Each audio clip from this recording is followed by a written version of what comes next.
We're starting at the beginning with the year 1980. I want this material burned. All of it.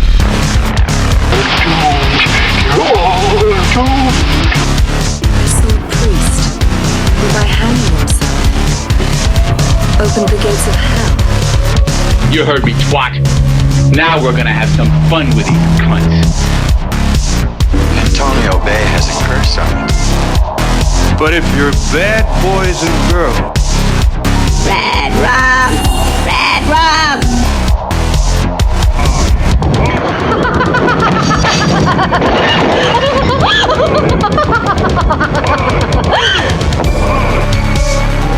It's all going to burn down.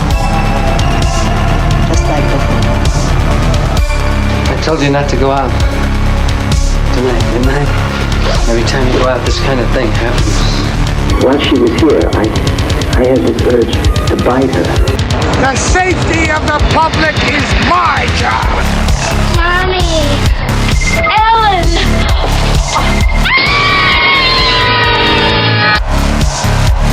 The other one, left side means you give, golden shower. Right side you receive.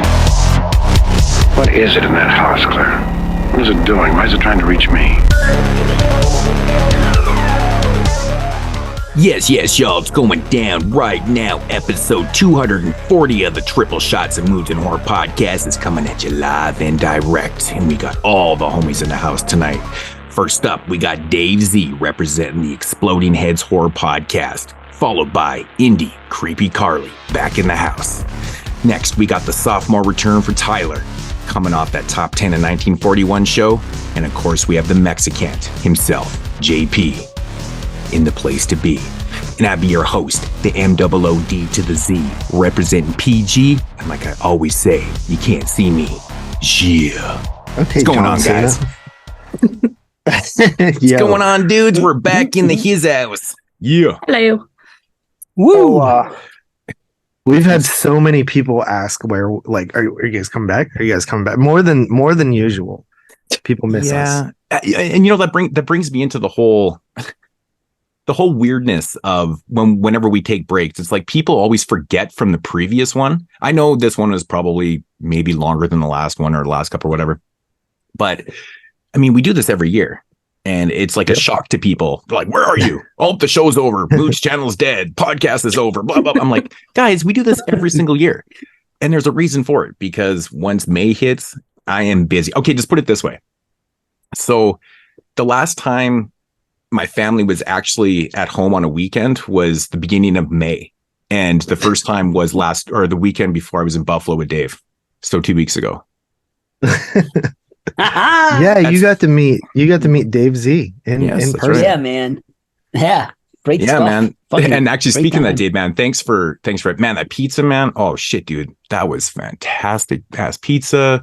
The sponge cannon was amazing too. It was awesome meeting you. It was good times. Oh, I wanted to ask you something though, because so Dave was telling me, he's like, I've left the house twice in the last 2 years, and both times I left the fucking house, I got COVID. And I was like, bro. So he was a little hesitant. He's like, I can tell he's like, oh, come and meet me at my place. I'm like, nah, man, I'm gonna get your ass out to the bar. So he comes out and he can tell he's like, I don't really want to fucking be here. So my question is, did you end up getting COVID? No, I didn't, but I did get sick. Did you really? COVID. Wait, dude, my daughter was sick on Friday, right? Remember I told you guys, I said she's going to get tested for COVID, just so you know, because she was really sick. She couldn't taste anything. Now, literally the day after, the last day I saw you, which was Sunday night when we got home, Irene, my wife, blew her nose, and she goes, oh no. I said, what? She goes, I could tell what happened when I blew my nose, that I'm going to get sick. And sure enough, she was right. And she got sick. She is still not freaking 100% yet. She has been sick since last Sunday night when we got back from seeing you till now. Still, she had to call off of work. I was sick for like 3 days after, but not as bad as those two were. Usually they get sick like bad, and I just get weak and headache and tired, and that's what I get. But I never get like the cough, all that other stuff that they get, and losing my voice. They get bloody noses and everything. It was nuts. So they got their asses kicked, and I just got a little bit sick. But we all tested, and I just had COVID last month, so I'm thinking it probably can't be. But the 3 doctors said, no, it can happen, so go do it. And now I come to find out that the new strains that are going around aren't being picked up as positives on the new thing. So I'm going to say, because we were tested and it came up negative, how sick those two were, I would have bet that they had COVID, but they came up negative. Right. That's crazy, man, because I thought for sure, like, me or Aaron, or if not both, were going to get sick on that trip, right? But just because so much traveling, right? Because we had to take, we had to fly from PG to Vancouver to Atlanta to Buffalo. So there was a lot of flights. And then on the way home was Buffalo to Minneapolis to Vancouver to home. So we're on a plane a lot. We're around a ton of people at football. We went to 15 different pubs. We were around thousands of people all the time. Neither one of us got even a sniffle. That's wonderful. This is a week and a bit later, and we're totally good. And I'm like, that's what I wanted to ask. I was like, shit, man. So yeah, you guys got nailed and we didn't get shit. So I don't know. I'm so happy though. That you guys were okay. I felt bad about it. Man, I hope they don't get sick. And we were thinking too that we're probably going to, because we were so fatigued, right? Because we did the red eye flights and then we got in at 11 o'clock in the morning when I text you in Buffalo. And we had just got in. We basically just slept a couple hours on the red eye flights. And so we were already getting fatigued. And so we hit up a bunch of bars. We were drinking like crazy. We were getting no sleep and never got sick. I'm like, are we just soldiers? Like we're just fucking 5-star generals right now or something, man. I have no idea. We couldn't fucking believe it. Apparently. Yeah. That's great, man. I never drink, but I had my 3 drink limit and same as always. And that's I had more beer in those 2 days than I had the entire year leading up to it. And there was only 6 drinks. I am the worst. I am the worst influence ever. Okay, so it reminds me of Wasteland last year. I look over and JP, he's up in the room drinking beers and shit. And I didn't realize I'd given him so many beers and shit. And I wake up in the morning and I look at Erin and I said, what the fuck? Was I putting my beer cans over there? She goes, no, those are fucking JP's. And I'm like, you drank 14 beers? Just since we were in the room too, because and that's what I'm saying. There was 14 beers sitting right there, and I'm like, that's what he drank in the room. I'm like, holy fuck! It was fucking bananas, man. I was like, holy shit, dude. We drank so much GP always used to talk. He's like, man, I don't really drink all that much. Blah blah. I'm like, yeah, right. Fuck, 14 beers, and I'm like, Jesus. That weekend was the most I've drank in a weekend in a long time. Yeah. We were dumb silly. Dude, that table. The table was covered twice. It was covered twice. Yeah, we cleared off the whole table and then it was covered again. On Saturday night. We took so many trips. We took so many trips to the beer store. Me and Aaron walked in there with a couple 24 packs, and those were gone right away. And then we went over there, grabbed more, went back again. I think Dave brought a bunch of Blue Moons, drank those. Man, that was silly. It was crazy, bro. Yeah. Wow. But anyways, going back, I was proud that Dave, you had some beers. I was kind of worried you were going to come out and be like, man, I'm just going to have some Diet Coke. And I'm like, bro, no. They always get the Diet Coke too when you have someone come to a bar to make it worse. Make you go even I don't worse. drink any. I would rather drink. I would probably drink beer before I drank a freaking Coke or anything. As little alcohol as I drink even less of a soft drink. I don't drink anything literally except water and coffee. And that is it. However, if I would have been there or if it would have been something else, I just vape the whole fucking time. I just catch a different buzz and I'm happy with it. So I'm cool. Yeah, but those were... But now tell JP, please. I've been telling JP and everybody how good the pizza is in Buffalo. And nobody ever believes me. Now you've had it and you said it was great, right? I was shocked when I opened up the box and it was square pizza. I was like, shit, that's amazing. And that shit was thick and fluffy, but the flavor was so good. They used good cheese and the pepper. It was good. It was really, really flavorful. I was so happy with it. And of course, the candy was fantastic. And I was like, man, yeah. And that was one thing that we made a point of. We made a point of because Buffalo is obviously known for their wings.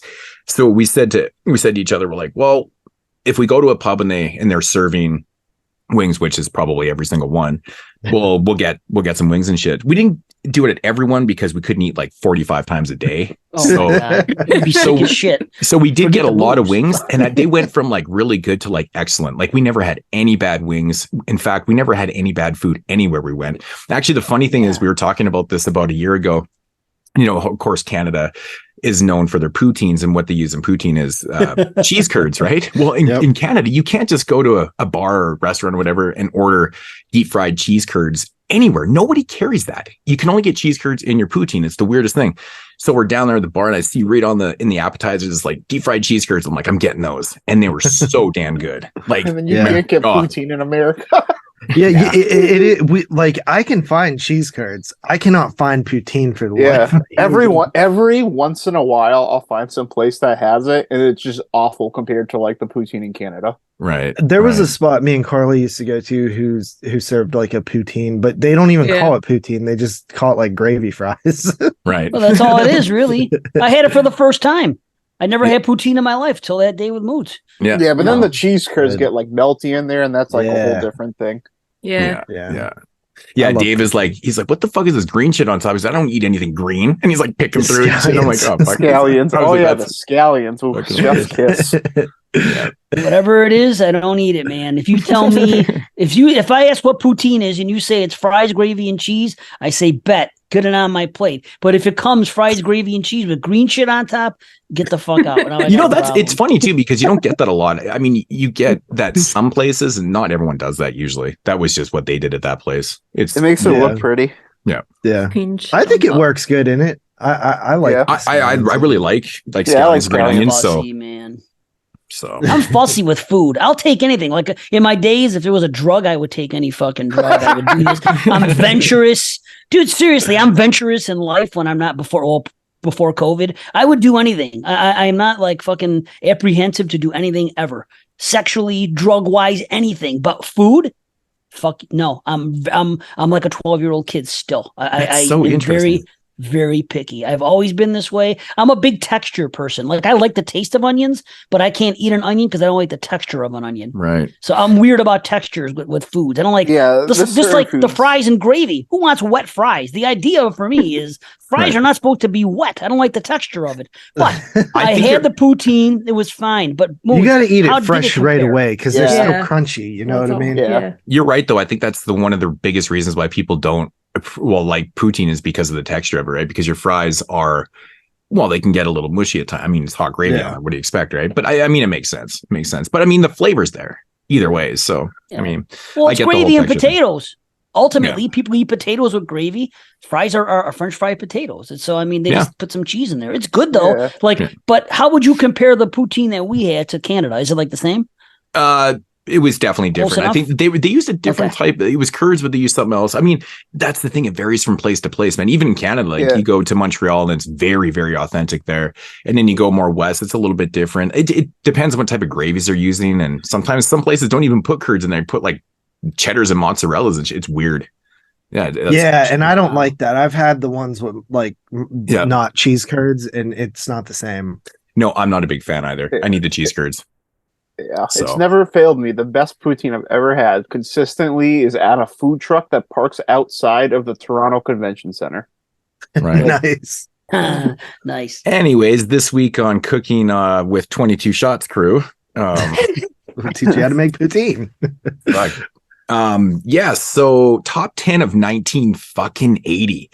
Man, I that was probably the most excited I'd been with a pick. I think the entire time I don't know how many top 10 shows have we done overall, like a lot. We've done a lot of years. So 85 was probably the most exciting next to this one. Yeah, like the 80s. I mean, you can't really go wrong with too many years in the 80s, but when 80 came up, I was like, damn, dude. It's just, it has so many movies that I just grew up loving and still love and watch all the time. I'm like, this is gonna be an exciting show. So it was very, very fun prep, but again, even with that said, I can't wait for the next one to get picked tonight. So we'll see. I mean, we're going back to the 2000s, so I guess we'll see. Yeah. I'm more excited to just start the prep though. You know? Yeah, me too. I love getting the next year because it's just like no matter what year it is, every year we've ever had, there are always movies there that I haven't seen that I've been meaning to get to. So it's always helps me get to some of those films, even if it is something like the 90s or the 2000s where maybe the depth isn't as strong. There's still stuff that I'm interested in seeing that I haven't seen before. Right. Yeah. I had two big ones like that this year. Right. So 1980. Let's just what are your guys' overall thoughts? We'll just kind of give your overall. Tyler, we'll start with you. What are your thoughts on 1980? Just let us know how many you watched. And all right, I watched 72. But I did watch all the Hammer House of Horror ones. So it's like 59 real movies and 13 of those. Right. There was only really like the real tail end of my list that I think the movie started to get like not good, but this year was like really deep. There's a good handful of movies I thought were good that didn't make my top 25. Right. There's a lot of flavor too. Like I didn't realize certain things were subgenres. Like I really enjoyed like all these like post-Vietnam like trauma movies. And how just like some of the like I never realized how versatile the cannibal movie was either. You see the cannibal movie like 4 different ways this year. Yeah, everybody just thinks jungle cannibal when they think cannibal, but there's other types of cannibal movies out there too. Yeah, I was really impressed just like with like how versatile. Like you had like a Vietnam like cannibal movie, you had like a cult cannibal movie. Mm-hmm. So yeah, there's a lot of different genre like subgenres and flavors, and for the most part, I thought this was a really deep year as far as quality goes. Right. I totally agree. And it's funny too, because when you think of like 1980, you're thinking, oh, that's like, abundance of slasher films and stuff. And it really didn't start like popping off where there was a slasher film in, the cinema every single weekend until like 81. There was slasher films in 80, but not like 81, right? So we have a variety of different types of films here too, which is pretty cool. Overall, I kind of felt like the slashers themselves were kind of weak. There's always one that I talk about from 1980 that I always find there's a standout or two for sure, but like overall, one of the most probably overrated slashes in my opinion is Prom Night. I've always thought that like it has its moments and things like that, but it is what it is. It has its fan base. I understand it and stuff, but yeah, I mean, 81 is when it really starts to pop off. I think it's when you get the more notable slasher films. Of course, there's slasher films here, but there is more of a variety of films. Yeah, so, but yeah, 72, that's pretty good. Dave, what are your thoughts on 1980? Oh, wow. It was great like I expected it to be. I'm very familiar, as most of us are, with a lot of these titles, but in the same respect, I did watch a lot of movies for the first time, movies that I intentionally never watched, or movies that I just maybe didn't even know about. And because we had that master list. And so I was just going off of that. But I really did enjoy it. I didn't go too deep because I watched 56. I wanted to watch 80. I just thought it'd be cool to do 80 for 80. But as I kept looking at the master list and everything else and all the titles and just researching them, none of them really stood out as something that I thought I would like. So I just wasn't like overly enthused. So like I said, I watched 56 and I'm like, yeah, I'm pretty sure that I know where I'm going with this and I know what's making my list. And even going into it, of course, being so familiar with such a great year. I mean, early 80s, you can't go wrong, So, right. So I had a great time with it. There was stuff all over the place. I didn't really get deep into all the foreign stuff. There was some stuff out there. I mean, I watched foreign stuff, but I just didn't get deep. But I had a good time doing it. It's been a minute. But, and as far as slashers go, they weren't really doing it yet. It was like Friday came out in May, so we only had a couple months to even do it, Then 81 was where it went completely out of control and it was great. But it was cool because, I'll say this. A lot of these movies that are 1980, obviously, a majority of them are probably filmed in at least, 79. 79. Oh, for sure. A lot of them feel like 70s movies. Yeah. And and that's something that when I think about like the movies that I've always loved from like this particular year, they don't seem like 70s movies to me, but a lot of them do when you get deep into it. Even some that are on my top 10. I've mentioned this many times on the show in the past, and I've always had this view about films from like 80, 81, maybe even like the 82. Like the 80s never really started feeling like the full blown 80s until about like 83, right? The music started to change a lot more. The styles, the hair, everything. But like 88, like if you watch a lot of films from 81, they still seem like their late 70s kind of thing. And a lot of those films are filmed in 80, which, 1980 was still kind of like 1979, right? So you get a lot of that feel. Like it wasn't popping like it's, the full blown, pop culture 80s. 83 really kind of started that for me. Yeah, but, I would agree with that, for sure. And when you think about like 81 and stuff like that, you think about a lot of slashers because there were a lot of them. The slashers themselves really don't feel 70s. I mean, I guess you could say that Prom Night does to a degree. because they were kind of coming off the Halloween. Prom night feels really like the 70s. It does because of the music. They have that disco scene and shit. It's the disco, and like I always associate disco with this, even though it was in the 80s too, but it really does pop, and it totally does feel like the 70s big time to me. But most slashers don't, like in the 81 and stuff like that, even though you said they still had that, those don't, because slashers it was teenage horror. And I was just having this discussion last night about, I think it's just more aesthetically. I think it's more aesthetics though, right? It's just what you like the clothes and like and stuff like that. It just doesn't seem, because like the 80s got very flashy, where 80, 81, the styles and stuff were very kind of dull, like the late 70s and still, right? So it hadn't got to that point yet with the oversized synth music and shit like that, and the bright colors and the big hairs and the glam looks and shit like that. Like that wasn't prevalent in those films. So that's why I kind of always associate films from 80, 81, and and sometimes 82 from being just that early part of the 80s where it was progressing into the 80s, but it wasn't fully blown there. It still has this older kind of look. I feel like the films really did change by, like, I mean, you look at Nightmare on Elm Street in 84. I mean, that just feels so fucking 80s, man. Yeah, like it's full blown 80s, dude. Like, yeah. Yeah. I kind of feel like the strength of, especially the non-franchised like slashers, was like, I feel like a lot of the strength is like how good the gimmick is and just like how good they make use of that, like incorporating to their kills. And I don't think like that like idea had really been like fully realized yet. Mm-hmm. And I think what you got, like starting really with the Friday the 13th sequels too, is like that kind of changed the dynamic where we're like, instead of like trying to make like a suspense movie with a killer, you were like rooting for the killer. And this is where like that format change started. Right. It got that way eventually, 100%. Yeah. I remember being at the theater and people were cheering the killer on, but not at first. And it's like exactly. 70s were adult horror for the most part. When you think about all the great shows, not all of them, but a lot of them were more geared towards adults and maybe young adults, but like slashers and that stuff, that was all, it was teen stuff. And that's the difference between the 70s and the 80s. Great thing about the 80s is, and particularly even this year, is that you have different things coming from different subgenres all over the place. Right. There was a lot of it in the United States, where in the 70s we had a flavor, but a lot of the other flavors we had came from other countries, foreign markets. I mean, it's prevalent in 80 though, man. 80 is a very, very strong year for Italian films. Like there's a lot of films that are popping from Italy in 1980. And that was really the ass end of it too. Like a couple years later, it was over.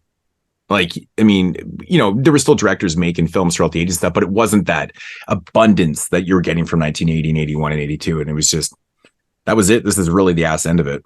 So it's nice to see that there's so many damn good ones. 80s great. Yes. 88. Oh, great time. Carly, what are your thoughts? Yeah, I think it's a great year. I watched 62. I wanted to watch 80 for 1980, but then, it kind of came down to we were going to maybe record, and then we ended up not. And then I kind of, at that point, you just kind of tapped out at 62. But I think it was probably the easiest year to prep for. In terms of just the quality of movies and stuff, I found even the ones that weren't so great to be pretty easy to watch as opposed to some other years. And obviously these movies were a lot easier to find. So yeah, I had a good time with it. And yeah, I agree with you guys. It had a good variety. There's a lot of cannibal movies this year, which I was surprised by, like the jungle cannibal ones in particular. And I was worried about that because I always thought like I probably wouldn't like those, but I surprisingly liked pretty much, I think all of the ones that I watched. And yeah, the slashers, I do think like the slashers feel very inspired by Halloween this year, and they're still trying to find like their vibe and whatnot, and they feel like they are ripping off Halloween. And then you got Friday the 13th, and that's where the formula kind of gets found. So it is definitely interesting. But yeah, I mean, I had a good time prepping for this one. It was definitely easy. Right. JP?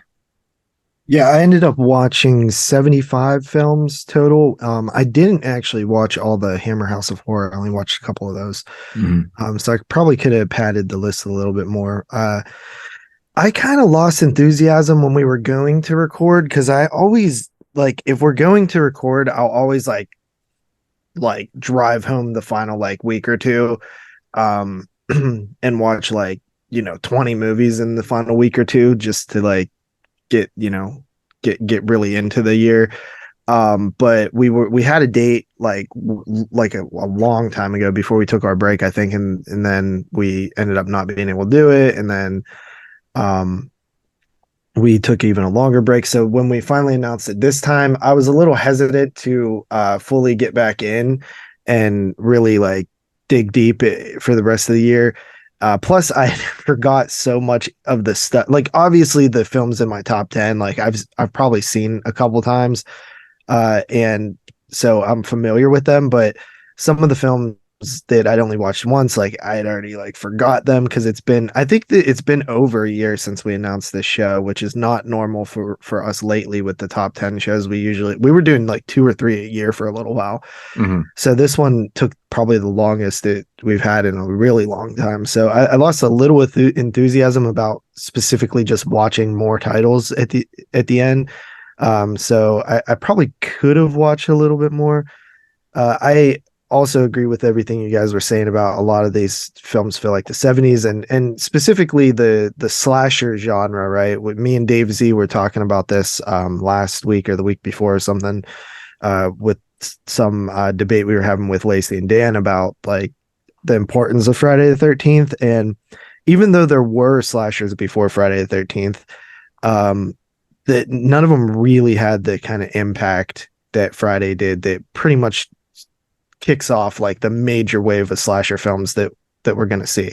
Like, yeah, something like Prom Night was made before Friday the 13th, and I don't know, maybe even released before Friday the 13th, but it was not successful. Nobody was ripping off Prom Night the next year. You know what I mean? Right. Yeah. Everybody was ripping off Friday the 13th. The other thing that I'll say is watching these films from this year, the one thing that I love about it, of many things, is the Italian films. And just watching all these Italian films that came out this year, which is a lot, and to think like, man, there are the Italian horror genre is completely defunct like nowadays, right? And it's just insane how the Italian film market was such a huge prominent factor in the 70s and early 80s, and then less in the mid and late 80s, and then even less in the 90s, and then all of a sudden it's just gone. You know what I mean? Like the last film that I seen was Dark Glasses, which a lot of people, that was probably their last film they seen. But I think Lamberto Bava made a new film this year that I heard about. There's still a bunch of like kind of more or less, no, I wouldn't say I guess you'd consider them to be indie filmmakers out of Italy, but there is still quite a bit of films that are coming out of Italy. They're just not making big moves over here and stuff. Yeah. You got to really dig for them, but there is still films coming for sure. Yeah. It's just like the ones we talked about last year. Remember? Yeah, the Francesca and the other ones. Yeah. I mean, there's Italian influenced film. Yeah, they're definitely here. You just like Tom says, man, you got to go hunting for them. But they're there. Yeah, they're definitely gotta go hunting. But this is like such a good year for Italian horror too. But yeah, right. Overall, I mean, 1980 is a great year with a lot. Like even my top 10 has a lot of variety in it, a lot of different types of films and stuff like that. It was hard to actually only pick 10. There were about 18 or so movies that I really wanted on my top 10. And the actual one that ended up in the 11th spot like kills me that I wasn't able to squeeze it in on the 10. Right. So it's a good year, man. I'm curious to see where everybody's list ends up, and how many repeats there are. Yeah. Did anybody of you have a movie that like you thought was going to be in your top 10 and like just like sank in the rankings? Yeah. Nope. I had one like that. I wonder. I can't wait. I'll wait till we get around to it. But yeah, I had one like that. That's interesting. Yeah, I don't think I had one that sank, but definitely one that didn't make it that I thought would have. Yeah. For the most part, I don't have any surprises on my top 10. Like I didn't watch a movie that I had never seen before that ended up making my top 10. So right. I wonder if anybody did. I would be a little surprised. Tyler did. I did. Really? Yeah, yep. I might first time watch. Is it a major movie that you I just will have say to do? there. I'm not going to say what they're. We'll get to them, but I will say I had 2 movies this year that were pretty big blind spots. Wow. Okay. All right. That's different then. They were a big blind spot, so yeah, like it's not surprising they got in. they wouldn't be like a big blind spot for like. I mean, they wouldn't be a blind spot for just like a casual horror fan, but like for someone like us, like they were movies I should have seen by now. Right, okay, that makes sense. Yeah, that happens. So I ended up watching 96. I stopped. I actually could have watched another 24. I had 120 films in my collection from 1980. But I was like, you know what, man? I know for a fucking fact. I'm just scraping at the bottom of the barrel right now. I don't need to rewatch some of this shit. What, you weren't sure Toxic Zombie was going to make your list? I actually did rewatch Toxic. I can't even believe I even rewatched it. It's so bad. But anyways, that was one I left on the chopping table. Yeah, the point was like I just stopped and I was like, you know what, 96, it's fine. I already know what my list is, blah blah blah. So but you know, it's just such a fun time rewatching a lot of these films. It was so much fun for the prep. But 1980 for me is one of those years that just it sticks out like a sore thumb because of the amount of what we would call A-list type directors that put out films in the same year. Yeah. Like there's so many. I mean, we got Stanley Kubrick, we got Dario Argento, we got Fulci, we got, Antonio Margheriti, Bruno Mattei, like you got Brian De Palma, you got fucking, did I say Carpenter?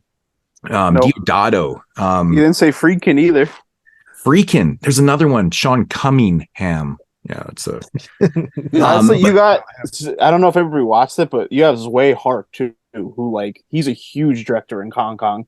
Yeah. Like it's so crazy, like how many fucking like I mean, there's even Lustig, like there's so many notable people that put out films in the same year. It's fucking mind blowing. It always sticks out to me. I'm just like, damn, it's something else. But I like the variety here. I really do like the variety. I mean, there's things from boat horror to cannibal films. There's slashers. There's weird slashers. Like Boogeyman.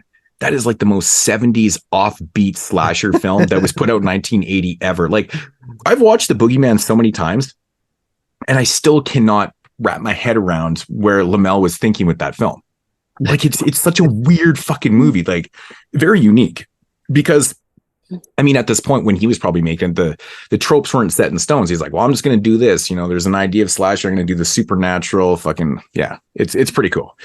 But lots of really cool things. But yeah, the standout for me in 1980 is the abundance of Italian horror. Everybody knows Italian cinema is like my favorite to watch. So this is just pure bliss for me, going back and rewatching. And I'll be happy, to rewatch some of these movies during Italian Horror Month because that's what I do. Like I'm never opposed to watching, an Argento film or a Fulci film again and again and again. So it's what this year is so exciting to me. But yeah, I did the same thing. I was going to ask you, Tyler, what did you think overall of the Hammer Horror series? Because this is actually a funny thing because those were all first time watches for me. I actually had the Snaps DVD set in my collection for years and years and years, and I'd never watched them because I forgot I had it. I'm not even joking. I literally had forgot I owned it because I had that set in my TV series, which I didn't have it in my Snap collection, right? And I was thinking about it one day and I was looking up and I was like, I fucking own that. And I look and I'm like, oh shit, it's in my TV series. I should really start watching those things then. So they were all first time watches. I thought overall they were all pretty, they were solid. Nothing was, like, a 10 out of 10. Nothing was like a 1 out of 10 kind of thing. I felt like they're all kind of like average. Yeah, that's pretty much where I was. Yeah. I have like 2 I thought weren't very good, but like not like unwatchable or something. And I thought were like a little bit above average. But overall, I would say the series it's good. It's like it's a fine thing to watch. Like if it was a show on TV, but I just watch one of those like once a week for an hour, I'd be perfectly happy with that. Mm-hmm, mm-hmm. I can't remember which ones I liked the most. I honestly can't, which is probably not the best thing in the world. But I like that they all have fucking posters on Letterboxd. Yeah, and and the posters are all awesome too. Yeah, they're like all good posters. Yeah. I like the one with Brian Cox the best, like by far. Brian Cox and Peter Cushing. Right. That one was good. Yeah. That would definitely stick out because of that cast, right? You can't beat that. So, like the acting level in that one was just like way higher than any of the other ones. So it's kind of like. Yeah. And that's one thing I like about 19. Like there was a film. I don't know if you guys watched the film called Wolf Lake, and that is with that was a gem. I love that movie.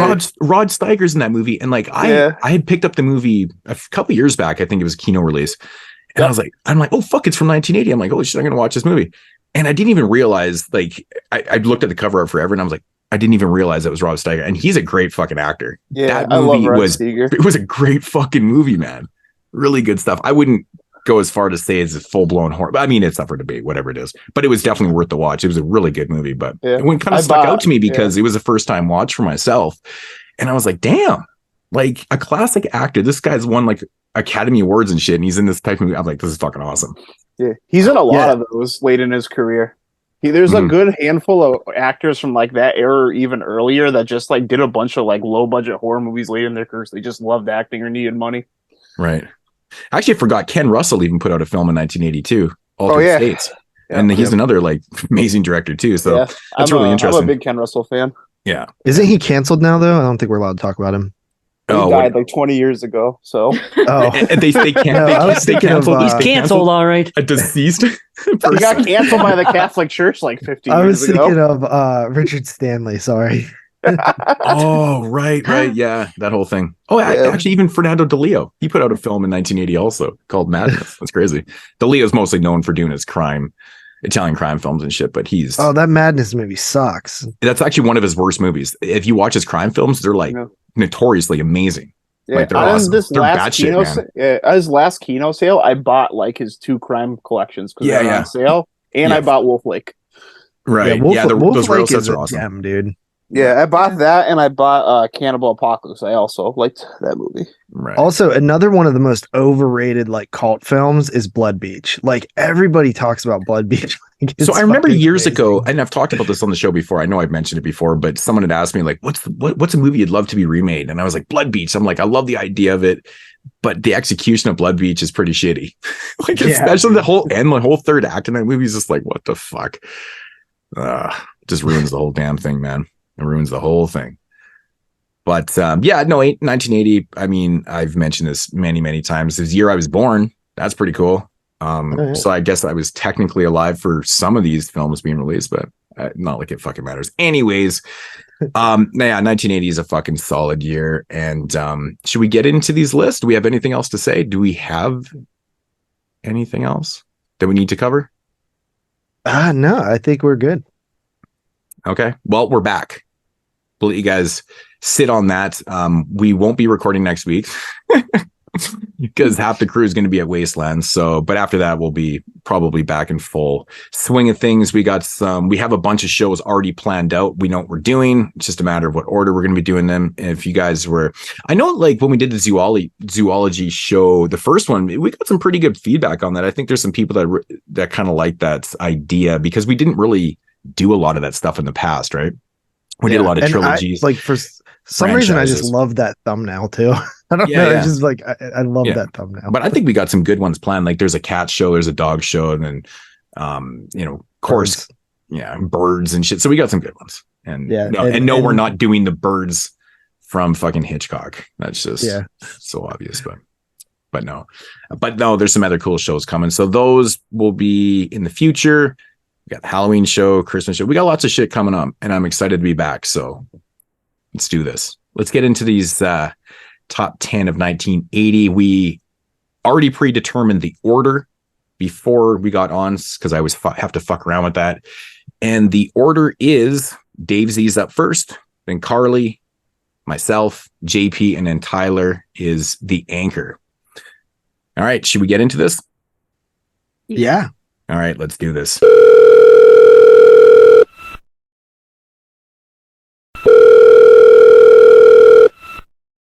Yo, who this? Yo, Moodz, it's your boy, the ill-mannered funky child, calling you to remind you that the featured reviews on this episode contain spoilers. Aw, yeah, man, that's right, brother. Thanks for the heads up, player. Now go back to being an unproductive asshole. Fuck you. Now tell your listeners to stop being so dumb, silly, sensitive. Yeah. 1, 2, 3, 4, 5, 6, 7, 8, 9. It's the top 10 of 1980. Okay, before I get into my first pick, I'm just gonna tell everybody that I decided to do a little count on the who was actually killed in these movies, and I'm talking about different genders, male and female. So just those two. Sorry, I can't get too crazy at this point, but. Siskel and Ebert are kind of famous for 80 and 81 and everything, and talking all kinds of trash about these are, killing women films. The women in danger films. Women in danger. Thank you. Very good. So I decided I was going to count each movie. I was going to add it up and have a running count for each movie. And then at the end, which I forgot to do this part, but I want to total up everything I watch. But I'll at least do it for the movies individually as I talk about them. So without further ado, number 10. This is a movie that I think the first time I saw it was like, I don't know, 10, 12 years ago. I didn't see it when it first came out in 80. I do remember seeing the box all the time at the store and just thinking it was just going to be a ripoff of something else, which I didn't know any better at the time because this movie came out before the other movie that I thought it was going to be a ripoff of. But VHS stores weren't really around until, 83, 84, and for me. So it was hard to gauge what the release dates were. We were just happy to have them on the shelf. Yeah. So anyway, number 10 is Christmas Evil. Nice. And I like it more and more each time I watch it. And it's, like I said, when I first saw the box, I was like, what's this going to be? A ripoff of freaking, Silent Night, Deadly Night. But of course, what did I know? It came first, and it's a completely different movie than Silent Night, Deadly Night. Silent Night, Deadly Night's like a slasher more. This is a character study, and it's sad, but there's also some humor in it, and the performance here, I mean, he's really great. If you don't have your lead doing the right thing, and if you can't draw yourself to him, then it's not going to work. But Brandon Maggart is just freaking great in this role, and you sympathize with him. I think you're meant to. It's really weird at first because when he's looking at all the books, you're like, well, first of all, these books must have cost some serious money when you look at them, and he's putting all this time and effort into it, and he's spying on these kids. I remember the first time I saw it, I was like, this looks like pedophilia. And it do. Right? Moss Garcia, right? But it's the furthest thing from that. It's a guy who genuinely has a good heart as far as wanting to reward people for good things. Mm-hmm. And, sadly, if you're not good, you're not going to get anything. Maybe you get punished. Either way, it's a very good story, honestly. What a concept for a movie of someone trying to actually do a Santa Claus thing. And I'm going to, legitimately just get this bag of toys and everything else and go do my Santa stuff. And I want to see the spirit of Christmas. It's so commercialized, everything else. He's so disgruntled because of things that happened with him when he was a kid. And he has a disappointment with the whole company that he works for. It's a toy company and the employees and everything. They're not getting it. He has an idea. He wants to make children happy with toys, and that's a good quality. But, like any business, it's all about the bottom line and everything else. And poor guy gets taken advantage of and he gets bumped up. He's off the assembly line, but he misses it. He gets put into certain positions he'd rather not be in, but he has a good heart. And of course, he does what he does, and some people get killed, but most of the people that get killed are, he has a reason for it. Whether it's a sane reason or another thing is a different story, but he has a reason for doing what he does. I mean, he goes to the hospital, he donates, he does good stuff. The scene outside the one church is great when he stabs the guy in the eye. Yeah. And when he goes into the one house, and that's great when he goes into the couple's house and kills them and what goes on there. The whole thing with his brother, that really moves it along. I think if you just watched him in this role doing his thing, it needed something extra, and I think it works out so well having his brother who knows that he's like, really not, all there completely, and he kind of is ashamed of him and everything.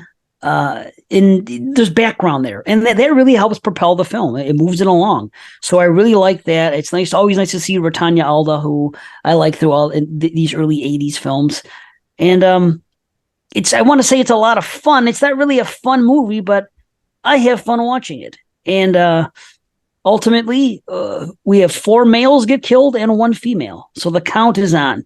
And it's an 8 out of 10 for me. I think one of the biggest misconceptions with Christmas Evil is that most people go into it thinking it's like a full-blown slasher film. If you're watching the movie after like something like Silent Night, Deadly Night, everyone's always disappointed. Like, it's not a slasher film. Like, yeah, it's a fucking character study. It's completely what it is. If you have the right mindset going into this, I think you perceive it a lot differently. But yeah, Brandon Maggart, he absolutely kills this role. His daughter's Fiona Apple, actually. Indeed, my girl. Yeah.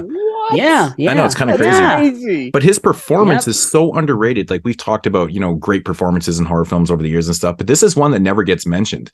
He sells it so well because you truly, really do feel for this guy the entire film. And his brother, I don't think his brother obviously doesn't understand him at all. And I think that's where, he kind of like wants to believe that he's not all there and stuff, but I think it's just because he doesn't understand him. I like that kind of dynamic because in my opinion, he's all there. He just truly, truly believes. There's nothing wrong with truly believing in something. Does that make you crazy?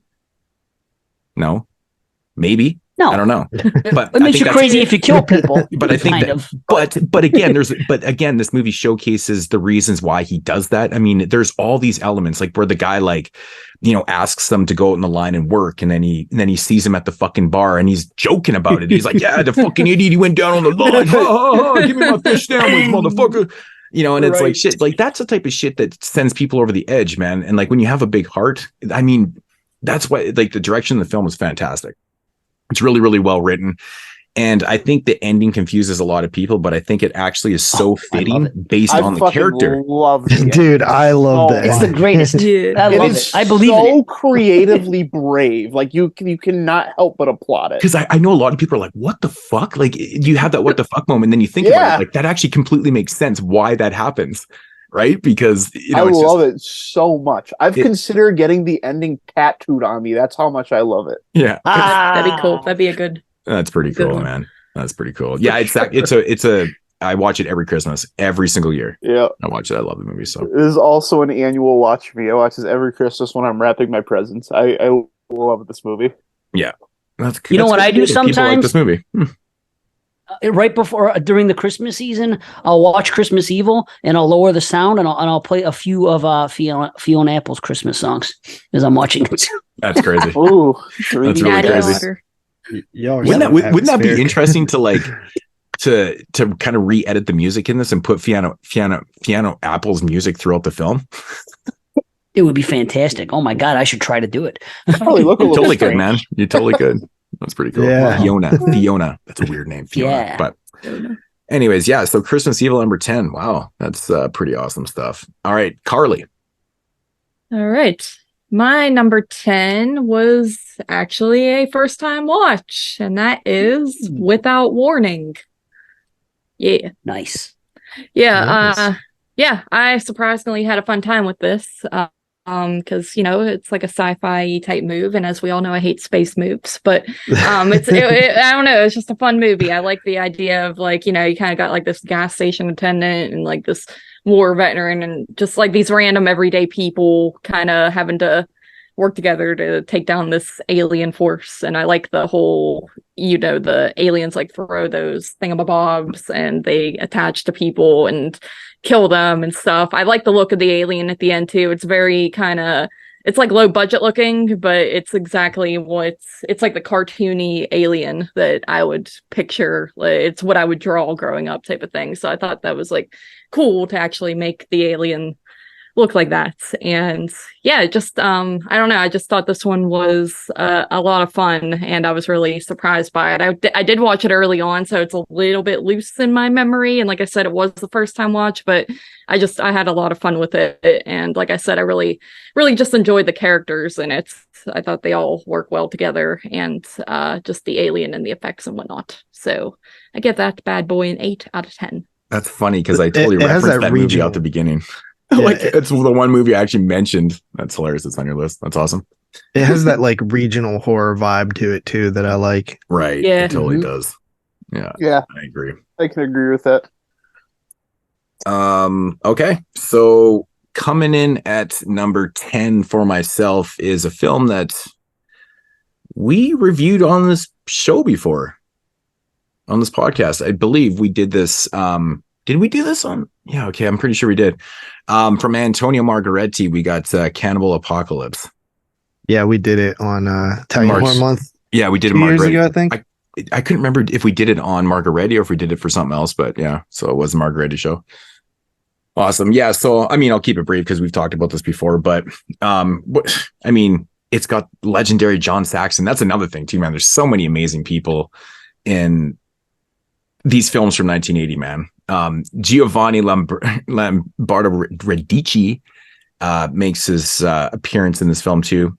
Rest in peace to Radici. Yeah, he just passed away, didn't he? Was it last year? Yeah, like recently. So Radici, man, had a hell of a 1980 year, man. His first 3 films of the year or in his career. Some heavy hitters, man. Some heavy hitters. Oh, wow. I didn't know those are his first 3. That's cool. Yeah, those are his first 3 movies he ever did was in 1980, and we all know what those movies are. But yeah, so we got Radici in here playing a crazy ass infected cannibal, I guess. So basically, these guys are in Vietnam, and he died this year, by the way, in April. Yeah, okay, was this? I was gonna say I thought it was pretty recent, but John Saxon plays. He's general or whatever.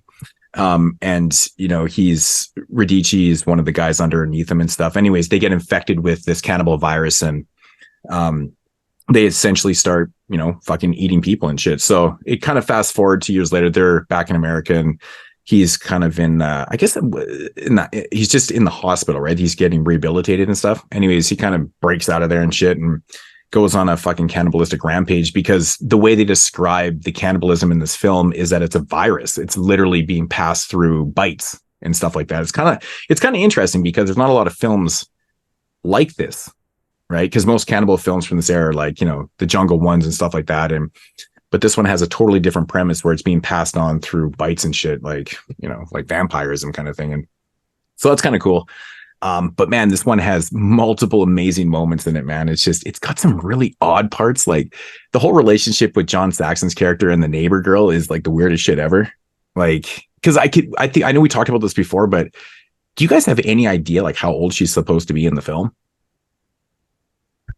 A kid, I'm pretty sure. Right? 16? Right? Because they never specifically say her age, but like she's at home being cared for by her auntie with her younger brother that's pretty young, and I'm assuming they're closer in age, you know, maybe like 16, but even the fact that like they have that kind of encounter when he bites her in the leg and shit, I'm just like, what the fuck? Like, it's so fucking wrong. Yeah, it's very uncomfortable. It's very uncomfortable, but that whole thing is so bizarre. But this movie has some great moments, man. It's got some good gore. It's got some great kills. It's got just insane characters. The whole third act in this film in the sewers is fantastic, man. Like the fucking scene where the dude gets fucking flamethrowered, like when he gets caught on fire. I just love the way the body drops him. I just like totally a fucking dummy. It's hilarious. It's so funny. I love dummy death. And like the whole aspect that it's all about like post-traumatic stress and stuff like that. Yeah. You don't really get that, and you don't get a lot of like, unless it's like Fulci's "Don't Torture a Duckling" or something. You don't get a lot of like social commentary in Italian flicks. No, and that's what I was getting at too. I was going to say, like, you know, it's very interesting to use cannibalism as a metaphor for post-traumatic, you know, stress syndrome and shit like that. And it's really interesting how they did that. Like, who would ever thought you'd pull commentary out of a cannibal film, right? Like it's pretty bad shit. I mean, you can take it for face value for, you know, if you want to, but I think that was the point, right? I mean, I think someone mentioned to us that we were reading too much into it, and I was like, but this has been a conversation, a topic of conversation for years and years about, you know, the after effects of the Vietnam War and the effects of not only what they saw, but, you know, the drugs and the Agent Orange that they were exposed to, and just all the traumatic you know, shit that they went through. Like, it all adds up and stuff, right? It makes perfect sense to do films like this, and what better genre to do it would be a cannibal film, to use that as a metaphor for, you know, for PTSD. So I think it's a fantastic movie. John Saxon's like everybody who was in that. Yeah, everybody who was in Vietnam brought something back, and that's sort of what this movie is. But in this case, it's this. But I really like the way the metaphor is used, though, too, because they use it as it's spread through biting. But so that is kind of relating to the fact that, like, if you're around people that came back from Vietnam, and like the effects of them can start affecting you, but they use this as, you know, that's the metaphor, right? So I think that's actually really interesting how they did that. So it can affect everyone around you. But yeah, if people want to hear us talk more about that, we did go really in depth in it in that episode that we did on Margaretti. So check that out. It's just a very clever way. And I know a lot of people kind of stay away from films that are like called a cannibal apocalypse. Oh, that's some shitty ass jungle fucking and movie. that movie has so many titles too. It does. Invasion of the Flesh Hunters and shit. Yeah. The title of this movie is not doing it any favors. Apocalypse, Domania, Cannibal in the Streets. There's so many of them, man. On Letterboxd, it's Invasion of the Flesh Hunters. Right. And which I think is the UK title. Yeah. Cannibals in the Streets on IMDb. Yeah. I kind of like Cannibals in the Streets. Yeah, I like Cannibals in the Streets. Like if you said do you want to watch which one of these 3 movies do you watch? I'd want to watch Cannibal in the Streets. Yeah. But Apocalypse does kind of make sense though, because if people kept on biting each other, it would turn into Apocalypse, man. That shit would it just spread like fucking plague. So, I mean, in a sense, it makes sense. It's very extreme with Apocalypse, but yeah. Anyways, Antonio Margaretti, one of his classic films, in my opinion, man. But I have no idea what I ever rated that on the show before, but I am in at a 9.5 out of 10. Wow, holy shit, bro. Oh wait, never mind. I thought at first I was thinking that because sometimes your ratings go down, right? Like your number 8 might be an 8 out of 10 or something, right? I mean, I've done that in the past. Remember, I had a 10 out of 10 at number 3 on the list one time. My number 2 was you and Brandon. Number 2 was a 9 or something. It was like, what the fuck is going on here? I don't know. I make my list all different, but I can respect that. I just was wondering if your whole list is 9.5 and above, or if you were going. No, I was thinking wow. Honestly, man, these may be ranked or they may not be ranked by. Okay. Yeah.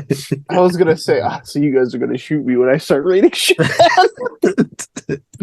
All right. I guess it's my turn. Yeah.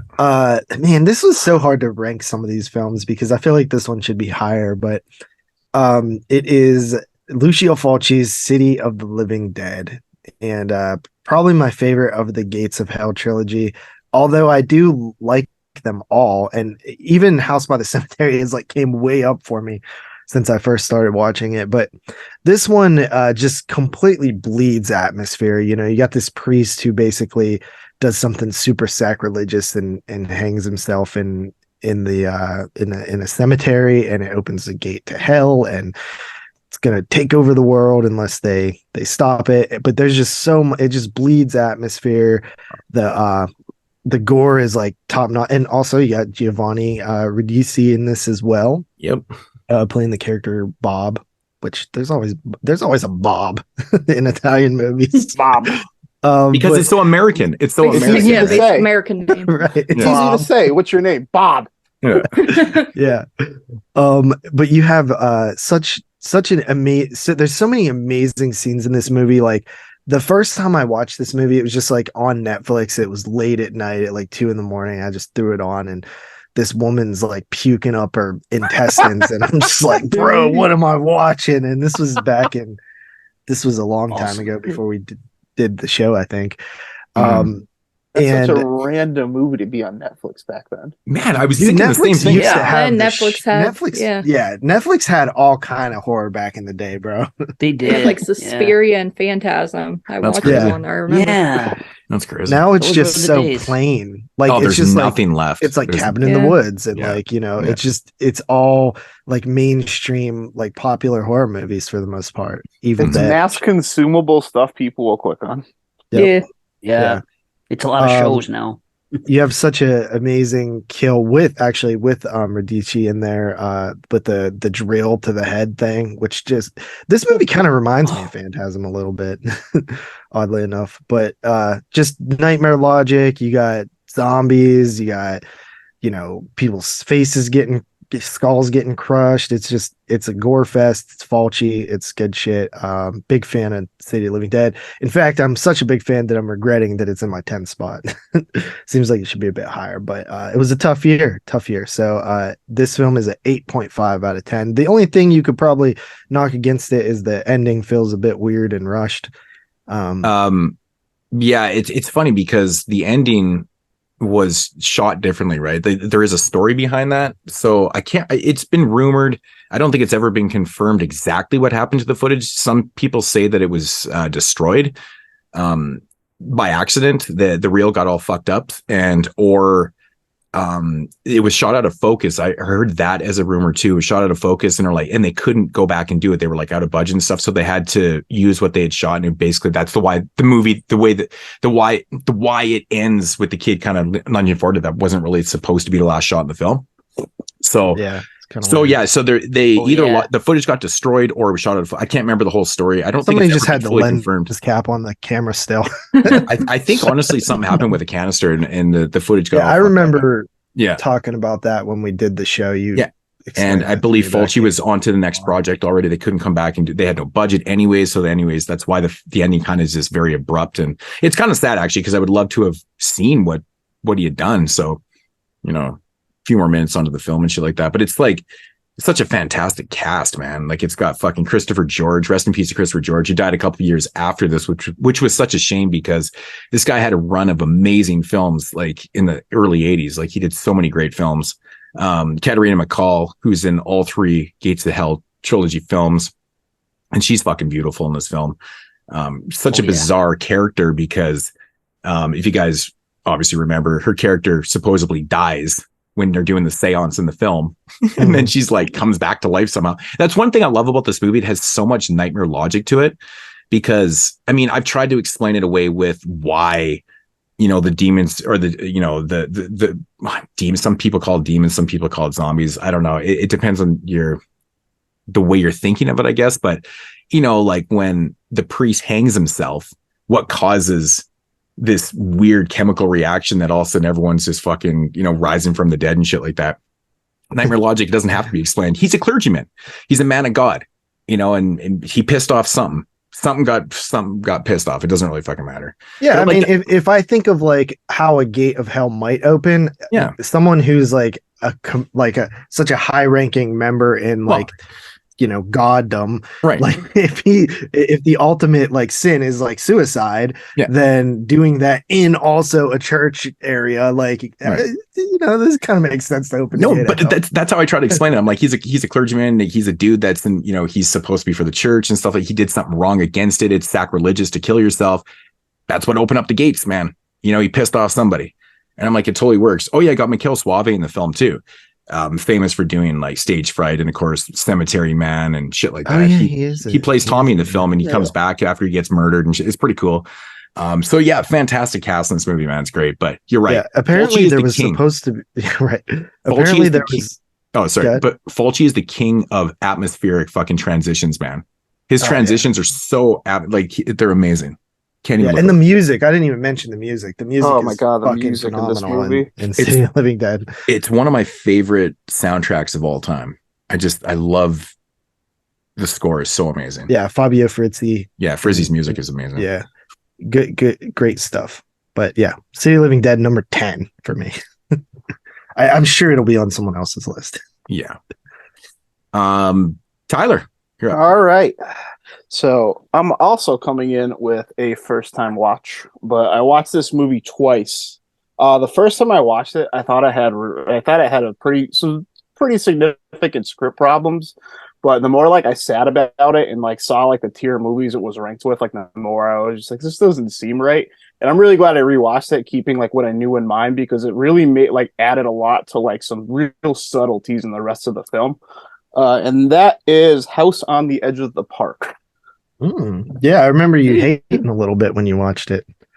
Yeah, I didn't hate it, but when they did the swap at the end, I was like, that's fucking stupid.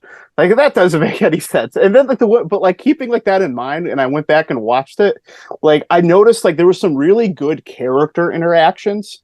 Little lines people said still. And there's a line where someone says it doesn't matter how big your balls are if you don't use them, and they give someone a glare. And when understand the movie, that adds a lot more to little lines like that and why people behave certain ways. It's kind of threw me off the first time. But yeah, there's a lot of just really vicious moments in this movie. It starts out right out of the can. And it's the kind of thing that sticks with you. it's like there's some real nasty stuff in here, but it's I don't want to say it's a lot of fun, but it's like it's the kind of thing that just like you can't look away from it. We got Mr. Giovanni Radici making his third appearance already. Jesus, this is the year Radici, man. He has such good chemistry with David Hess in this movie, who's just apparently born to play roles like this.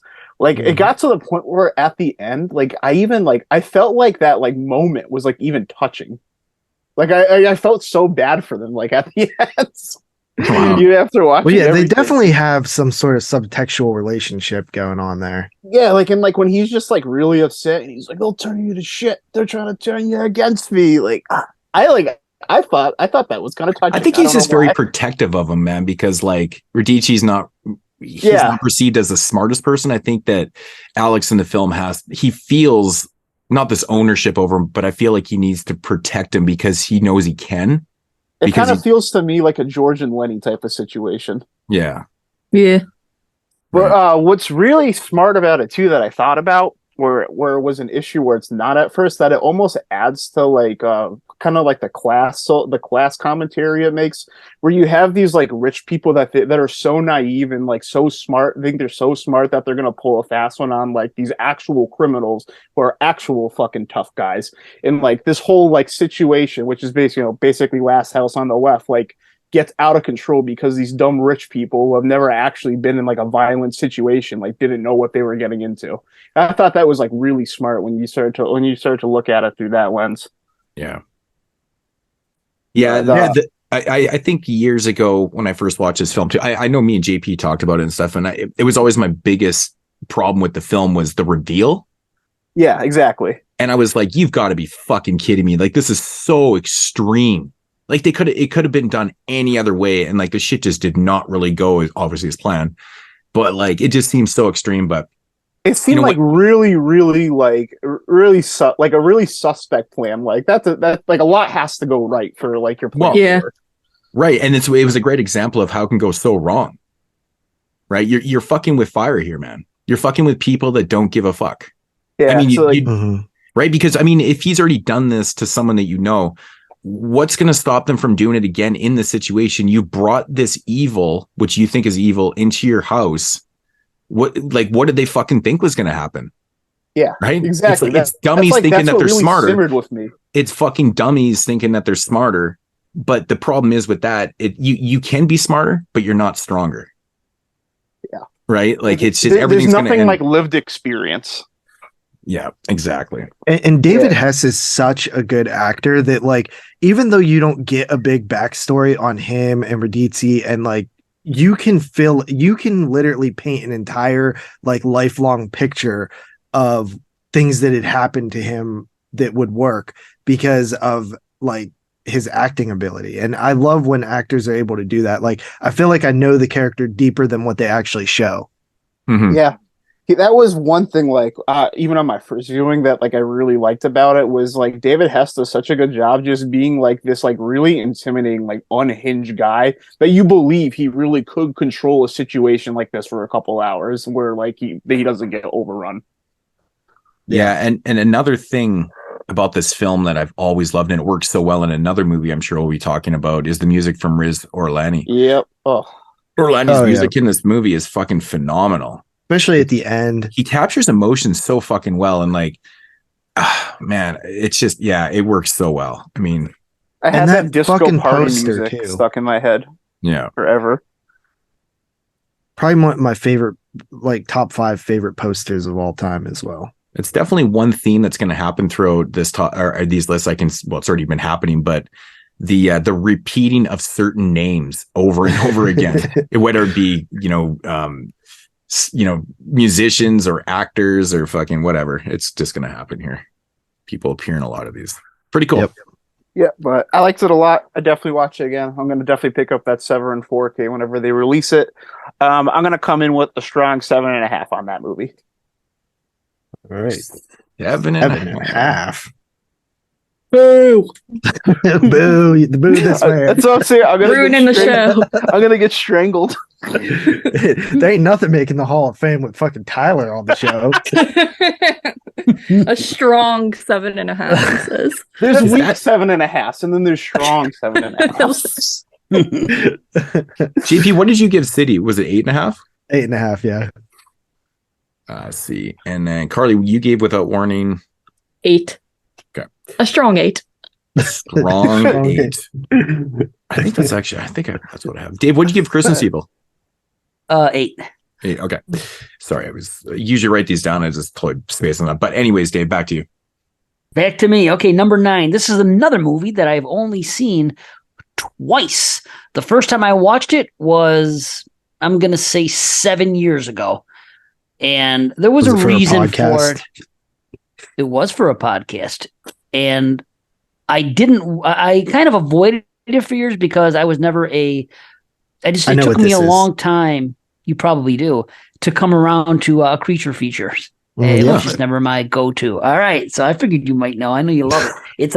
It's Alligator. Wow. Yep, ABC's a hitting before. As soon as you said 7 years ago on a podcast, because that was the first episode. Yep.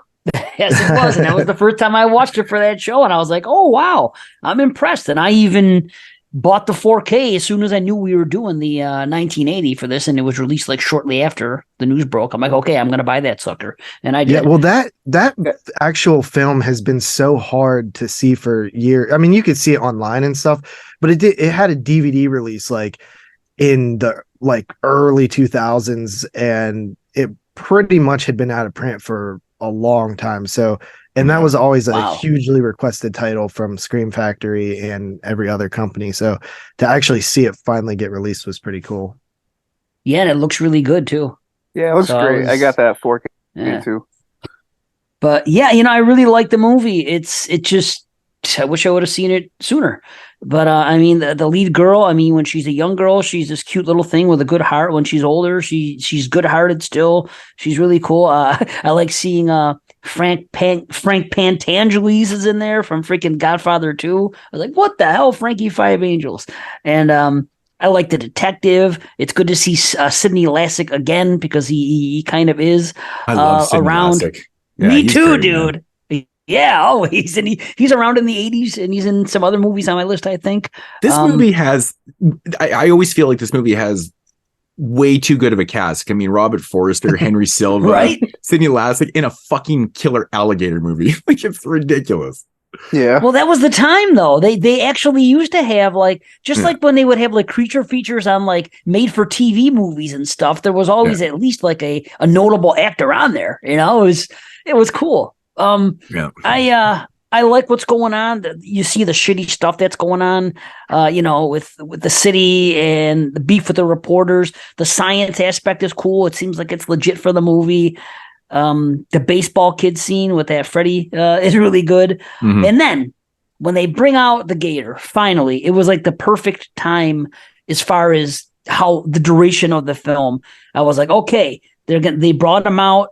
Perfect time, and they show his whole body, and it looks really good. Then you get some good gore. The kill of the cop. Of course, the the thing with the kid is great. I'm always gonna love to see a kid get killed. The wedding scene is great. The car scene, it's a lot of fun. Just good kills, and the political aspects of it and stuff.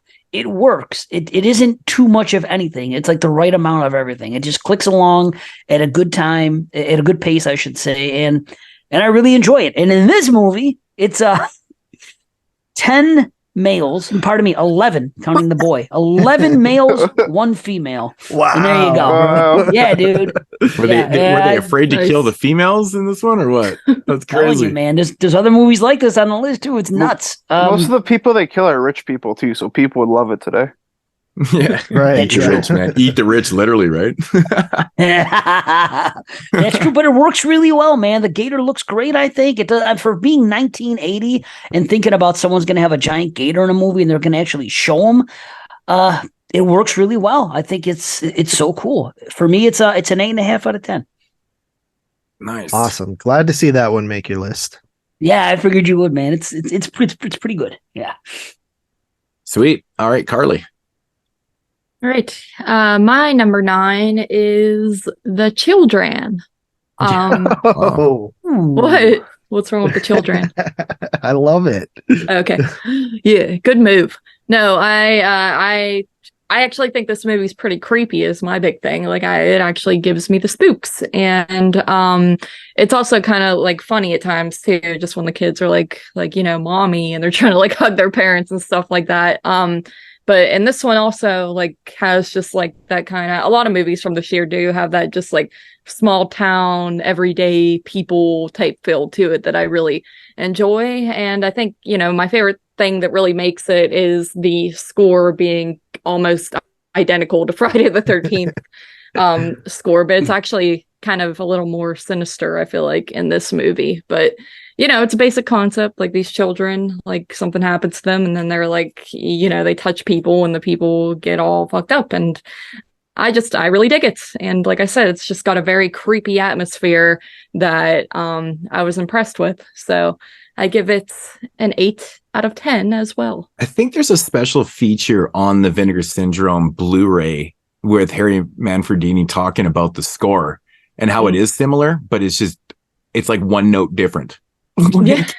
He basically just used the same shit and collected 2 paychecks. It's fucking hilarious. It's like when Vanilla Ice is like, no, ours goes dun, dun, dun, dun, dun, dun, dun, and theirs goes dun, dun, dun, dun, dun, dun. Yeah, it's literally the same fucking thing.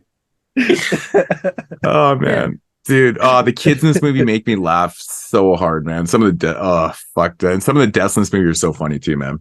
Yeah, I like the whole premise of like, like they're kids that are infected and they're all dying, but like as a loving parent, you want to touch your kids, but if you touch them, you like fucking disintegrate. It's like hilarious.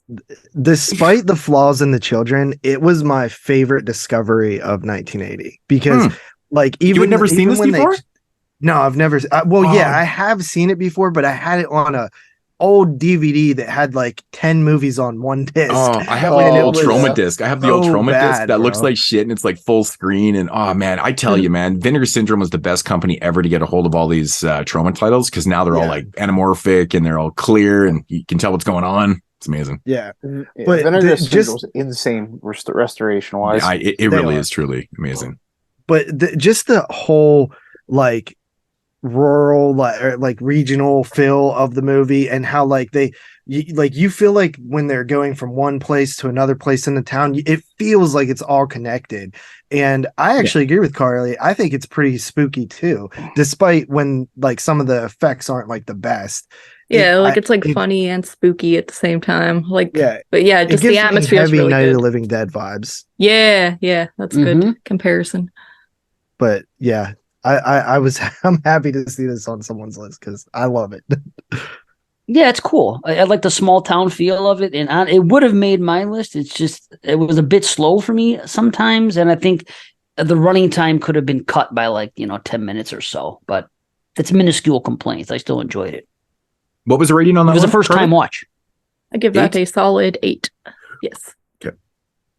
I'm actually writing solids next to the ratings. Solid. Good. Yeah. Just an 8.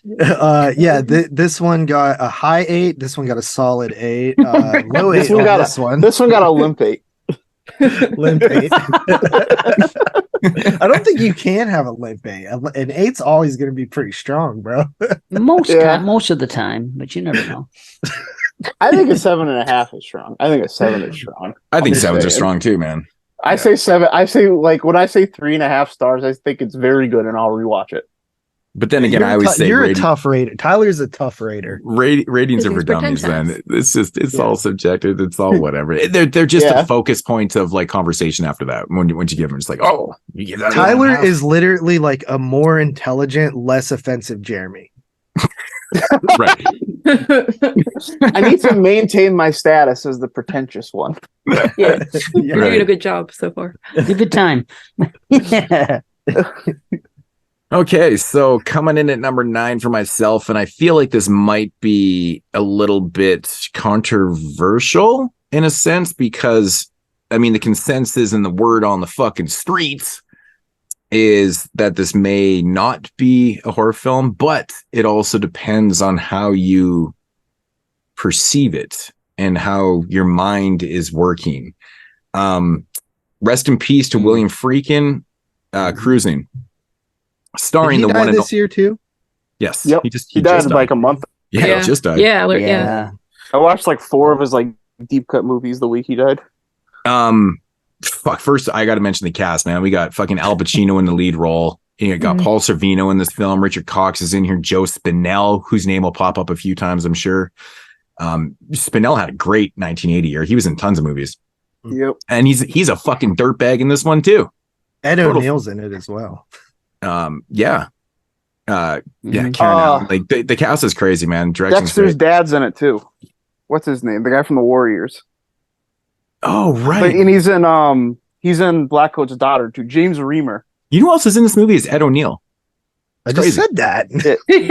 Yeah, I literally just said he didn't say that. That was a typical Moodz move. Sorry, I'm pretty fucking sure you cut out there, man. I did not hear what you said. Did I? I heard you say it. Okay, I did not hear that. You said it exactly the way Moodz said it too. Yeah, Like, James Remar. Yeah, James Remar. Who the fuck is the guy that plays Da Vinci? But anyways, so this is one of those films that I believe you can have some pretty in-depth conversations about, depending on where your stance is and how you perceive the film. If you're unfamiliar with the narrative of it, basically Al Pacino is a cop who is offered a chance to go undercover in the streets of New York, more specifically in the gay community, and even more specific, like into the S&M clubs and like kind of the more hardcore areas of the gay community, to find a serial killer that has been popping off dudes.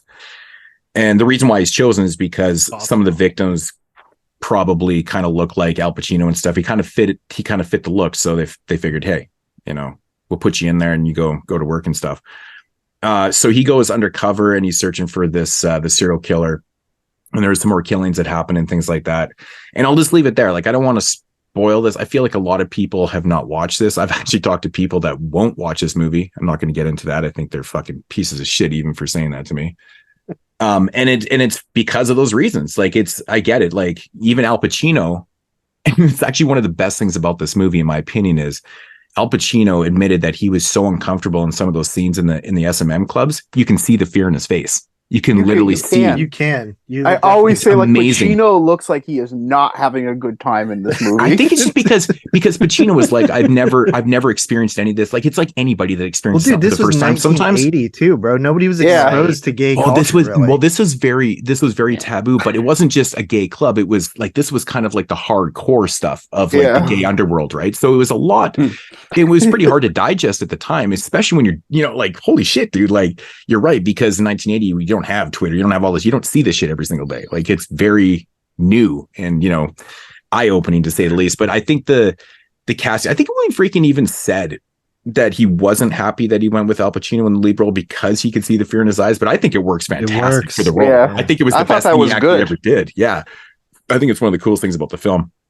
But it's one of those ones that's kind of hard to talk about without spoiling, because I feel like this one hasn't been overly seen. And a lot of movies on this list, I know our viewers or listeners have most likely seen all these movies, so we're not really spoiling too much. But this is one I feel like I don't want to give anything away, but there is different ways of looking at this. You can take this movie for face value and then have a very, very confusing ending, or you can look at it from where Parker has mentioned this theory of, it's got the supernatural element to it, which I truly think it actually does, because the more times I watched Cruising like 4 times in the last like 6 months. I love this movie. Yeah.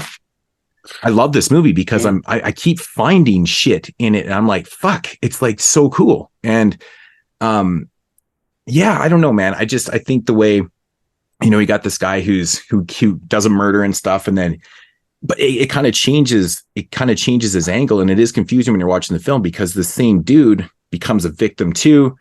And like, it's like, okay, what the fuck? But then the whole ending, which, I think confuses a lot of people, but that's where the whole angle, the whole supernatural thing really kind of takes its toll, because we don't get to see what happens to one of these characters, but we also assume that it was done by another character.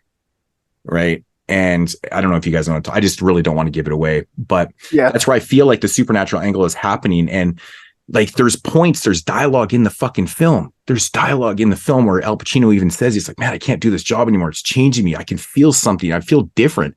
And a lot of people have taken that up to, well, there was like 45 minutes or an hour cut out of this movie and stuff like that. And I guess there was like kind of this, they went in depth to Al Pacino's character a little bit more. And he may have been leaning towards that, you know, being in these dark, you know, in these S&M clubs and these gay clubs, that it was actually changing him sexually too.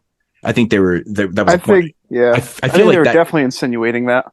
Yeah, like, and because there's a scene where, you know, he goes back to the apartment, he's having sex with his girlfriend, and he's not really interested. And it was right after he kind of turned down going with this gay, not to have sex, but, you know, he knows he fucked up because he's undercover and he's supposed to be going with these people, you know, to find out who the killer is. That's his fucking job, and he chickened out.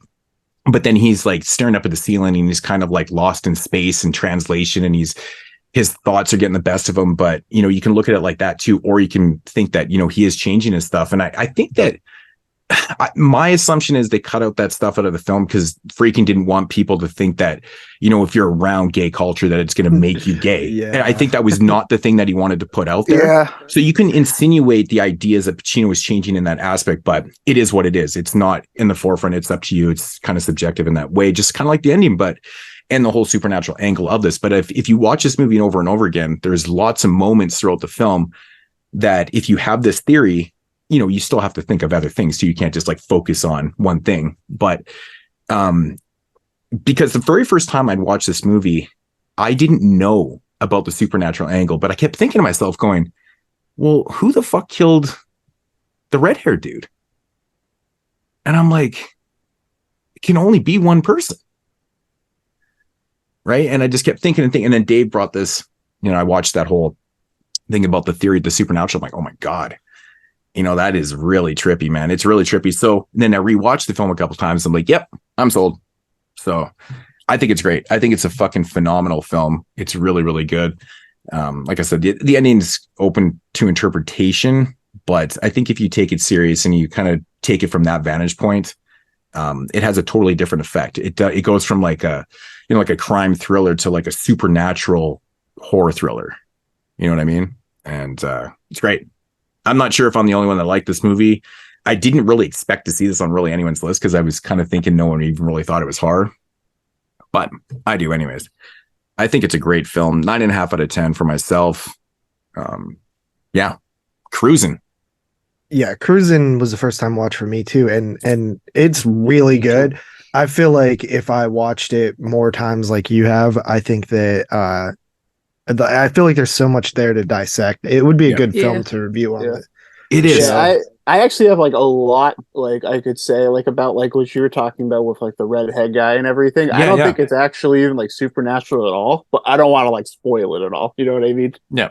If we ever do it on the show, we'll bring you on. Yeah, I thought it was very good. Yeah, I've seen this movie twice. This was a second time watch. And I liked it a lot this time. Mm-hmm. Yeah, it's a good movie. I agree. Okay, me. This is, I believe, the first repeat, right? We haven't had any repeats yet. My number 9 is Dave's number 10, and that is Christmas Evil. This movie to me is like a staple Christmas watch, man. And I'm about to start doing what Dave did and turn the volume off and throw it on, or what Tyler does when he's wrapping presents. That's awesome. And put Fiona Apple's music on too. Yeah. Nice. And like that's one thing that I do know that like all of us kind of do is we're kind of tradition with Christmas movies during Christmas. I know Dave Parker doesn't do stuff like that. It drives me nuts. Why he's so grumpy. But yeah, he's so grumpy. Christmas Evil, bro, is I remember the first time I watched it was actually on for the show. We actually did it in an early episode. We did Viewer's Choice, we called it, because we mostly were on just YouTube and not Listener's Choice, because we get it on YouTube. But no, people have asked that, like they're like, why do you call it Viewer's Choice? I said that years ago. I made fun of you guys for it. Yeah, but it was because we were on YouTube, so it was like technically they were reviewing it. because we didn't have we weren't on iTunes or anything when we first started. It was just YouTube. Yeah. But we did this film on there once. It's actually not on a Christmas show. It was just on I think we did it with Video Violence or something. But I remember picking up the Vinegar Syndrome Blu-ray that they put. That was an early Vinegar Syndrome title. The first time I even heard of that company was because Moodz picked it up on Blu-ray. That and Madman or something was one of their first. It's one of the very titles. early releases. Yeah, and that's when I first got aware of Vinegar Syndrome. But the transfer on that is still really good, even all this time later. Yeah. They never put this on 4K or anything, did they? No. Okay. But yeah, I love I love how these especially another theme of films that came out in this era is to have an opening scene where something traumatic happens to a character and then it flashes forward so many years. That is such a trope that existed back then. And this happens in here too, but it's all even more interesting when you talk about Christmas, right? And Santa Claus, because that's such a important thing for a young child is Santa Claus and the belief of Christmas and all that. And to find out that something's up with Santa Claus in essentially watching your mother, have sex with Santa Claus is very traumatic. It's traumatic, yeah.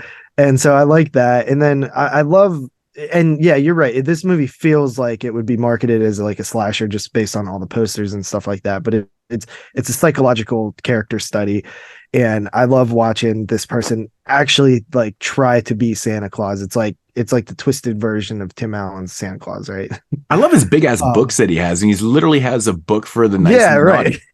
Yeah, crazy. And he's spying on these kids and stuff, which comes off super creepy. I know you probably couldn't even make this movie anymore because people would be like, "Well, that's not right." He's watching kids. And by far, one of my favorite endings in all of horror history is the ending of this film. It is just so absolutely perfect. Awesome. It works so well.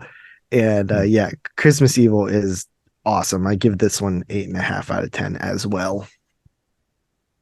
Nice. Dude, is there any merch for that? Is there a t-shirt with the final scene on it with just the van flying and something in the background? I have seen Christmas Evil shirts. It's very specific, but I found some shirts for some very obscure movies on Redbubble. So, but Dave, that's where you make it.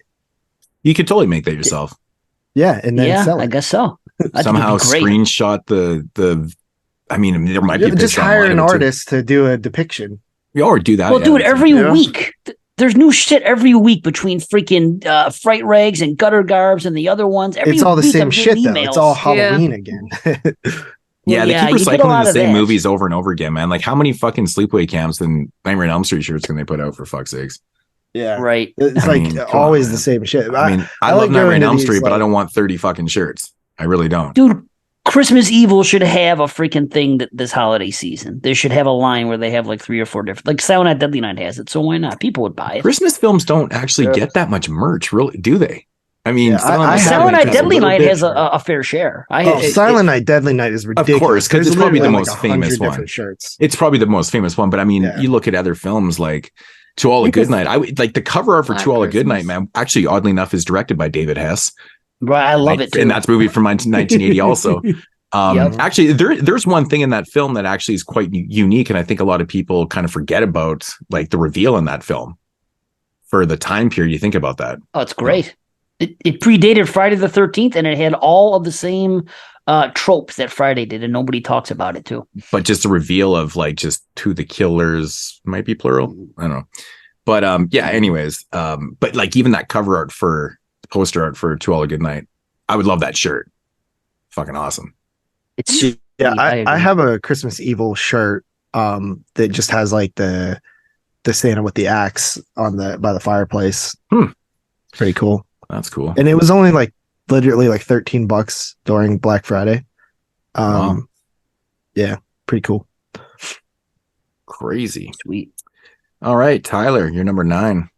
All right, we're gonna go into our second repeat of the night. Number 9, I got Lucio Fulci's City of the Living Dead.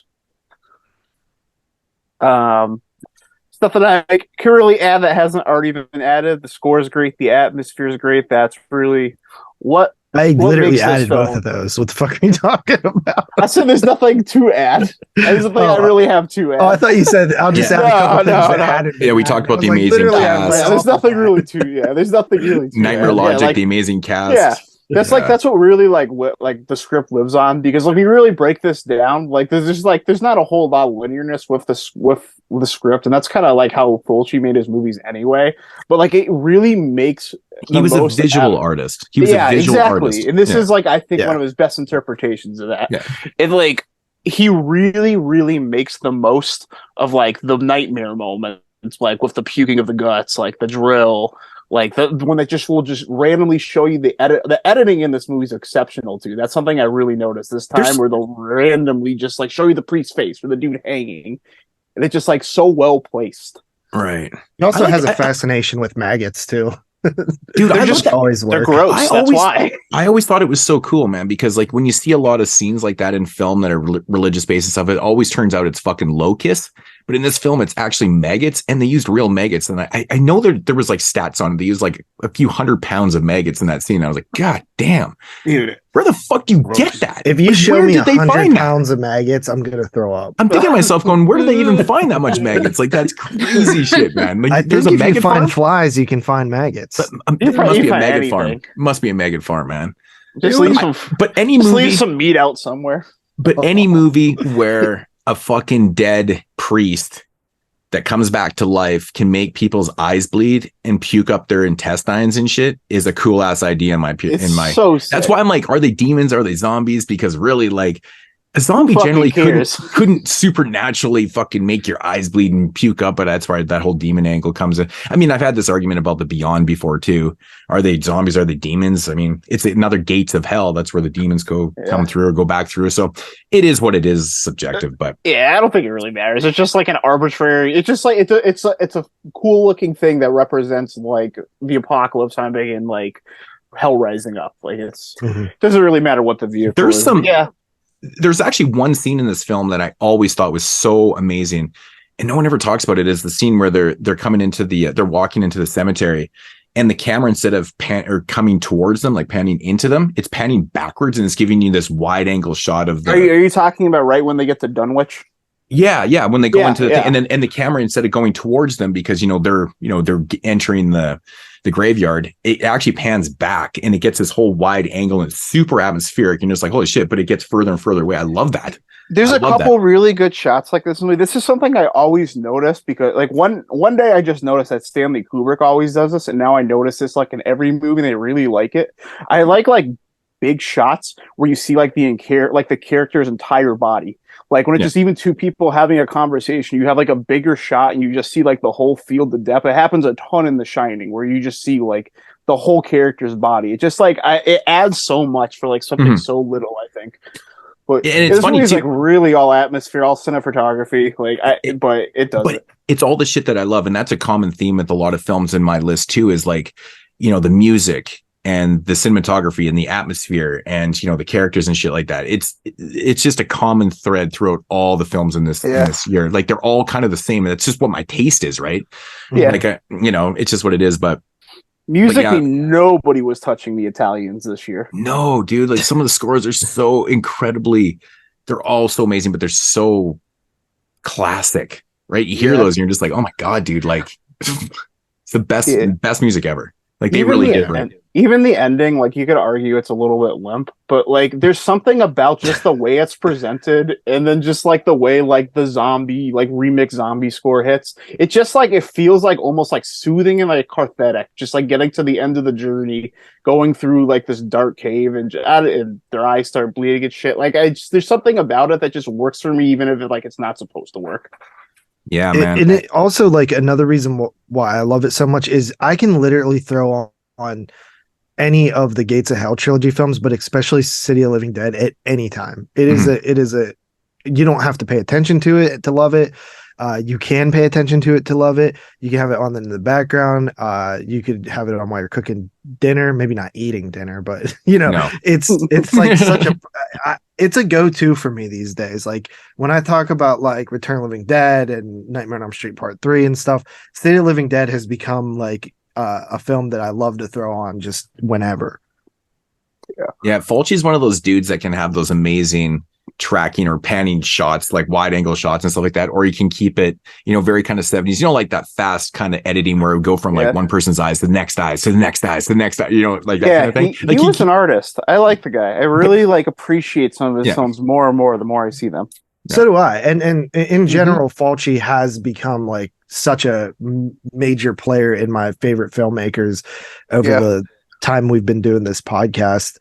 And also it's like a great Halloween film, like to have on during the Halloween season, which is this is like, I like trying to watch stuff in Halloween that's like supernatural or like hell stuff like this, like instead of like the gates of hell, right? Like instead of like the land between the living and the stuff, dead, right? Like that thin veil. I like watching movies like Ghost, like stuff like that feel like supernatural Halloween. Like this is a really good movie for that, especially like this is probably a lot of really new fans haven't seen. This is like one of those popular movies, kind of like in the first layer once you get below the surface. It's a great film for Halloween. Like what Fulci was to like atmosphere, Argento was to lighting. Like when you watch an Argento film, the lighting is just so incredible. Like he took so much time to like separate colors and just specifically highlight things in the background of shots that are all different colors. It's so amazing what he did. But Fulci with his atmosphere, like he just have like a random transition shot and it'd be the most atmospheric thing you ever seen in your life. Like it's amazing. He would just do this for like 2 seconds, like that's what I'm shooting. So I was really impressed with the editing in this movie. This might be the best like top 3 edited movies in this year, I would say. Yeah, there's some good stuff in this one. Like, I mean, the whole movie has so much smoke and atmosphere. This is like he must have had like 8 fog machines running like for some of these scenes. They're like just so like you get those lights like reflecting off the fog as like they're walking to the building, like just set across like the black. Now you could just put it on your fucking wall. It looks so nice. Yeah. What did you rate it? I'm gonna stick with the strong 7.5. Strong 7.5. All right. All right, so back up to the top. Dave, number 8. Okay, number 8. This is a movie that I actually reviewed here with you guys quite a long time ago. Oh, I know what it is. And this is a movie that I've always enjoyed, but it was the one movie from this director that I could never follow. And that's all changed because subsequent views, it makes perfect sense to me now. So once again, the master himself, Dario Argento, with Inferno. Yeah.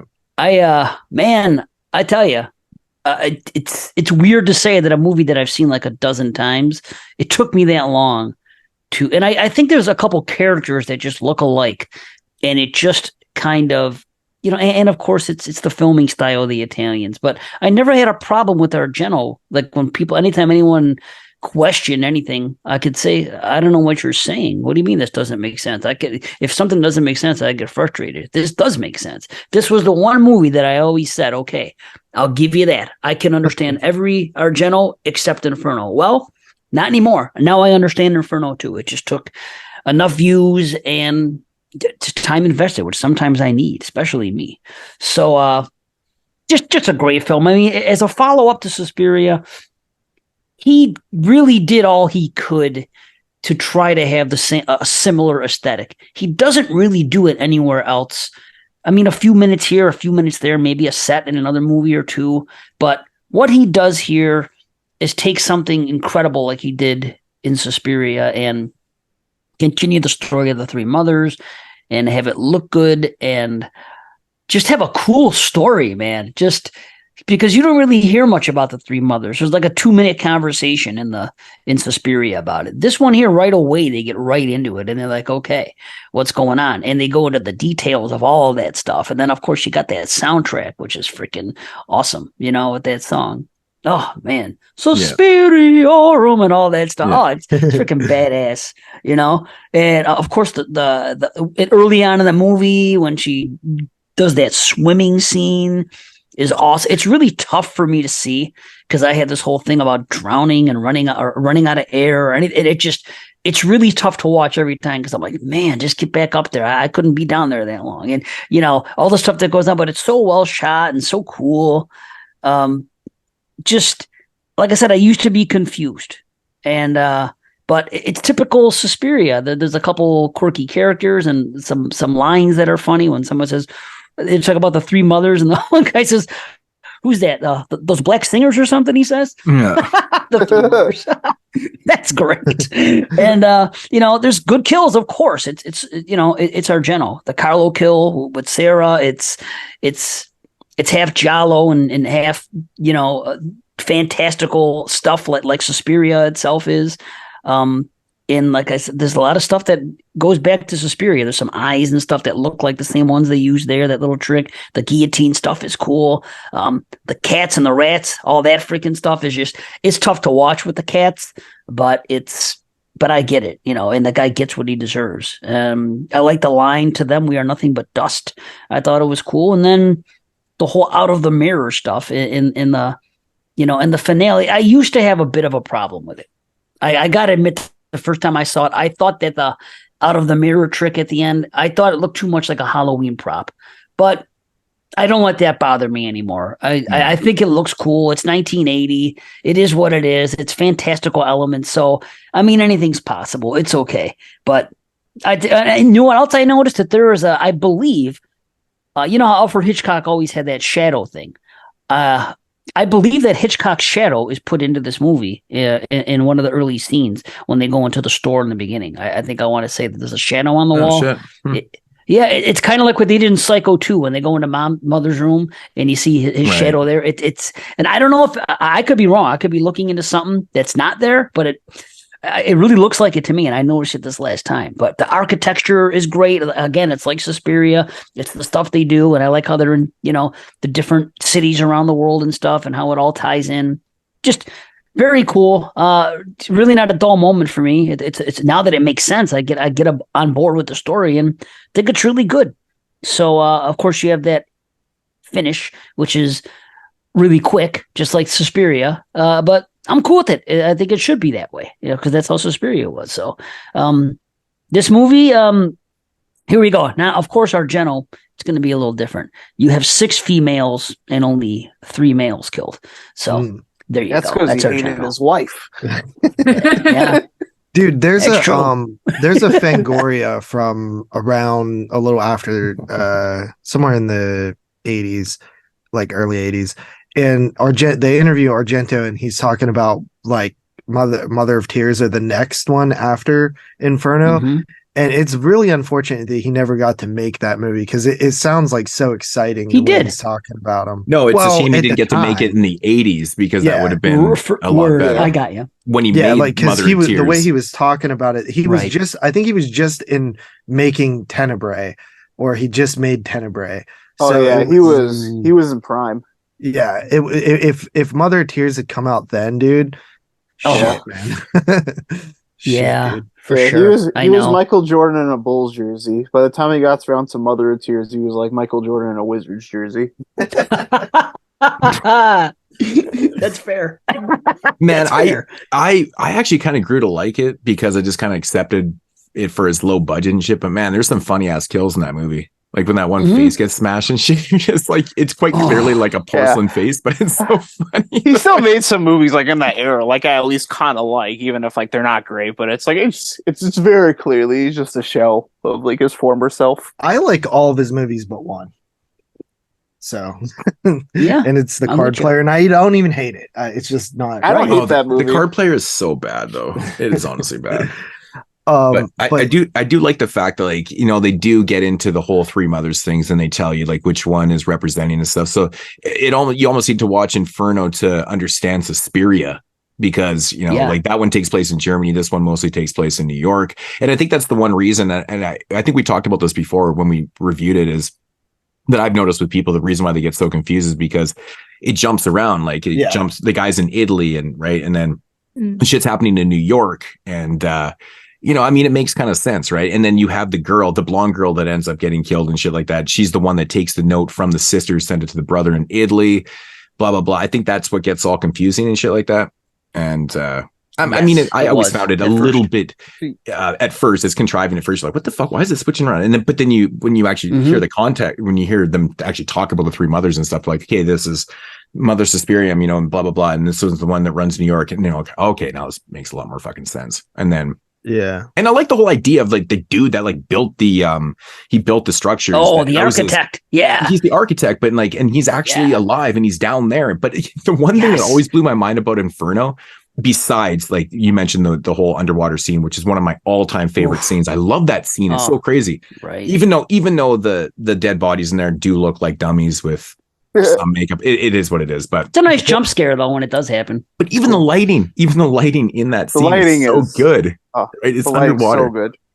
But when he finally discovers, because they talk about something underneath your feet, right? Yeah. And he finally figures it out that it's like actually underneath his feet. So he digs up the boards and stuff, makes his way down. I just love how like extremely huge this area this professor lives in. Like it's like you go down and like, where the fuck is this part of the building? Like, is it like 100 feet down or something? Like it seems so odd to me, like where it is placed in the building that you could hide from everybody and nobody knows that you're there. It's like such a huge thing, but it doesn't matter. It doesn't really matter. It's not a rip on at all. I just think it's really cool because he goes down in this like little crawl space and all of a sudden it like leads into this huge fucking area. And I'm like scratching my head every time going, where is that in the building?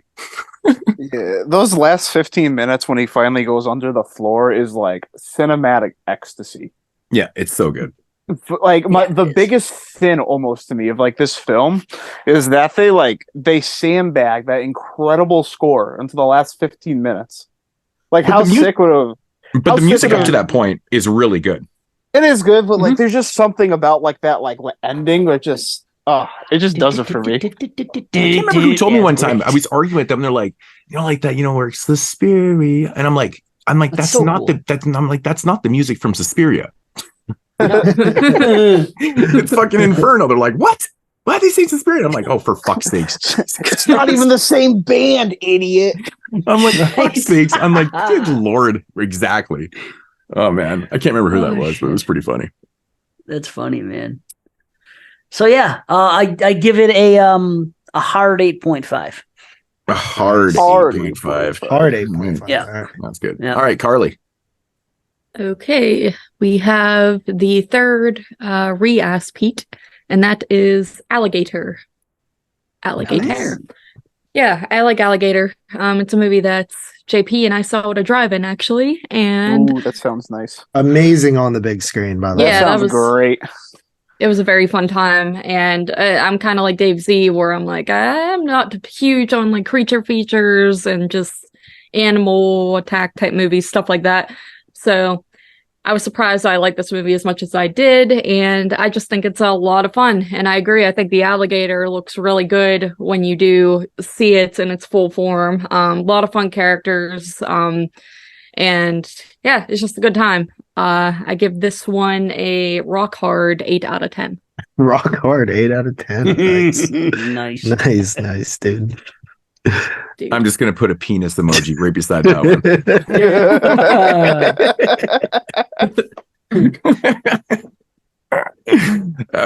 Okay. All right. Alligator showing up twice already. That's crazy. Cool. So coming in at number 8 is, I guess, a repeat. We like literally just talked about this, and that's Argento's Inferno. Nice. I love Inferno. I'm actually rocking the shirt right now. I've always been a really big fan. You guys know me. I like, visually aesthetic. I mean, that's why Argento's always appeased me, because like visually, I love watching. Like sometimes I don't even care what the narrative is. If it's like appealing on my eyes and I can just stare at the screen for fucking, 100 minutes, I'm cool with that. I'll figure out the narrative later. I'll just read Wikipedia. Hopefully somebody got the shit right. I'm fucking joking. No, but I love everything about this film, man. I love the structure of it. I like how it bounces back and forth. I like how it explains the mother tiers, like, the houses and which one is representing what city. Is it Germany? Is it New York and Italy? I love that idea. The women are fucking beautiful in this. It's kind of a shame, actually. The girl that was in Italy that takes the sister's note and, you know, goes and finds the Three Mothers book and stuff like that, ends up dying and shit. She was beautiful, man. That was one beautiful girl, man. Like, I don't know who the hell she is, but she's beautiful. Anyways, I just thought it. How about the one with the cat? What's the name of the one with the cat again? You know, I'm talking about the woman that's in the class and she has the cat, the witchy woman. Yeah. Fuck, what's that actress? I don't know. Yeah, she's almost beautiful. like tantalizing, right? Yes. Is it Anna Peroni? Yeah, I think Anina Peroni might be. Yeah, it is her. I think you're right. Yeah, because she's also in something. Yeah, she's in Tenebrae. She's House by a Cemetery. Right. Which, you know, this always happens with these actors and actresses, man. They always appear in like all these other movies. Yeah, she's in fucking Tenebrae. Crazy.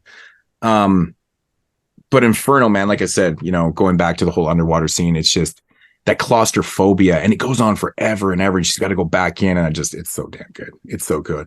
And I've always, like, I think we talked about it before too, but we tried to explain why that's there. Like, why is, like, you know, in Italy, it would make sense to find that part of a building underwater, considering, well, look at Italy, it's half of it's underwater, in Rome and shit. And then but that was in New York. Right? So why is that part of the building completely submerged in water? Never thought about that. Because the movie said so. I remember complaining about that in no, but I always wondered why, because like, how did that happen? It's not explained, are we sure? No, it's totally not. They're just like, and it's funny because it's like a whole, it's literally like a whole floor. You can tell the way she goes down, probably a whole floor, right? Yeah, it's like definitely a whole floor that's flooded. Yeah, and it's so weird because, and I think that was one thing that confused me back in the day. I'm watching this film, going bouncing back and forth, knowing that there's buildings like this in Italy that are completely, you know, submerged in water and shit like that. We all know this, but that's the scene in New York. It's fucking trips me out. Even to this day, every time I watch it, it trips me right the fuck out. I don't know why. I don't know, but I'm glad it was flooded. I'm reading like I was rewatching it again. I'm like, why do I always have to like it's the one left stew on it? I'm like, why is this underneath water? It doesn't even matter. It's just one of those things that I'm just like questioning. But anyways, it's like one of the greatest scenes. But I really like the finale in this. Actually, one part in this film that makes me laugh is when the fucking what do they call? He's not the professor. He's the architect. Yeah. When he's talking to the dude through his throat thing, and then he falls off the chair and he's like hanging from his fucking from the cord. That part makes me laugh every time. It's so good. But yeah, solid film, and we've talked about this one 100 times. It might get brought up again, it might not, but Inferno's fantastic from top to bottom. I find this movie just rips by too.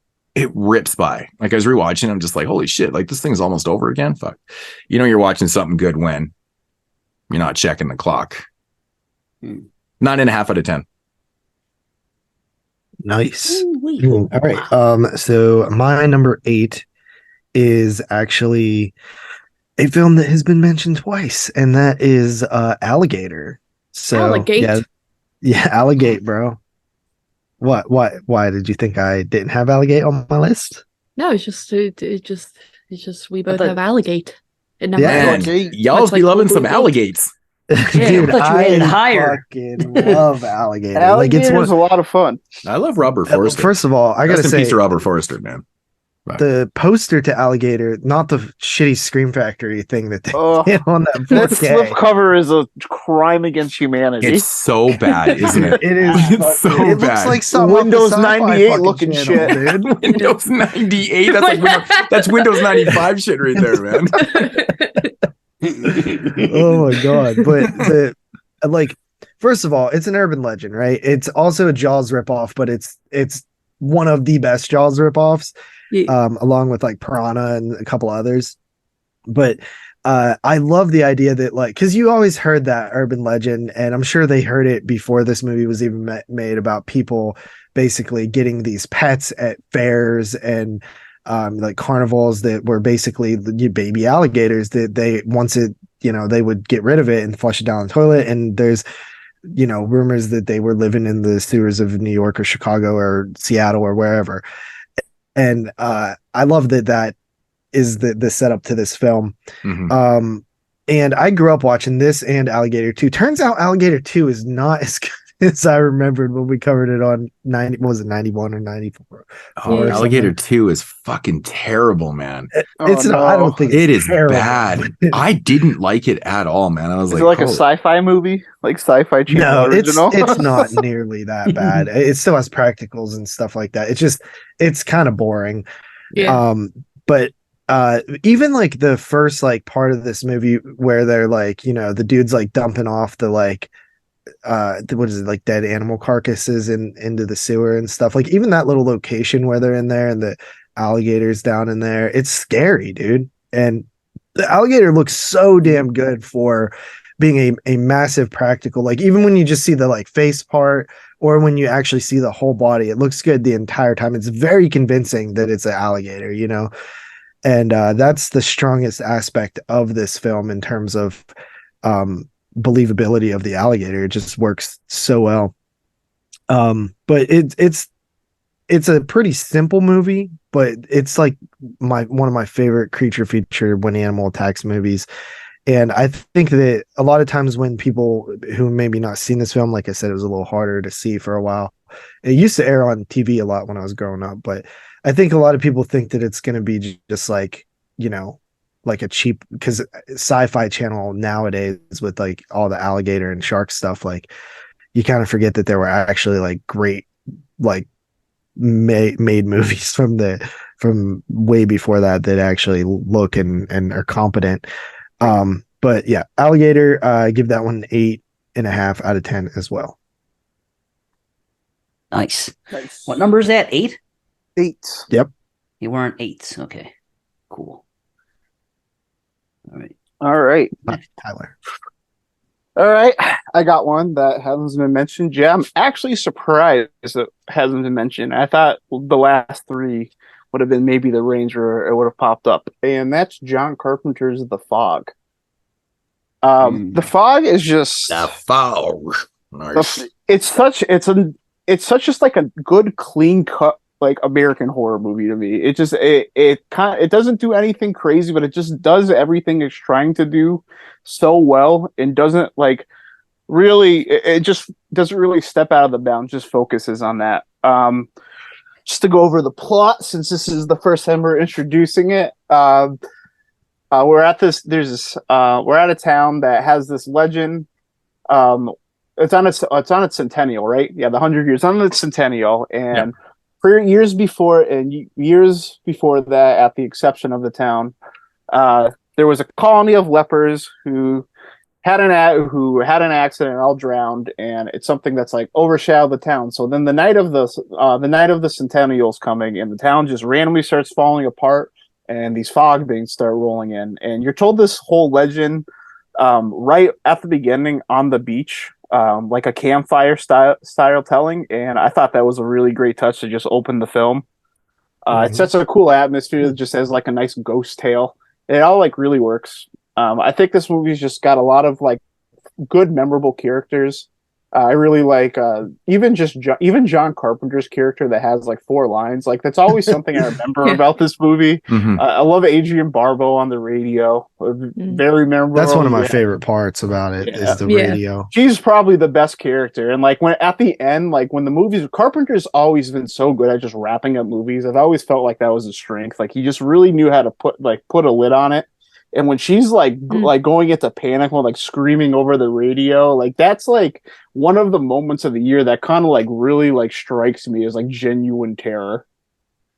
Right. The score for this movie is incredible. The cinematography is incredible. The atmosphere is just really there. It might not hit the peaks as some of the other movies that I already talked about, but I think it just like it does the best overall between those. Jamie Lee Curtis is in this in a smaller part, and she's got really good chemistry with Tom Atkins. This cast is just kind of like insane for the era. Lots of good like genre people hanging out in this movie. Hal Holbrook plays the father. Hal Holbrook, yeah. Hal Holbrook. George fucking Buck Flower. Buck Flower telling the story. Janet Leigh's in this. Insanity. But yeah, this is a movie I've watched so many times over the years. Like I'm almost like I'm probably in the biased territory for it. But it's a really approachable movie. It's a movie I usually watch around Halloween time, and like almost every year. This was the first time I watched it on 4K. That looks great. But yeah, The Fog's just kind of an all-time favorite for me, and I think it does everything well. I think it holds up, and I just think it's like a really great American genre picture. Yeah, the cinematography from Dean Cundy is it's outstanding. I mean, I get it. Like when you have good locations and stuff, man, it's almost like free production value. We've mentioned that a million times. But when you have somebody that can actually shoot it properly, it just adds to it. It's just so fucking amazing, man. Actually, a little side, like I love The Fog so much, but Tommy Lee Wallace, who actually, I think he was an editor. Did he do the editing on this film?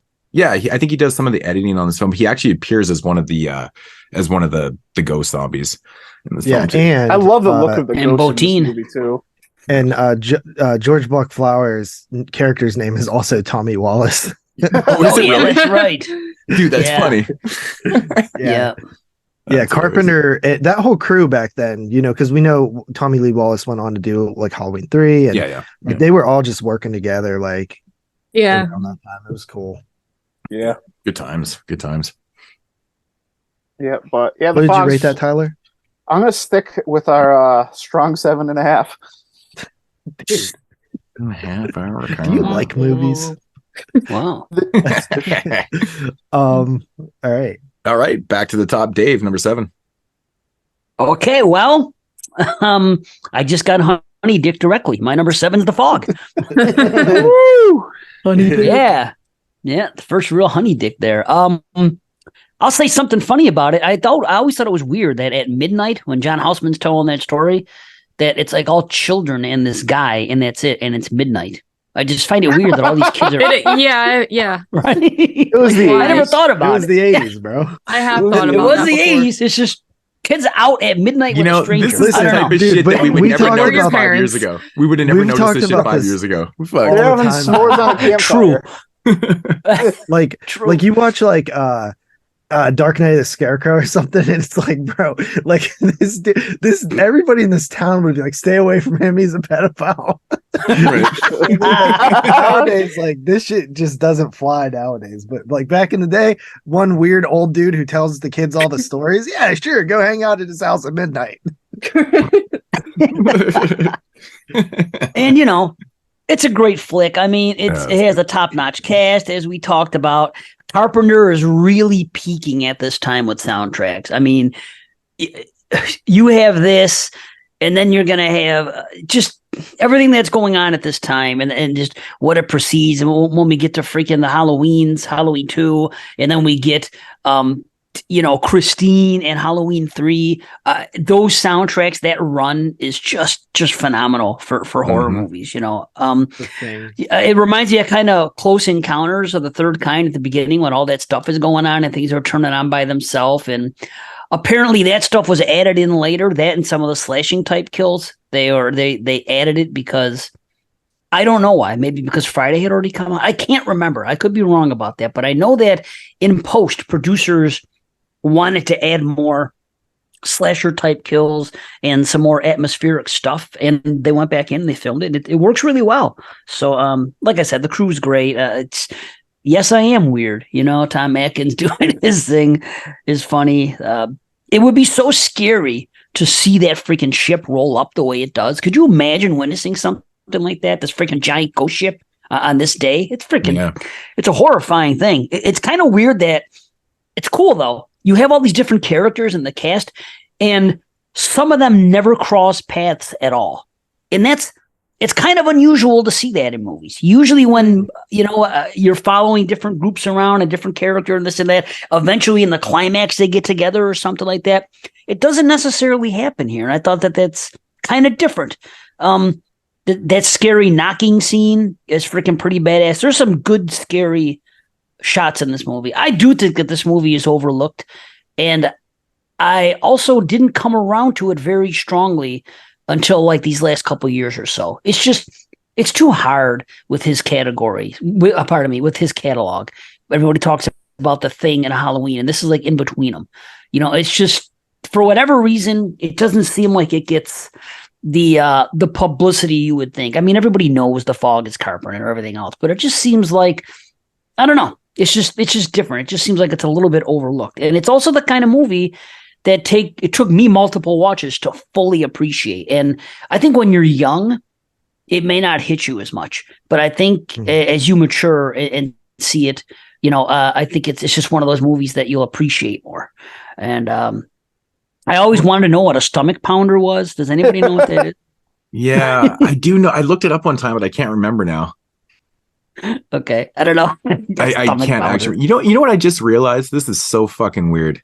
I don't know if I just noticed this right now, or probably because I'm a fucking idiot. But Tom Adkins' character is named Nick Castle in this film.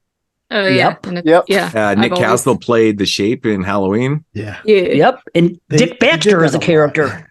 Yeah. So that makes sense why Dick Tommy Baxter, Wallace is fucking Buck's character in this. Oh shit! I didn't even realize. Like that's fucking. I'm blowing.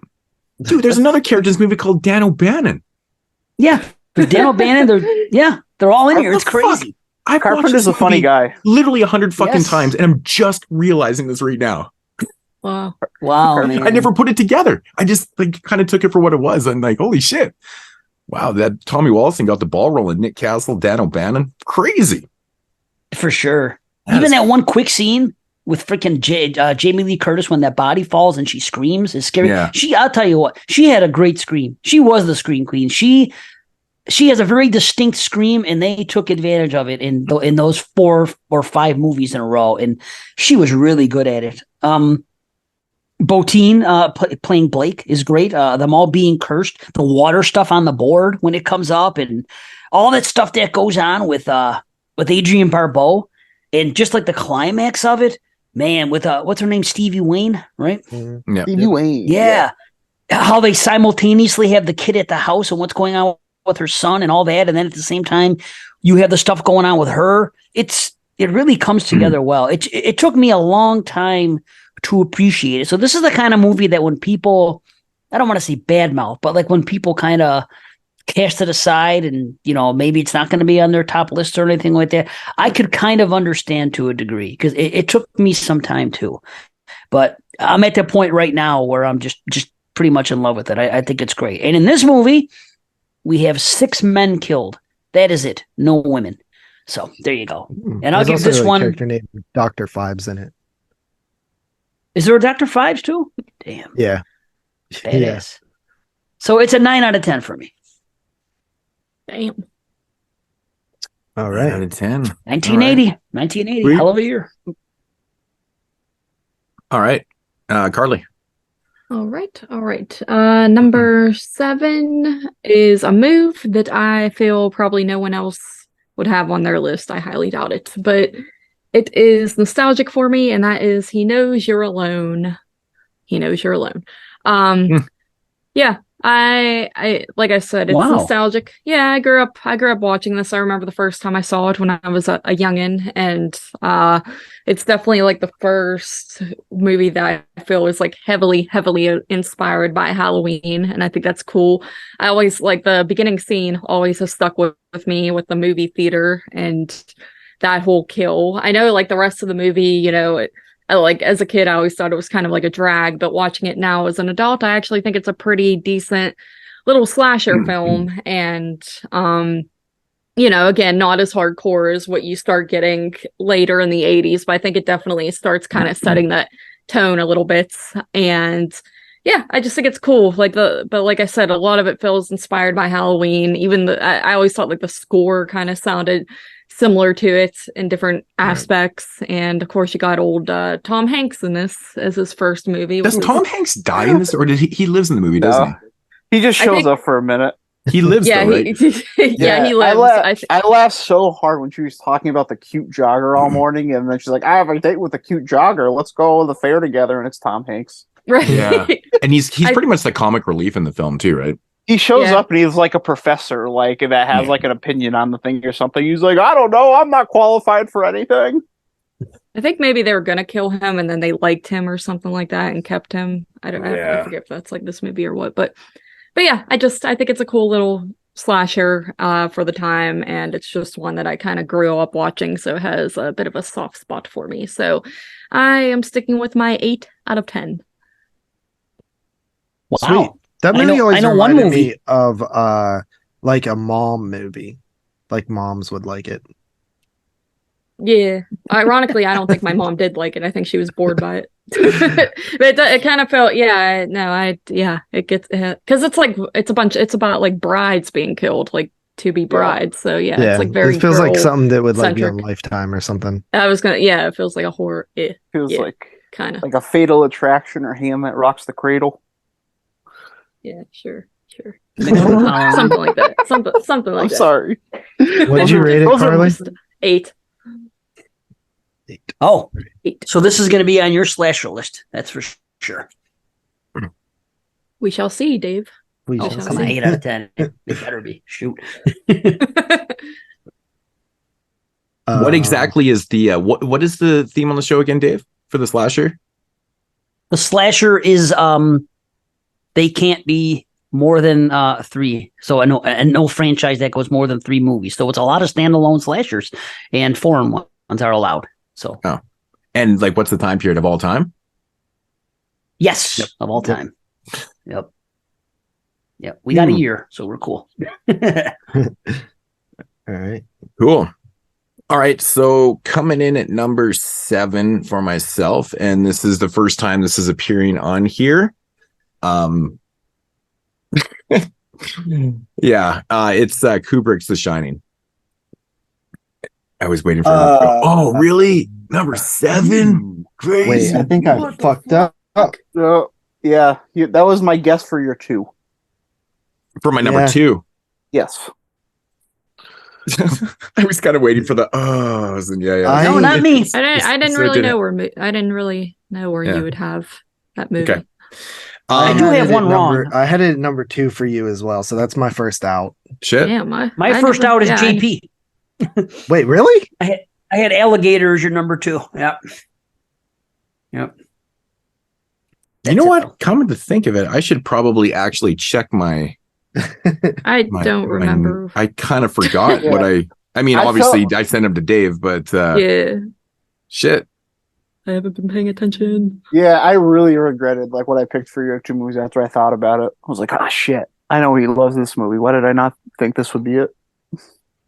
Damn it. Okay. The Shining at number 7 for you. JP hates The Shining, so that too. I mean, like, seriously trying to find. I can't even remember what I picked for you guys. Just look at your message between Dave. I know. I'm trying to find. Actually, I can't find it. I don't know what the fuck I did. I know I copy and pasted. Oh, here we go. Did I lose any of these so far? No, I'm good. I'm good still. Okay. All right. So yeah, The Shining, Stanley Kubrick's adaptation of Stephen King's novel. We all know the history. Stephen King hated this adaptation.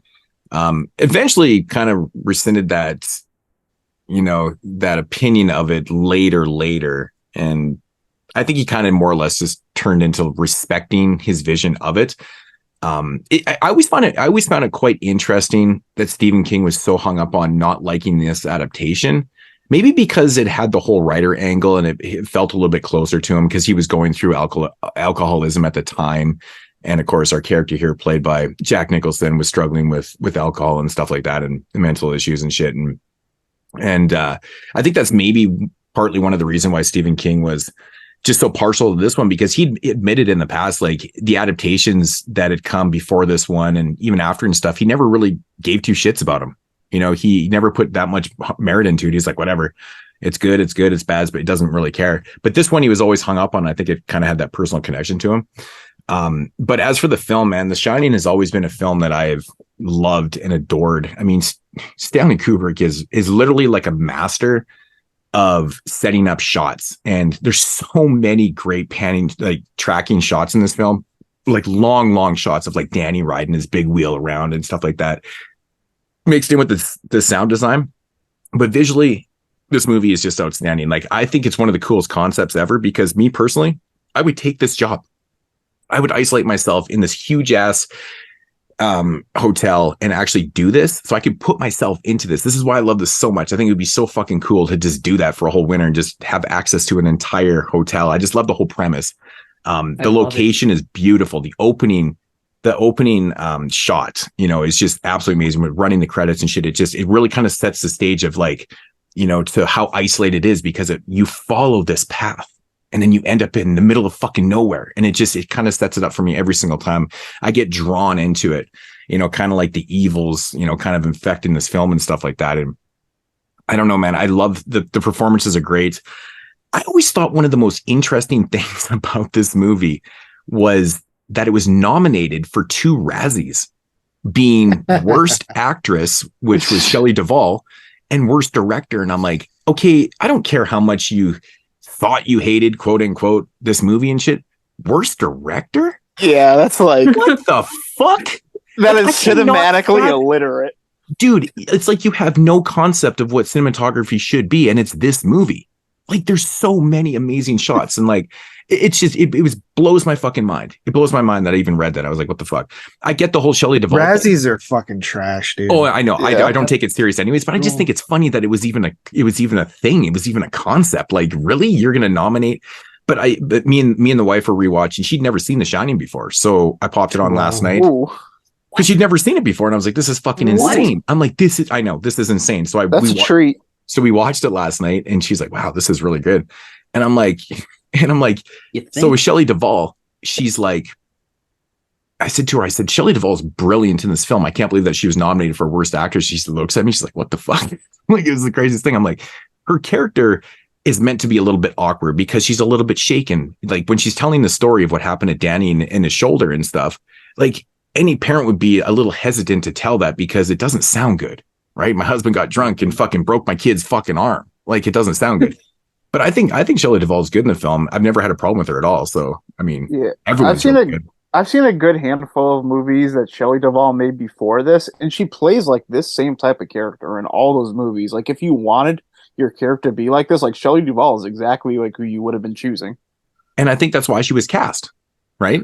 Like, yeah, Kubrick wasn't just casting anybody in his films. Like, he chose people that, it made a lot of sense, right? A year before this, she made a movie called 3 Women. That's kind of like a psychological, like, ish horror movie with Sissy Spacek, and she plays like a character very similar to this, like a single younger version, but like that was directed. Is that the Aldrich movie? The Altman movie. Yep. The Altman movie. Did I say Aldrich? Yeah, the Altman. Yeah. Dude, that movie's fantastic. I actually have that Blu-ray. It's the Arrow Academy one, right? It's fucking. That's a good ass movie, dude. Thanks for reminding me about that. That's a good movie. Yeah, I like the movie a lot. I usually watch that movie like every year.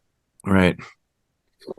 I just, I mean, honestly, dude, have you guys ever watched the documentary 237? Yes. Nope. Yep.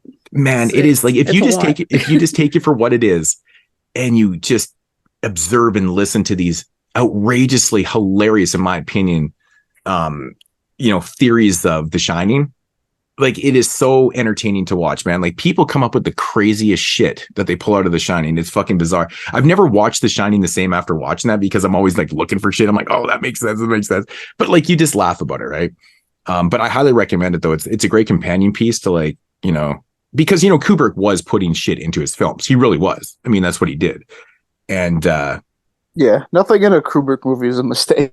No, nothing is. Everything was deliberate, like, from the patterns and, the way the reds were in there and stuff like that. Everything was deliberate in the film, but people took it one step further, and, like, with the whole Indian burial ground stuff. And, like, I can't remember all the theories, all these, they were just outrageous, but they're pretty damn funny. But, no, this movie is, for me, it's like 2.5 hours long, and it just rips.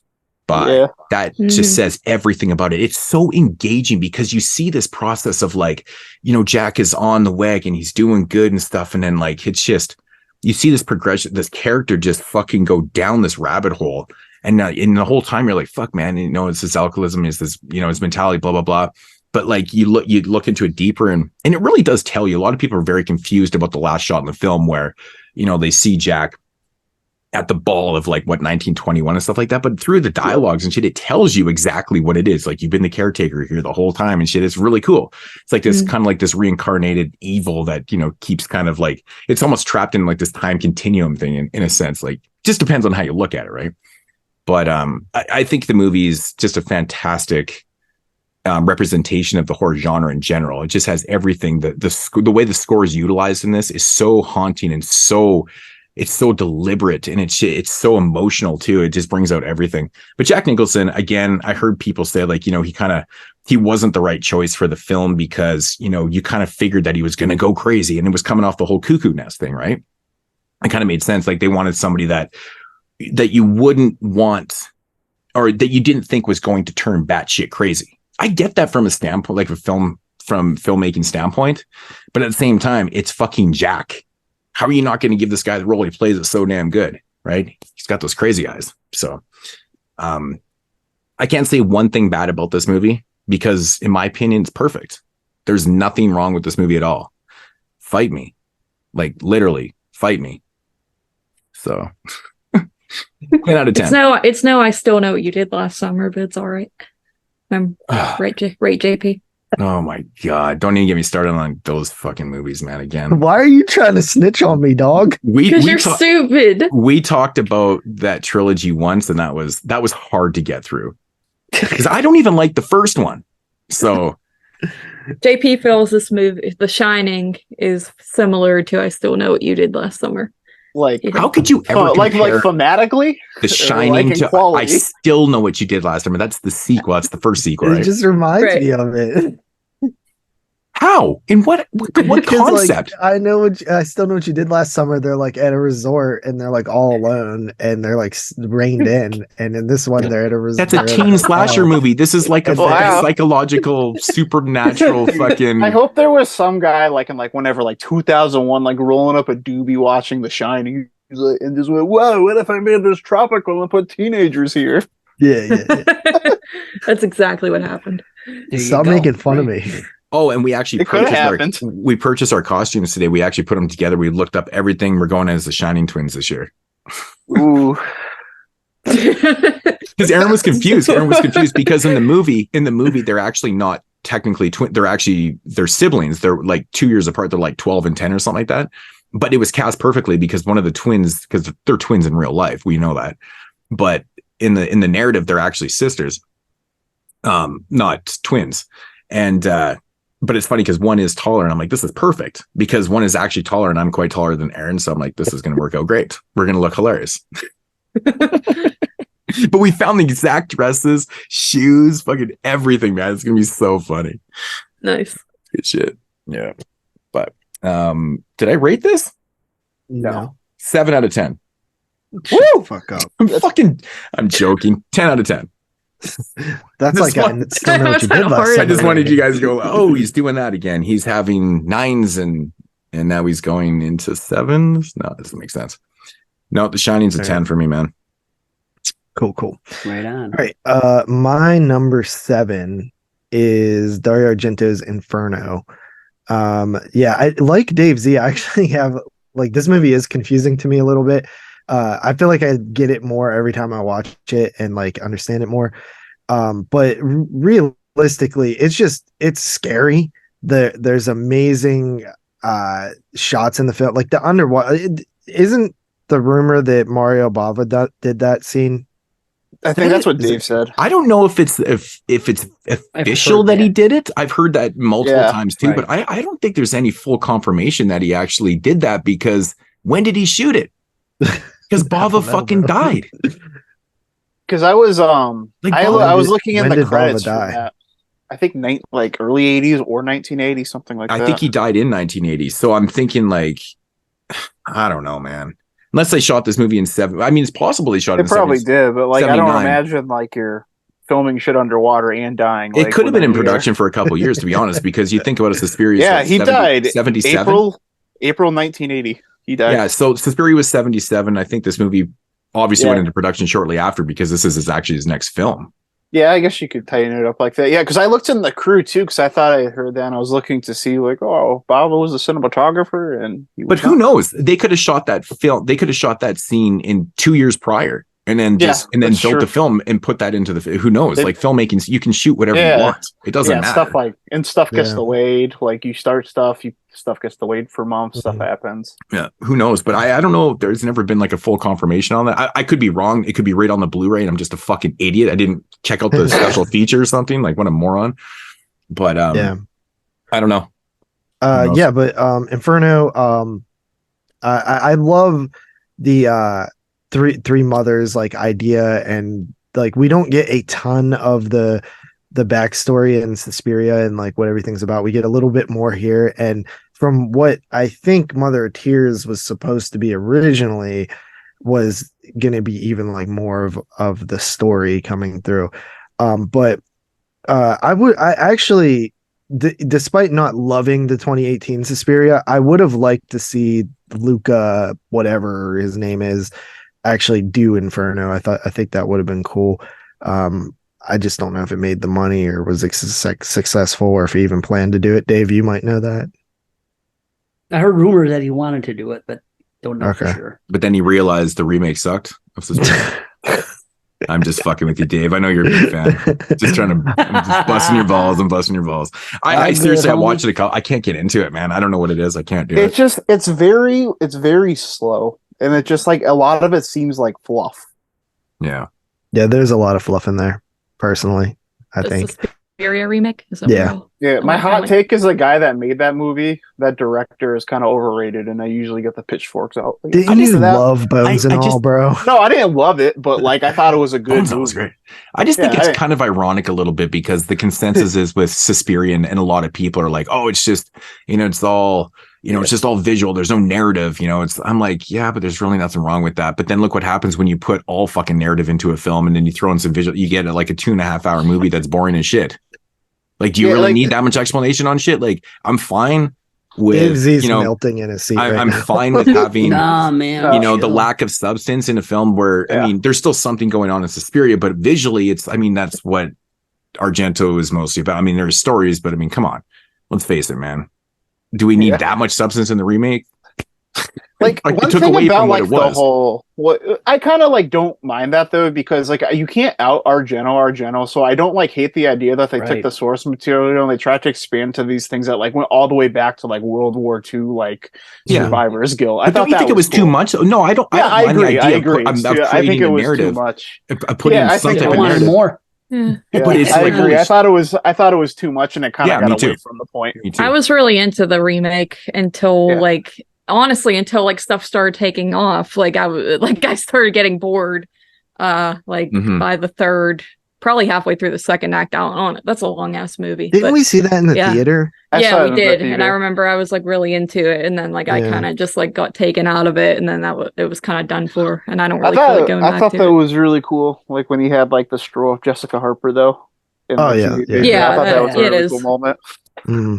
But Inferno, it's pink and blue a lot, and I like that. So 8.5 out of 10. Nice. What did you rate Alligator, by the way? 8.5 out of 10. They've all been 8.5 out of 10 so far. Okay. Tyler, number 7. Well, all right. I got the next one here that may have been that might be of controversial nature, but honestly, this was also a first time watch, but I watched it 3 times. And it was listed as a horror movie. I've always heard this movie associated with horror, and I just honestly never thought twice about it. I didn't know like some people didn't consider this a horror movie, but it is The Ninth Configuration. Yeah, I figured this would pop on someone's list. I've watched this movie a couple times too. I think it's a really good movie. I just don't really see the horror in it, but that's just me. So I definitely understand. I think it's definitely on the lighter side, like for sure. Like that's inarguable. But yeah, this is a really interesting movie. It's kind of like One Flew Over the Cuckoo's Nest mixed with a very popular movie from a very popular director that I'm not going to name because it'll spoil the entire movie. But it's about again on the post-Vietnam, like I don't want to say exploitation, but like exploring the post-Vietnam PST theme. There's a experimental hospital stowed away in this like almost like distant castle in the hoods. I mean, the woods, not the hoods. What the hell? It's in the hood, there's a castle in the hoods. Oh my god! But yeah, there's like a castle like in the distance. Was the opening shot to this film like sets the atmosphere of it, and it just like it's almost like mystically inviting to me, and I'm just like so into this movie from the start. I don't know what the song is, but it's like this like really nice like country song that I don't even like just like zooms out of this guy staring out this raining window, and you see this big castle like in this big foggy forest, and it just like immediately sets the tone, and I'm immediately into it. But there's a colonel is sent to this hospital to they're trying different experiments. It's all these vets that are like experienced psychosis, and then also an astronaut that aborted a mission to the moon 10 seconds before launch. So this colonel that has questionable sanity himself is sent to this experimental hospital to almost be like their psychologist or their doctor and try to just reach these men in a more common level because the experiments they're trying aren't working. And there's a lot of really cool like side characters. You got the actor that played Priest in The Exorcist in this. He's got a small role. We got Joe Spinell showing up again, who's pretty memorable. And then you got, I believe his name's Scott Wilson. He was on The Walking Dead as an older man, playing the astronaut that aborted the message. And the main two characters are him and the colonel that came here, played by Stacy Keach.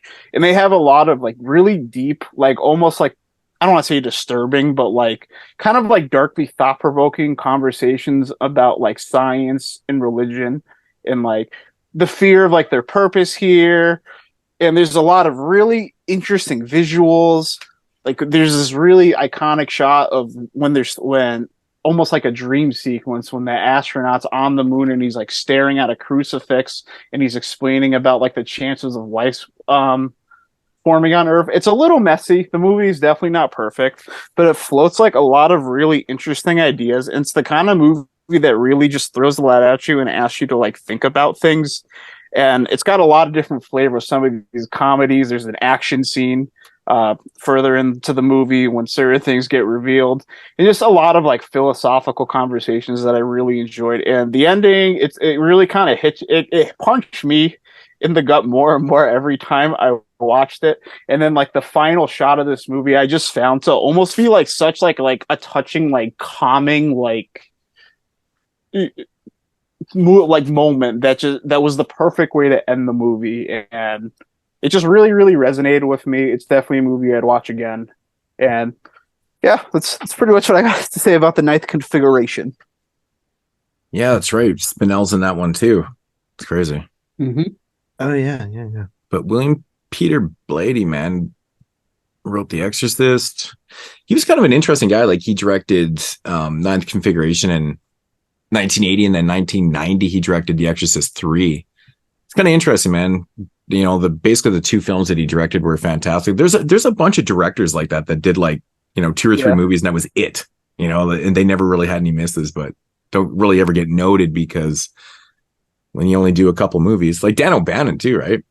Yeah, he only did a couple. Yeah, kind of interesting. There's a few guys, but yeah, Ninth Configuration. Did you guys watch that one? Yeah. Not for this, but got bored in the past. She said I got bored. Yeah, I gave up. I was like, I'm not going to get into this, so I just gave up. This movie is definitely not for everyone. This is a movie that I liked a lot. I like movies that like kind of like take a lot of different things. I tend to like gravitate to those more, and I kind of like tend to gravitate to movies that are a little bit. Bro, all you gotta a little say bit more is intellectually stimulating. A little bit more intellectually stimulating. I really gravitate. Yeah, but to this. Intellectually stimulating. Art. Yeah, I like pretentious. Sounds so pretentious. Pretentious. What did you rate that one? I'm gonna move up to the strongest 7.5 out of 10. Oh, the strongest 7.5. Okay. We're getting there. We're getting there. We're getting there. We're almost to 8s. Emoji next to that one. Okay. All right. So back up to the top here, Dave. All right, number 6. This has been mentioned, boy, I think at least 3 times now. So far, so good. I'm not going to say much. It's City of the Living Dead. Yeah, it's my favorite of that trilogy. It didn't used to be. It's just, yeah, it just took time. Over the last couple of years, I've really gotten an affinity for it. I'm just into the atmosphere of it. It's fantastic. The gore gags are great. The soundtrack is great. I like Peter as the lead. I like I like all the leads. You know, the Peter and what's her name. You know, they're cool. I think it's funny that there's a mirror in a casket. Never quite understood why somebody put a mirror in a casket, but that appears in this movie. I think it's funny that he's more worried about beer than the crack at that one scene. Mm-hmm. But whatever, to each his own. But the kills in the car, also the bleeding eyes and all that, is just an iconic scene with the freaking puking of the guts and everything. It's funny awesome. Actually when the fucking wall breaks in the bar. The guy's just like, yes. His reaction is like, it's totally nothing like it would be for me. I'd be so pissed off. I'm like, my fucking wall is broken in half. He's just like, oh, it's a brand new building. Okay. Yeah, right. It's this like so nonchalant reaction to it. I'm like, fuck, that's my business, bro. I'm like, no way. Yeah, that's crazy. I think it's cool that her name is Mary Woodhouse, just like Rosemary Woodhouse in Rosemary's Baby. Right. Yeah. Of course, we get the eyeball painting and all that, the bleeding walls, a great drill kill, maggots literally being blasted up in the air. Man, I always said, man, that drill kill is so well done. Like, oh my gosh. It looks fucking so real. I was watching that shit in 4K the other night, and I was like, oh my God, this shit looks ridiculous, man. Like, it just looks like fucking Rajicci's fucking real head is there. Like, it looks so good. Awesome. Yeah. I gotta get the 4K. It's good, amazing, dude. Like, man, that's a movie that really benefits from, because like it's shot kind of darker and stuff on purpose, right? It's creating an atmosphere and shit, but like the way the colors just kind of pop. Oh, it works so well in the 4K, man. It looks really good. Man, I like, it's kind of weird. They actually use a real phone number in this movie. Usually when you watch a movie, it's 555 and something, which are all fakes. But in this movie, they give a real phone number. And that's because in Italy, 555 number is actually real, so they can't use them there. That's why they use numbers. I'm totally joking. I totally just made that. That's actually a good point, though. Maybe that is it would have made the sense. number that that's he what saw is the big one. Yeah. Wow, that's weird. I would have bought it totally. It's cool. The dead leaving their tombs and all that stuff. When the rat flies out, it's kind of funny, and cool lighting here and there. The brain squeezes are great. There's 3 of them, and they're all great. It's got this Suspiria-like ending. And here we go. 11 men and 2 women. So, dude, it continues. 9 out of 10. Yep. Wow. Crazy. Yeah. There we go. Fuck, man. Yeah. All right, Carly. Fuck him is right. Okay. Where are we at? Number 6. All right. My number 6 was mentioned, I believe, only by Tyler so far, and that is Ninth Configuration. House on the Edge of the Park. You're a fucking idiot. Yeah, House on the Edge of the Park. I really enjoy this movie quite a bit. David Hess, somebody I wish did not die by the time I got to meet him, because he's someone I really wish I could have met. But I think his performance is great. Other super Italianly named dude who died this year. Giovanni Radici. Yeah, he's really great too. And just, I think Tyler said this too, like the party scene, like the scene where they're dancing to the disco music, that song gets stuck in my head for the rest of the movie every single time. Oh, I know. And it's it's actually a little annoying sometimes, but I mean, it's very catchy. And just the whole movie is great. I mean, like David Hess, I think really is what sells it. And it's one of those films where I can't really stand any of these rich characters, and even though they're bad people, I'm almost rooting for the bad guys in the movie. Like by the end, I'm just like, I really, I'm not happy to see these rich people get the upper hand. Like I don't really can't stand them. But yeah, it's just a very interesting film that keeps you enthralled the entire time. Just a lot of weird stuff going on in it, and it's my type of movie. It's definitely my type of movie. So I give this an 8.5 out of 10. Ooh, very nice. I feel worse about my top 2 on you now.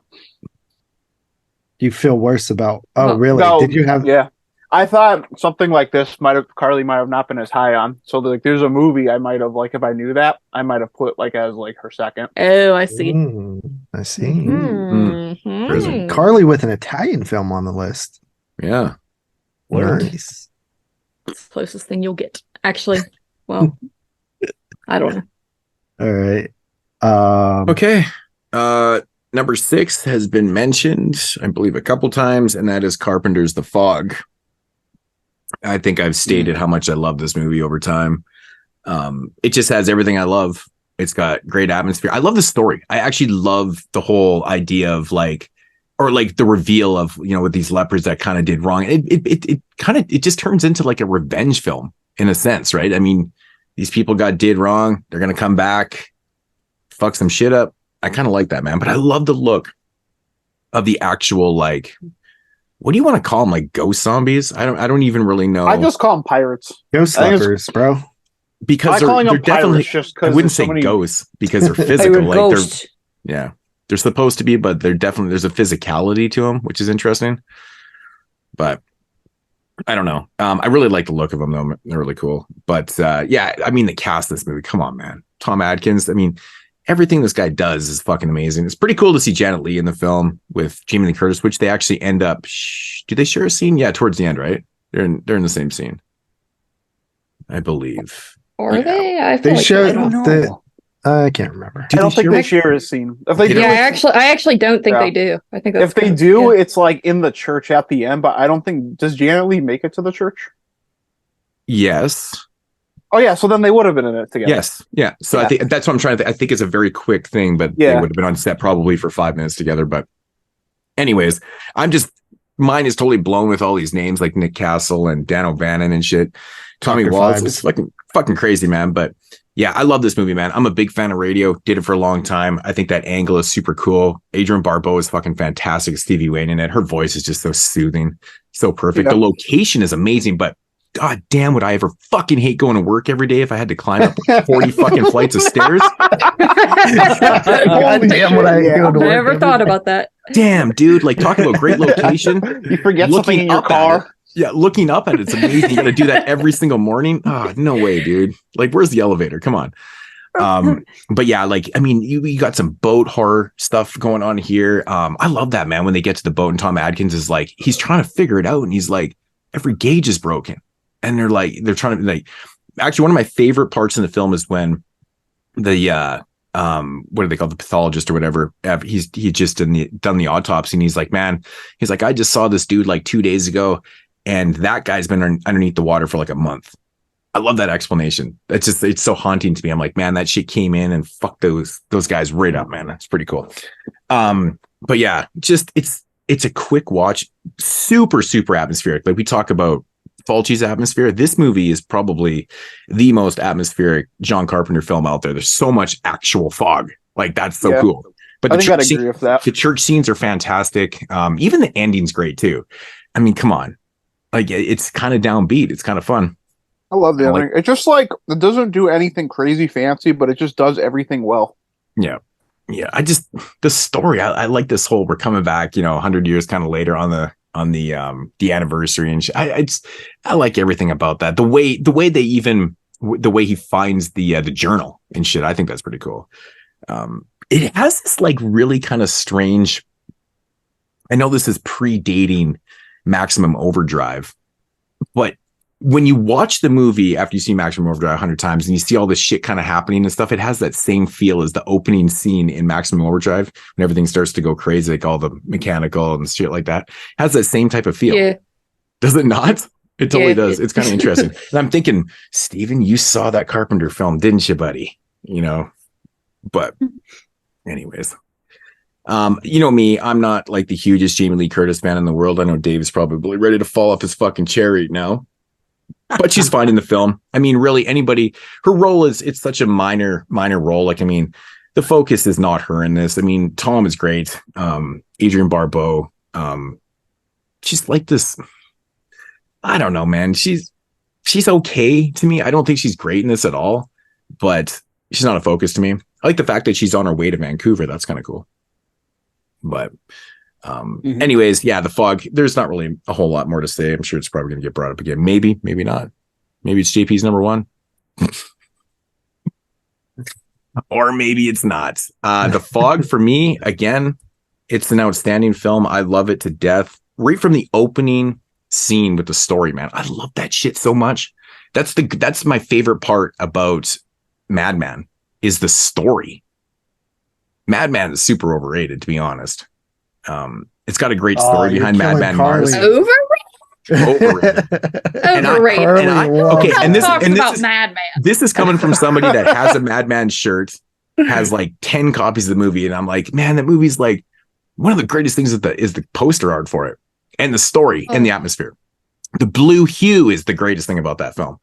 But honestly, it drags to me. But anyways, the poster's better than the movie. Pretty much. Yeah. I'm just twisting. Everyone's cranked tonight. Dave isn't saying he's like fucking asshole. He's fucking ripping on Suspiria. He's fucking hating on Jamie Lee.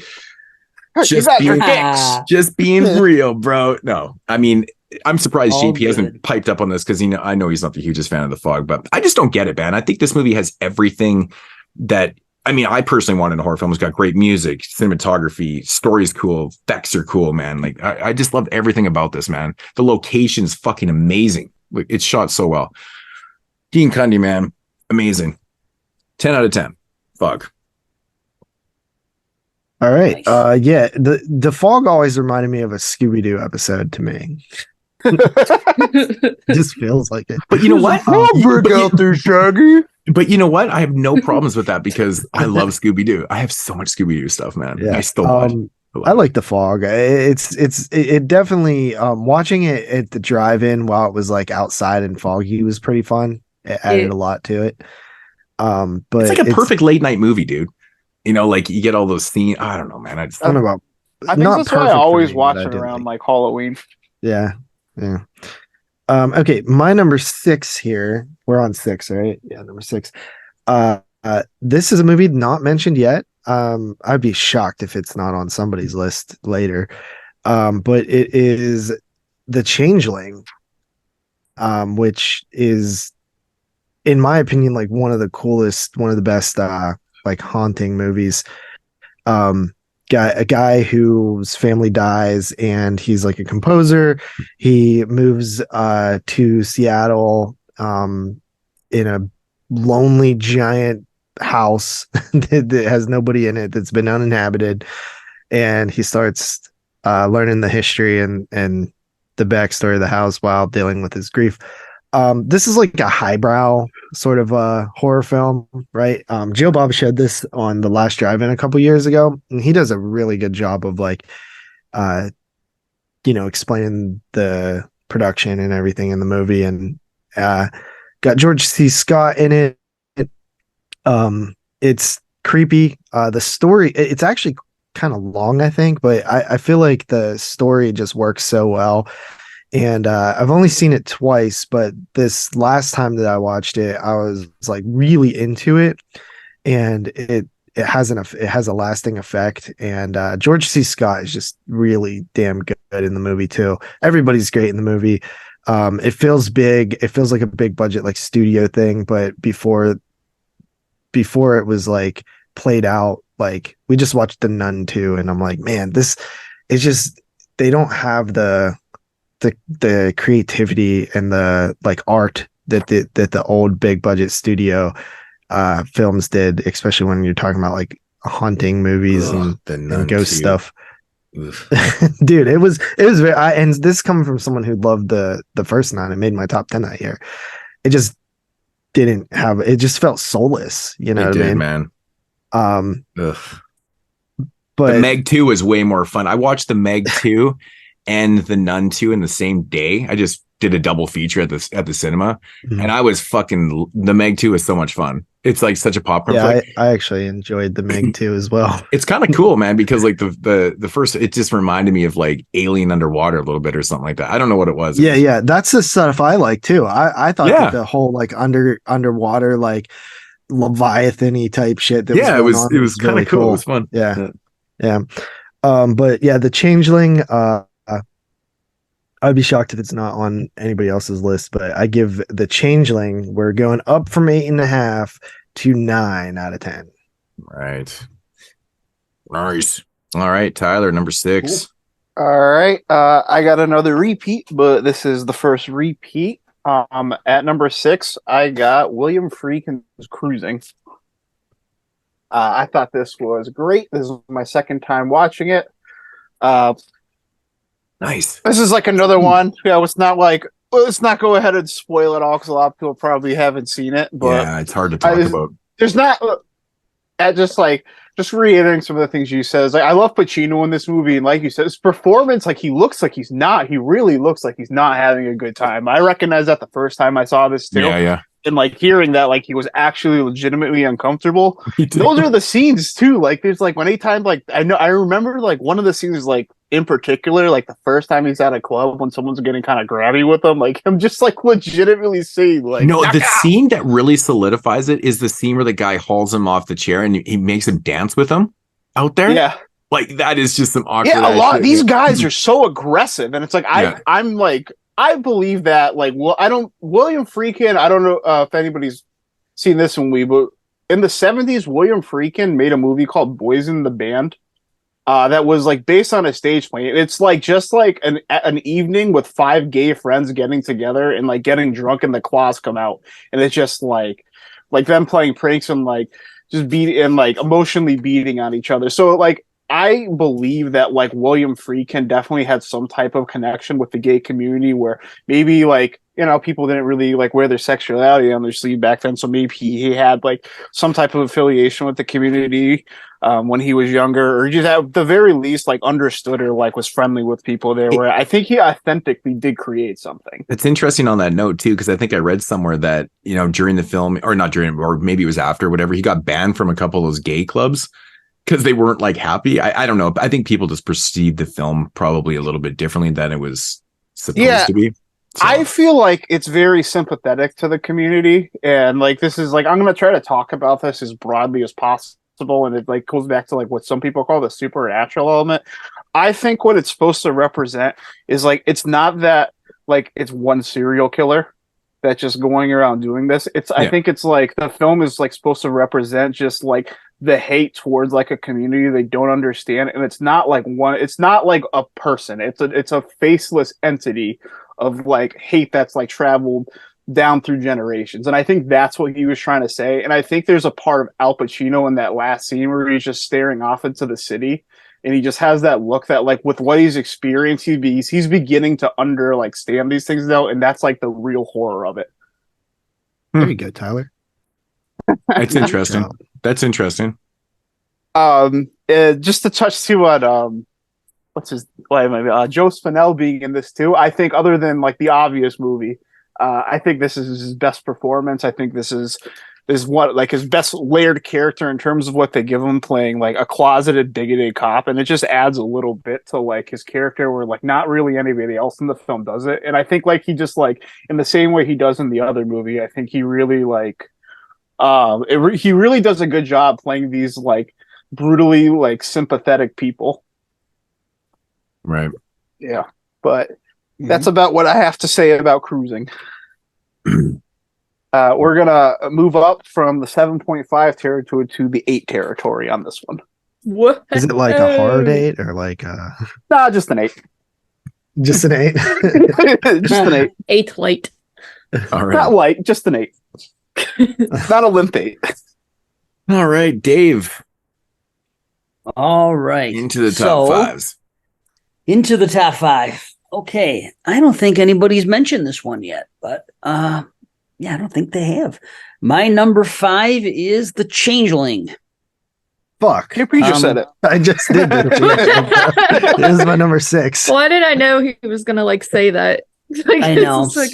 I knew when I paid attention to me. I'm paying attention. That was amazing. Boring. That was amazing. No.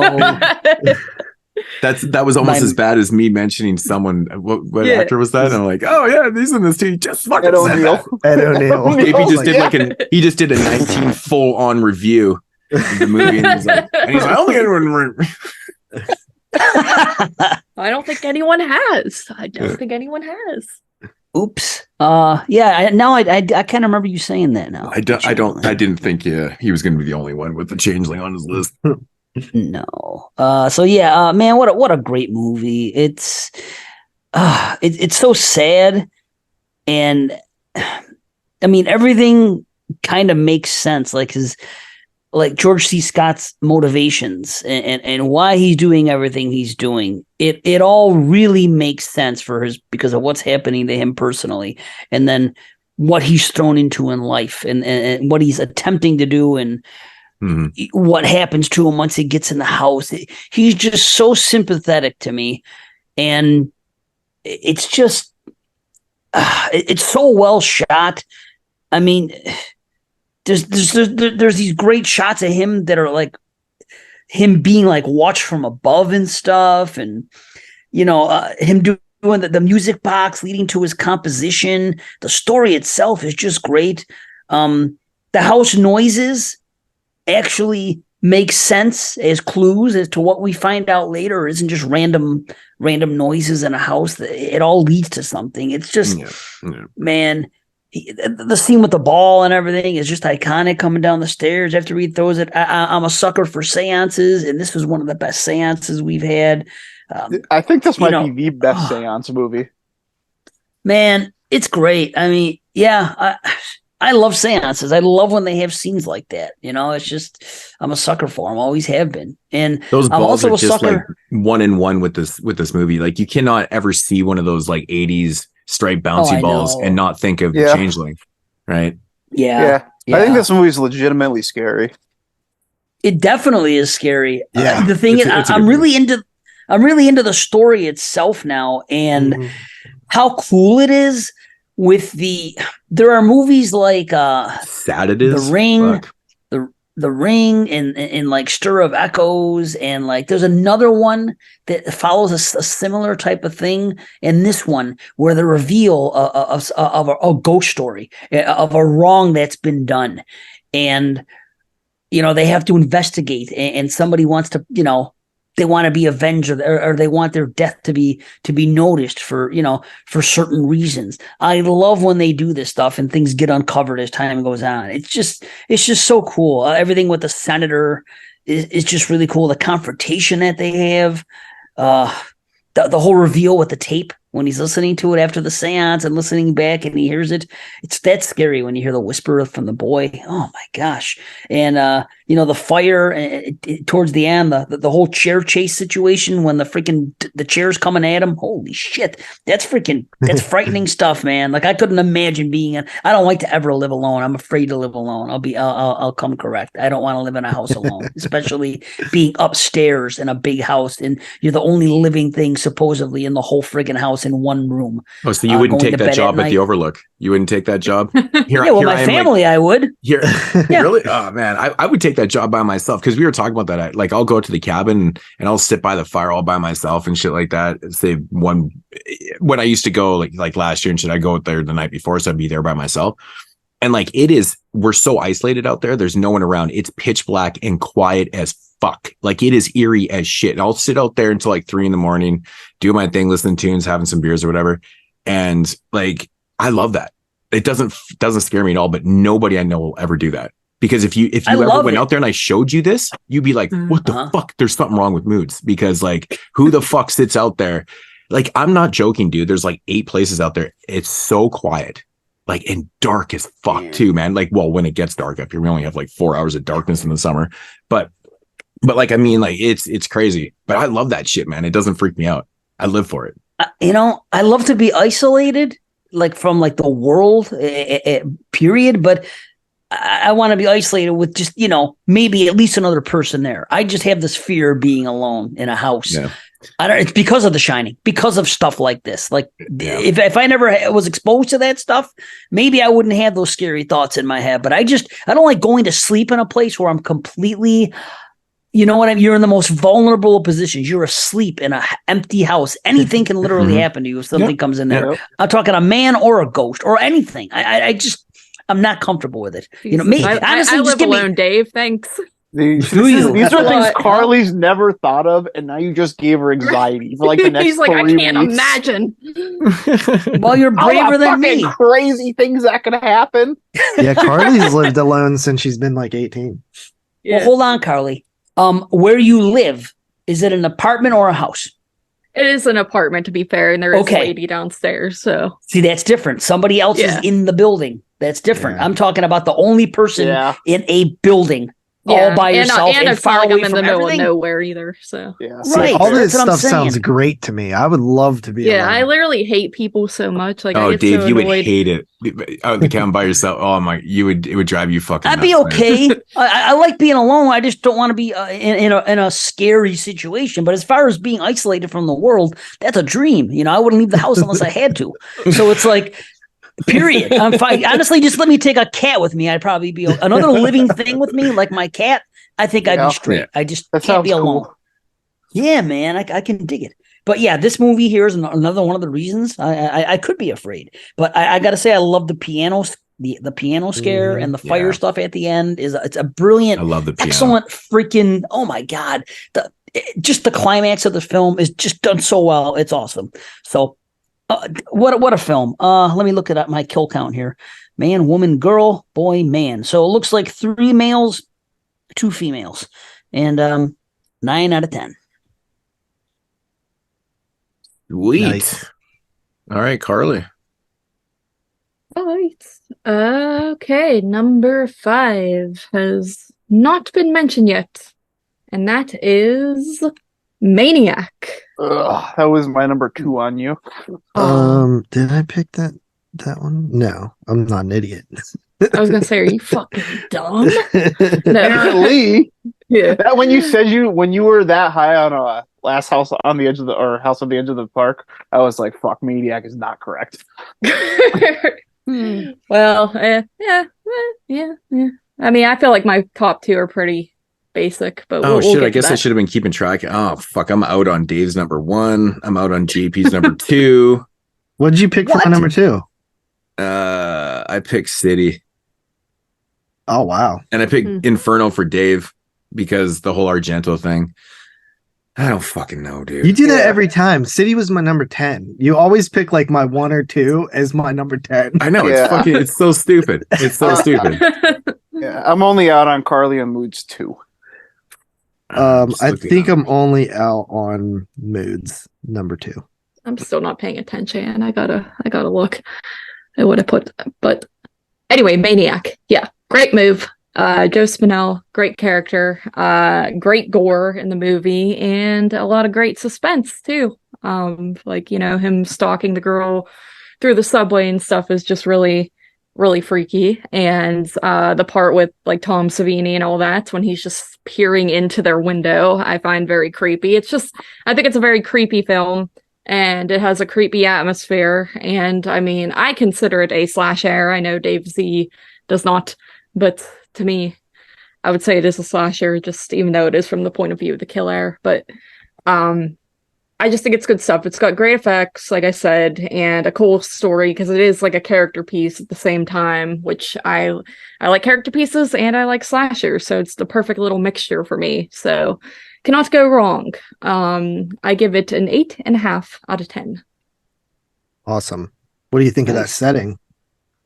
Oh yeah, that too. I do love that grimy New York. Like that's like the whole beginning when he picks up the prostitute and stuff. I love stuff like that in movies too, where there's just like some hooker on the corner trying to make her rent, and then it's like I just love it. It's all gross, and then he's gross. And welcome to New York. Kid. That's what she's. That was a little specific, I guess, but that's what she's doing. I love when people are just out there trying to make their rent and they get they're working murdered. Hard. It's God's honest work, Man, he got the like craziest eyes in that scene too. Man, when he starts choking a bitch, oh dude, it's fucking his eyes are like that's crazy eyes, man. And he just looks so sweaty and like greasy and just like he just looks like a pizza shop employee or something. Yeah, been working in the pizza shop in 100-degree weather all summer. Totally. That's amazing. Oh my gosh. Gets mad every time an order comes in. Would you rate that, Carly? I give it an 8.5. I think one of the things I love about Maniac is when he scalps the women, he brings the hair back to the mannequins. when he's hammering them in with those little fucking tacks. Yeah. It makes me laugh. I'm just like, dude, it's so psychotic, man. I mean, they got to stick on there somehow, but I don't know why. I don't know. It's a tack. It's hilarious. All right. What are we on? Number 5? Yeah. Yeah, number 5. All right. So this is my annual watch, man. Christmas Evil. Yeah. Number 5, man. I don't know. We've talked about this movie so many times, but I just absolutely love this idea of somebody that cares so much about something, it just goes haywire. You know, I mean, JP, you're right though. Like it's one of your, I think it's actually one of the best endings ever. And I don't use the word best, man. I think it's just so, it's like the perfect conclusion to this character study of this person. It's so perfect. And it's like, it's funny too, because you hear people and are like, what the fuck's with the ending? I'm like, did you not pay attention to the fucking movie? Like it blows my mind and shit, but I absolutely love this movie, man. It's just so great. Right from the top to bottom. Like, and like I said before, if you go into this thing thinking it's going to be a slasher film, you're going to be disappointed. You got to go in with the right mentality. I mean, I guess like every poster art in the 80s, man, it's always misleading. So take it for what it is. But the performance, man, Brandon Maggart, it's just so underrated. No one ever talks about this performance. You know, like people talk about great performances. His name never gets brought up because he's not a household name. I get that. But I think a lot of people still just haven't seen this movie, honestly. It could be, man. It could be. But man, you know, if I was to really sit down and can, you know, I agree. I think it's one of the best Christmas horror movies for sure. I mean, some of these 1980 has some of the all-time best performances. I mean, George C. Scott in The Changeling, Nicholson in fucking The Shining, Brandon Maggart in Christmas Evil. Like, there's some really fucking good performances. You know. Yeah. So this is one of them, man. It's fantastic all the way around. The kills, the kills at outside the church, I guess, or whatever it is, when he stabs the dude in the eye with the toy. I fucking love that, man. That scene is just so amazing. But when he goes batshit, man, everything makes complete sense. You know, it's not like he's doing this shit because, you know, he's an evil person. He's lost his fucking mind because people are not treating him right. It's a great character study. It progresses perfectly too. It doesn't draw out anything within, you know, this narrative of this character study and stuff. It paces itself perfectly along, and you feel for this character the whole movie. And then when the ending comes, you just smile because it's exactly where it should go. It's exactly where it should go, and it's so satisfying. You know? That's it. Honestly, that's really it. That's why it's good. Yeah, it's just such a satisfying movie because, you know, we fucking hate these people. Like, his brother's a piece of shit. His brother's a fucking asshole. You know, these people that are doing him wrong, they're fucking assholes. And, you know, and you're really believing in this guy. Like, you really believe his intentions, and it's showcased on film, man. It really does work all together. It's such a great movie. Again, I mean, this is going to be the most fucked up list I've ever had in terms of ratings for being high, but this is 10 out of 10 for me too. So damn. I love it though. I absolutely love this movie. I mean, I literally watch it every Christmas. Sometimes I end up watching it a couple times, and it never gets old to me. And that's what makes such a great film, you know. I just love like how just the way they set it up. They quietly just show the audience that like he's absolutely unhinged, but everybody else just sees him as like someone they can walk over and like docile. And it's just when he's finally pushed to the edge, and it's not like he responds in this like go kill people a bunch of way. He responds and gets like more and more unhinged as it goes, like where it like skates some type of realism. And they have that. Yeah, they almost showcase his character in like a child's mind or mentality in a sense, because like, you know, he's so excited for the parade, and like every day passes, he marks it off the calendar and shit like that. But then he has this like, you know, he's the Santa Claus, and he's watching over the kids and stuff, but he's actually like a kid himself. I like that whole kind of contrast. It's pretty interesting how they do it. Yeah, that's actually kind of like what I was gonna say. Like, my favorite scene in that movie, as random as it sounds, is that scene after he's already like been on his like kind of rampage, where he finds that random like office party, and like he just he's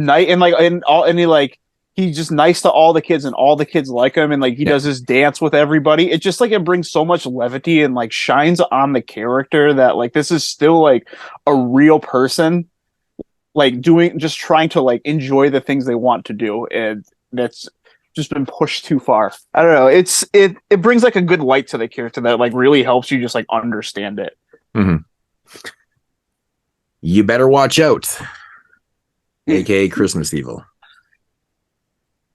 All right, JP. All right, my number 5 here is a film that's been mentioned a handful of times, and that is the Italian film. This is my 3rd Italian film on the list, which is not normal for me, probably. I would say most years I probably have the least amount of foreign horror.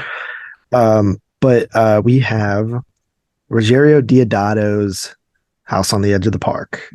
And yeah, I probably the best Last House on the Left ripoff.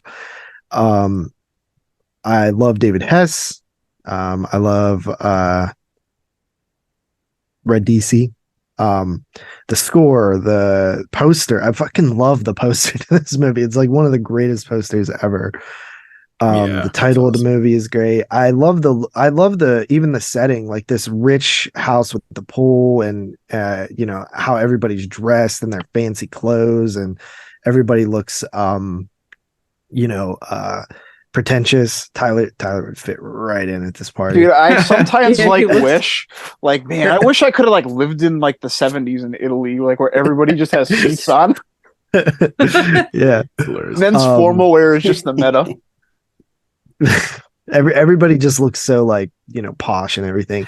But and then you have David Hess, who has such a he's charming, right? Like even though he's like a street dude and like, a criminal bad guy, like he has this like charisma and charm to him.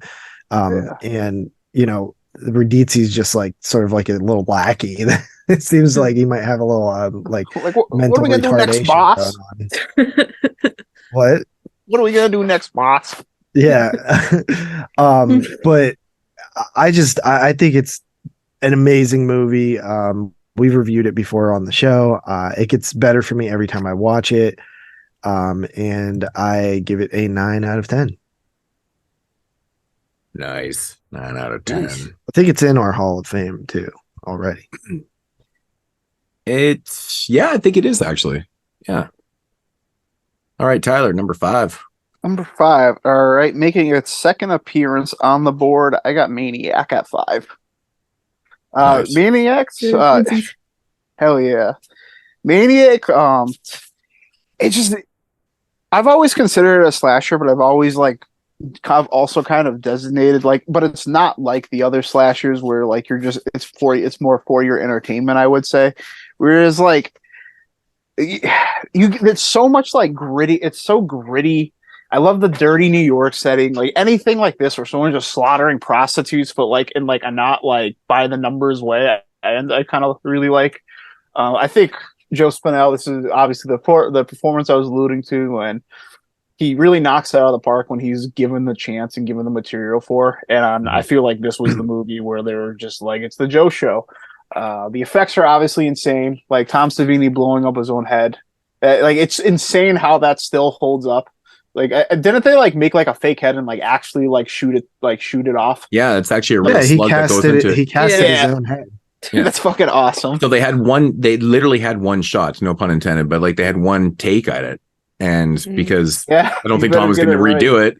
And when he fucking jumps on the hood of the car and just, yeah, it's like almost majestic. Yeah, but it's great. Yeah, it really sets itself apart from other slashers where it's not just like this guy killing random victims, whereas like yes, it's like random women in most cases that he's like taking, but it's not for a random purpose. It's like to like just live in his own psychotic world. And it's just like, the movie is just really gross. It holds up. I think Joe Spinell does an insane job, and it just crushes any chance it gets in this movie. A lot of the cinematography I noticed this time is like really uncomfortable, like kind of jagged close-up shots, and I felt like that really like helped set the atmosphere in a kind of like in a Texas Chainsaw Massacre kind of way. Not that it's like that movie, but I got like, those same uncomfortable like camera shots that like really help you just like immerse into the movie. Yeah. I thought the music in it was really good. That's something that really doesn't get mentioned, but it's really effective at just like to keep it like telling the story, like building tension, and portraying Joe Spinell's character is sympathetic, which is kind of like important for making this film works. And the ending is just so fucking cool. Like however you want to interpret it, like whatever, like it's just fucking. It's so good, and it's just a movie that I've been watching for forever, and I will just continue to just watch forever. Great film. Rating? I'm gonna stick with the 8. Okay. Back up to the top, Dave Zee, number 4. All right, number 4. All right. I think some people may be surprised at this, because I have actually come up on it. I've always liked it. I've never really loved it or appreciated it until this past year, and particularly the last viewing. Although I think I've watched it twice this year, so I think that might have had something to do with it. But once was for the show, obviously. But my number 4 is Cannibal Holocaust. I used to have an issue with it because I didn't like what the filmmakers did, and I didn't like any of the characters in the movie. So it was very hard for me to care about anything. So I had a chip on my shoulder because of the animal stuff. And then I had a chip on my shoulder because I let the narrative piss me off, because I was angry at, the people in the movie too, and the people making the movie. So I gave it its props. For years I would give it. So the point proved itself. It worked. Right. Correct. It's like it worked too good. I know. Yeah, exactly. And I can admit that. I just ordinarily, I'm not one of those people that say you have to have likable characters in a movie. I just want interesting characters. Mm-hmm. I was just angry at the couple with the raping and the burning and stuff. However, after having discussions, listening to podcasts and everything else, and knowing exactly what's going on with these people and the point that they're trying to make with the movie, how could I, with good conscience, being a gorehound, not appreciate this film for what it does? I can't. Right. I love the kills. You know what I mean? I mean, the score is what it is. It's great. There's a lot going out. Yeah, the people are a bunch of jerks. These amateur filmmakers. I used to say I wish it would have started as better people and then went into shades of gray. But right off the bat, I didn't like it. But again, that's my own fault. It was just my interpretation of the characters. Because I get defensive when I love a movie and then people come, and they review the movie and they'll say something about it and they go, oh, I couldn't stand that character. I couldn't stand this one. Everybody in the movie's shitty. And I always say, well, you know what? That's real life. Everybody isn't a caricature. There are a lot of people that have shades of gray. Nobody's all good or all bad. How are you going to deal with things when they happen is what it comes down to. Mm-hmm. And I go, I don't know who you've been around. I always feel like saying this when people complain about like not liking any of the characters, especially in modern movies. But I feel like saying, well, it's also because people are conditioned to feel that way because of movies, because it's always a hero and a villain. So whenever they see something else, it often is like off-putting and they don't understand it. It's so weird. Maybe it's just because it's a movie. Because I always feel like, who have you been around all your life? Saints? Has everybody you've been around always been good or always been bad? And you can't judge. I think everybody can make bad decisions. That's the idea. I think it's very unsettling in Cannibal Holocaust, because I think like when you go into it, you're thinking these people, they're going to make this, this documentary and stuff. And, from the human side of things, you're seeing these people as projectively decent people. And then they turn out to be the polar opposite of that, which is very off-putting to the human mind, right? You're like, oh, I was going to side with these people, but they turn out to be pieces of shit. And it gets your emotions going, right? And get you thinking, because generally your main characters in films are not these villainous assholes, right?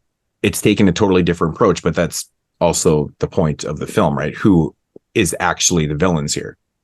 But they express it so well in the conversation. The anthropologist and the girl, when they're sitting out on the park bench, and he even says, like, if you flip the scripts, like if you have these people come to your house and take your food, wouldn't you be fucking pissed off? It works both ways, right? It's the same idea. Mm-hmm. It's literally the same idea. The whole movie's expressed right there, but they just showcase it in a totally different aspect. and it's violent, it's brutal, it's sadistic and shit like that. But that's the point, because we're going in thinking that these cannibals are the villains and they're the bad people, they're the monsters. But in reality, who actually is the monsters? It's these fucking amateur, it's these amateurs that are living in this capitalistic society, which is North America. And that's their whole idea. They're sprucing up things. Right. They're being dicks to spruce up their filmmaking because they want to capitalize on exploiting these fucking indigenous people that are living their lives that are not, living in the Western world. They have no idea. Of course, they're going to be offended by these people coming in. They're going to start doing some shit, man, because they're scared for their lives. If you're going to try and exploit this shit, this is how the fuck it goes down. It's, there's this capitalistic angle to it. Like, they want to make big moves. Like, he even says, like, we're going to win a fucking Oscar for this. Right. Yeah, I love that line. You're going to win a fucking Oscar. The craziest thing about this movie, though, that I've always thought is so nuts. They're so hell-bent on getting such good footage that when they're watching their friends getting murdered, they're still fucking filming. It's so right. That shit insane. Like, they don't care about their friend. They care about the bottom line, which is the fame. They even talk about the fame and the fortune and the Oscars. Right. This guy is willing to take literally his fucking camera to his grave. But the guy gets fucking mangled again. He's still holding his camera.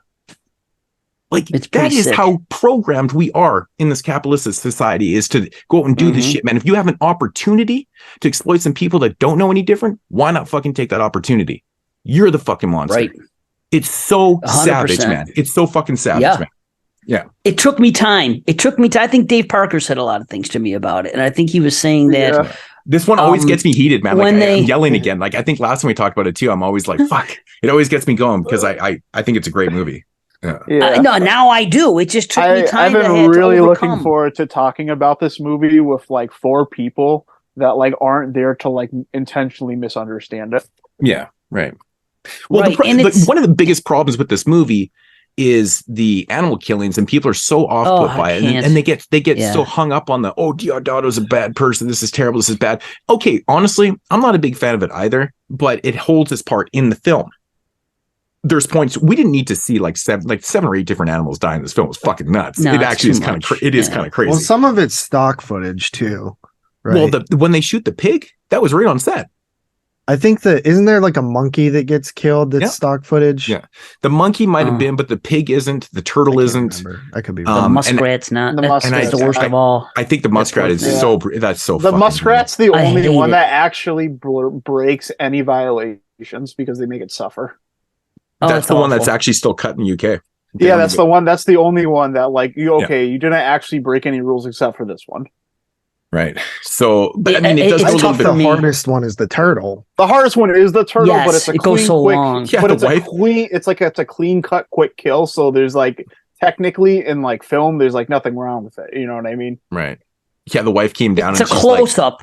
She just got home. I'm watching Cannibal Holocaust, and she walks in on the part where they shoot the pig in the head, and she's like, "Aw," and I'm like, "Yeah, don't watch this." I said, "You're walking in the worst parts right now because there's a bunch of real killings that are happening right now." And I'm like, "She's like, oh," she's like, "Real?" And I'm like, "Yeah, it's Cannibal Holocaust." She's like, "Oh." I will say that like this is something because I've been arguing with this movie about this movie with some people over the last like month or so, and one thing that like all these people usually have in common is they will praise a movie like Apocalypse Now, where there's actually an animal killing, and they'll love a movie like Pink Flamingo for being trashy. But what animal do you think suffered more? The chicken that got crushed to death because 2 people were having sex on it, or the turtle?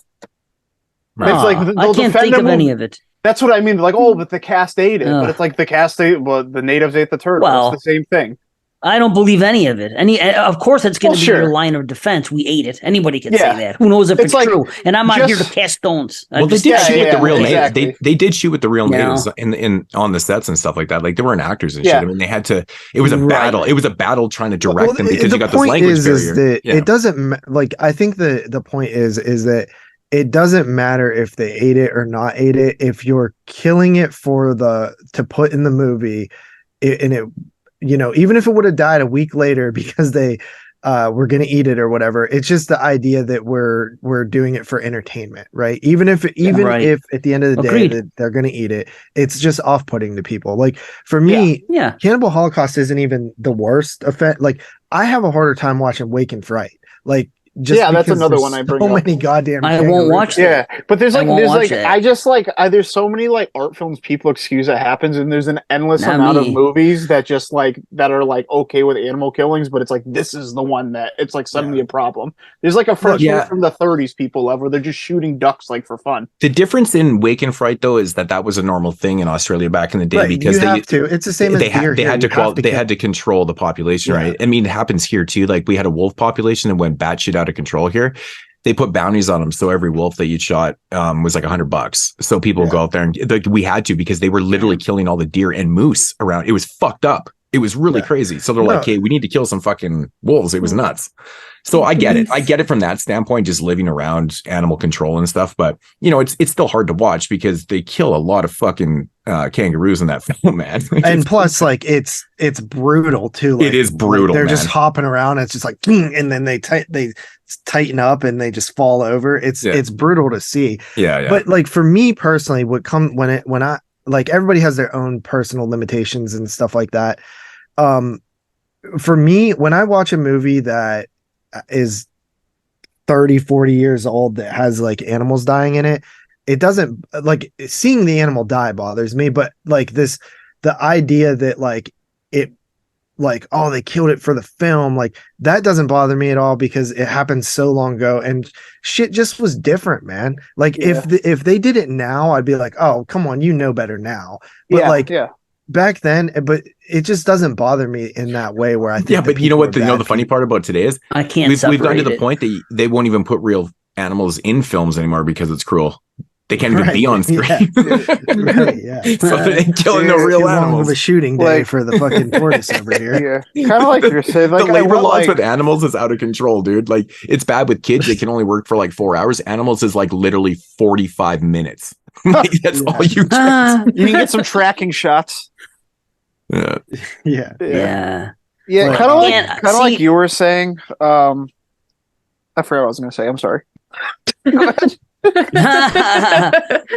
don't know. All I know is it took me some time to and like I honestly, if they would have had just one, it would have improved the movie for me. If there would have been one on-camera discussion as to what their intentions were, and it would have been easier for me to understand, I would have appreciated it more. But like it was Dave who told me, hey, listen, they set this thing on fire and they did this and they did the raping so they would be. It was almost like they were trying to set up a fight between the two tribes, and the raping was done not just to rape. It was done because after the rape, she was gonna be considered like defiled or something, like a punishment for adultery, and that they were gonna attack her, and they wanted to get it on camera. But for years, watching it, I couldn't fathom how this woman could stand to be in a romantic situation with a man who's raping another woman right in front of her, and she's not showing the least bit of compassion. And then she says, stop shooting.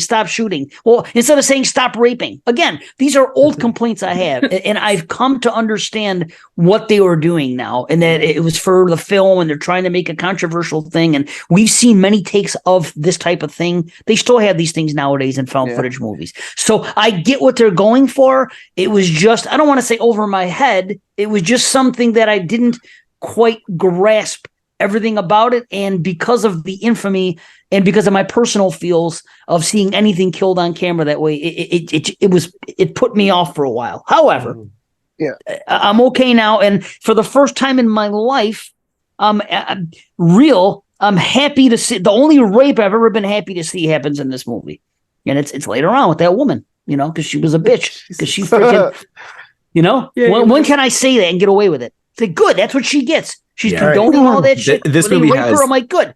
That adulterous kind of Dave sacrifice. was happy to see rape. That's what's getting. I still consider to be the hardest. One of the hardest rape scenes ever to watch is like when the dude's, you know, his wife was she was committing adultery or whatever.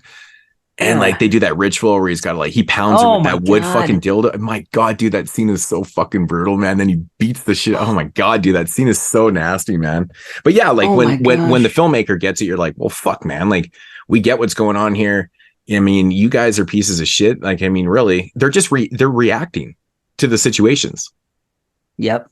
Right? Like, what the fuck? You just burnt down their fucking village and shit, and you're pillaging and you're doing all this crazy shit. Like, It's kind of an interesting thing, man, because I think we talked about it before. Like, we're seeing, this is supposed to be like the raw footage. We're seeing the scenes behind and stuff like that. Like, they were going to go back and edit this and make it look all different and shit like that. Of and course. It makes it even more sadistic. Like, it's just so fucked up what you're willing to do to people to further your career, fame, and fortune. And it's so believable. It's so believable. Even now with documentaries they make, who knows? There's a lot of controversial documentaries. You know who that dude is? Everybody has their narrative. You know who that dude is? The blonde-haired guy in the film, like the actual film documentary, the head director in Cannibal Holocaust, the blonde guy.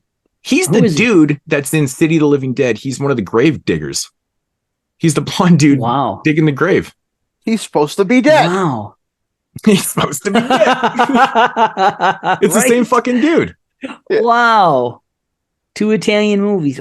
Holy shit. Wow, that's wild. These guys just keep like multiples in every film. Like, what, Spinell and how many films? And man, it's crazy. Right. Yeah. Dude, I really want to buy this movie.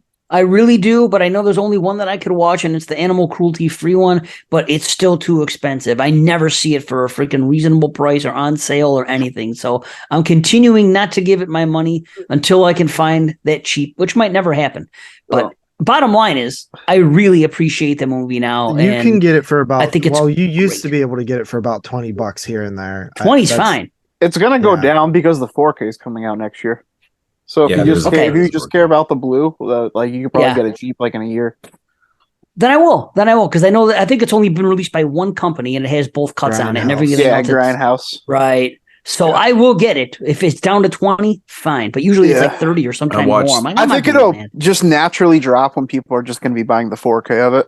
Yeah. Hopefully. Right. Yeah. But anyway, 9 out of 10. I've come a long way on it. And I think this movie even made my top 100 just because I think of how important it is. And just so many aspects of the film are freaking great. Like the gore, some of the most realistic shit I've ever seen. But so I got to give it props. The effects in this movie are unreal. Like, who would have thought, though, like, 2 cannibal films. Oh, yeah. I mean, the chick that's impaled on the fucking. Oh, my God. Amazing. Like, that effect is still, like, when you watch it today, you're like, what the fuck, dude? Like, it's incredible what they did there. Like, it's like the drill scene in Fulci's film. It's like fucking so good.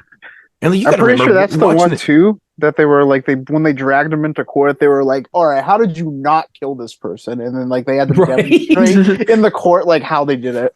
I can't even believe it got that far. Didn't she? What? Didn't they just have to call the actress and be like, "Yo"?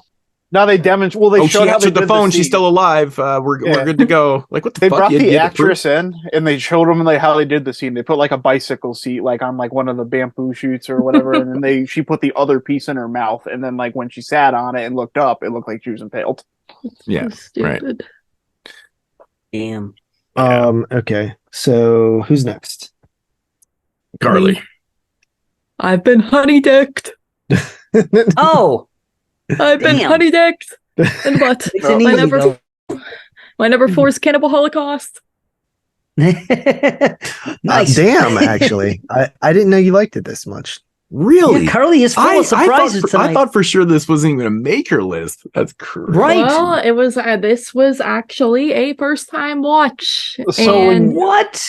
When you said when you liked House at the Edge of the Park, this is the movie I thought was going to be your number 2. I was like, I figured really likes this. Damn. But no, this. I always held off on watching this one because I did not want to see animals get murdered on screen, and I always thought the title Cannibal Holocaust just didn't really appeal to me, to be honest. But that's fair. Yeah, most people don't want to watch a movie called Cannibal Holocaust if you just ask them to watch it in the dark. Right. It's not very I don't know. Doesn't really grab my I don't know. It sounds kind of dumb. Like, I'm not gonna lie. Right. Yeah. But no, I surprisingly did like this one. I like the grittiness, and the score in it is just something that you, again, can't get out of your head. And, I like how I always heard people say, like, oh, it's like it's like Blair Witch before Blair Witch. And I always assumed the whole thing was going to be like documentary footage style. So I thought it was like cool watching it and seeing like that's not actually how it is. It's like one half is and then one half is not. So I thought it was cool. And like I said, it's just like yucky and like lots of rapes and dirty muddiness. And I was very enthralled by it. So yeah. Yeah, not much else to say. Not much else to say, but I would give it an 8.5 out of 10, and I would watch it again. Nice. Nice. That was mind blowing. That was crazy. I just did not expect that, to be honest. That's nuts. All right. I didn't either. Yeah, I mean, with He Knows Your didn't see that one coming either. I won't. Nope. but no, okay. Lots of surprises. All right, so coming in number 4, I also got Honey Dick Fucked. Oh no! Cannibal Holocaust. Wow, that's funny that we all had it at like number 4. I'm out on Well, motherfucker. I think I had that up on Moodz. I'm out. Oh, I'm out on Moodz too. That was my 2. I'm actually completely out on Moods. I lost his. Yeah, me too. What the fuck is the matter with you? I had Moodz, Cannibal Holocaust, The Shining. But then, like, after I thought about it. So did I. That's what I had. I had Cannibal number 1 and The Shining number 2. After I thought about it for like a day, I was like, there's no way he's not going to have Maniac. Oh, wait. I'm not out on Moodz on that. Never mind. I'm still on Moodz as 1, but not the 2 anymore. Who would have ever thought, that 2 films from 1980 with cannibal in the title would have so much commentary to them? It's very an impressive feat, because when most people think of cannibal films, they think of these shitty ass jungle films that they're just gut munchy, and they're probably thinking Jess Franco cannibal films, which are not very fucking good. I'm not sure if you guys watch. Even Franco didn't even want to make those films from 1980. They were horrible. Don't watch them. They're really bad. I mean, we could go on all day about Cannibal Holocaust. I already ranted about it. I think it's an amazing film, and it's so fucking far ahead of its time. You know how many movies have molded themselves after this concept? This is a found footage concept that really works, and it's in the best way. It's done differently. We don't get a lot of films like this where someone's like reviewing the footage and the narrative is going, it's got 2 parts to the narrative and stuff. You don't really see that. This, you got to admit, man, this is so far ahead of its time. Like what other films were like this before 1980? And besides like the Mondo films, the Mondos were kind of like, not really found footage. They were more documentary, kind of real found. Like, there was nothing that was a narrative feature. Yeah, like a narrative feature film that was done like this. Like Ruggero Deodato was onto something here, man. It's crazy. And to think this wasn't even his first cannibal film that he had made. Right? People kind of forget about Jungle. I guess is it Jungle? Well, how many different names for that film? Is it Jungle Holocaust? No, it's the Jungle. I don't know. Fuck. You guys know what I'm talking about. There's so many. There's so many that are messed up with that. Yeah, I know what you're saying. All those movies had different titles. Yeah, I'm trying to think of the other title for it too. But anyways, yeah. Dr. Butcher? That one? No, not Dr. Butcher. But one thing about this movie that just like rewatching it again the other night was like, holy fuck, dude. Like the effects in this are so good. Like I get it, 1980, where people are like, were they really dying? Yeah. It's kind of crazy. It is kind of crazy. I get that, man. Because like every time I see that impalement, I'm just like, damn, dude. Like, it's vicious, man. Vicious. Like, but the commentary works, and that's what I'm gonna say. I already ranted about it. There's nothing else to say. 10 out of 10. You can hear my fucking little shit kid in the background. Hear him fucking screaming up there? Sounds like he's taking a fucking shit. I didn't hear him. No, I didn't. I didn't hear him. You didn't hear that? Maybe. Oh my god! It sounds like, oh yeah. He's fucking. I'll listen for it. I'll listen for it. I'll play back. My god, what the hell was that? Little late night ambiance. That's hilarious. That picked up really well. Oh, it's bugging me. What's the alternate nighter for Jungle Holocaust? Last Cannibal World. There's so many fucking titles to me. But yeah, so in 1977. Jungle Holocaust. There's like a million different titles for it, but you guys know what I'm talking. Have you guys seen it before? Jungle Holocaust? I have not.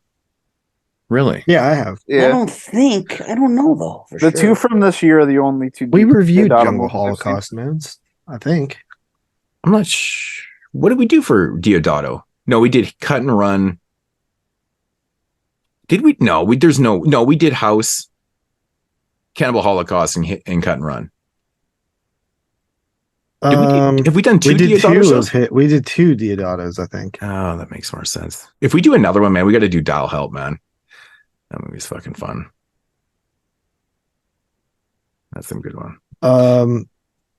Yeah, we did 198 was Deodato 2, and that was Jungle Holocaust, House on the Edge of the Park, and Body Count. Oh, Body Count. We did it. Fuck, man. We've done so many movies. I can't remember what I reviewed like on my own channel or like on the podcast. I can't remember.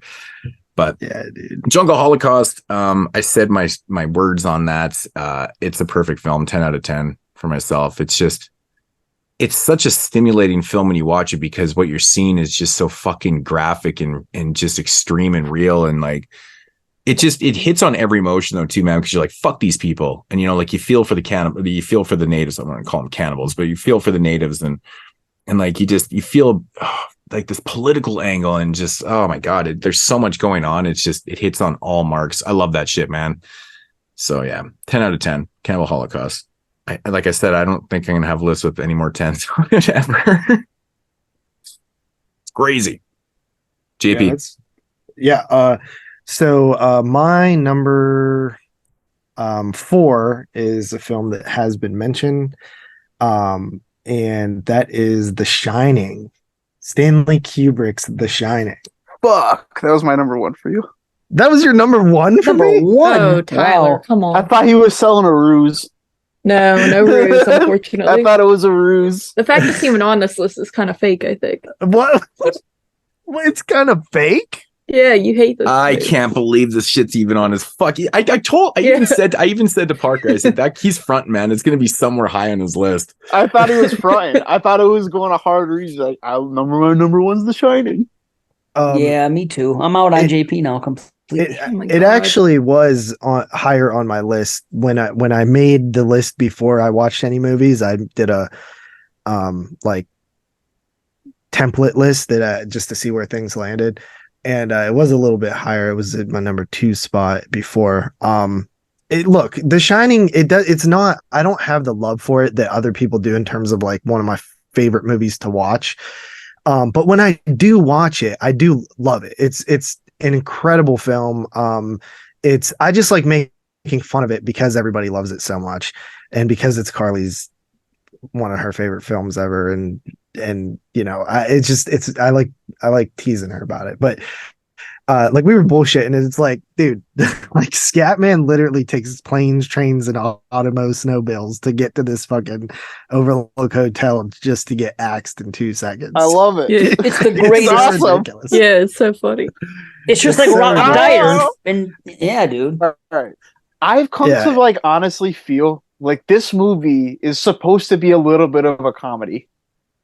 What? Dude, think about the opening scene. Like, Jack Nicholson is already ready to strangle his fucking wife. Dude, yeah. I mean, well, I think that, I mean, the way that I've always interpreted the film is Jack Nicholson's a bad guy. And when he goes to this place where there's evil, and he has something inside of him that it's like that's why they say, you know, you've always been the caretaker, because that type of person is the type of person that is called to this place. You know what I mean? And even the backstory with him drinking and, you know, hurting Danny, like that he's a bad dude. And it just takes a little bit. And even though he's trying to be alcohol free and stuff like that, you know that deep down, like, he misses that, and he is an alcoholic. That was goddamn soul for a glass of beer. Yeah, and that's why the place. I mean, dude, he's unhinged as soon as he gets to the damn Overlook Hotel. I love it. You know what I mean? It's like, oh yeah, I'd be a caretaker. Well, of course he is. He's unhinged because he's never left there, right? It's because he shines. Yeah. He's unhinged because he goes there for the meeting. Since we're talking about The Shining, there's always been one thing about The Shining that is always confused me a little bit, because, you know, when Scatman Colors talks about, you know, or he explains to Danny what The Shining is. Mm-hmm. And he says, you know, people like you and me are special. We can see things from the past. We can see things in the present. We can see things from the future and things like that. And then he's like, well, how do you deal? And Danny doesn't really know what to say because he's a kid, and you don't really expect him to elaborate on his thoughts because he doesn't know what the fuck is happening. So, but okay, with that said though, like, so Scatman's there and he leaves the family and goes and does his own thing, right? So is it see, that's the thing that's confusing about The Shining is that, like, the actual Shining part is, would he not know that something bad is going to happen? So with him leaving the hotel, wouldn't he kind of feel a little bit almost responsible for what's about to happen? Knowing that's why he goes back.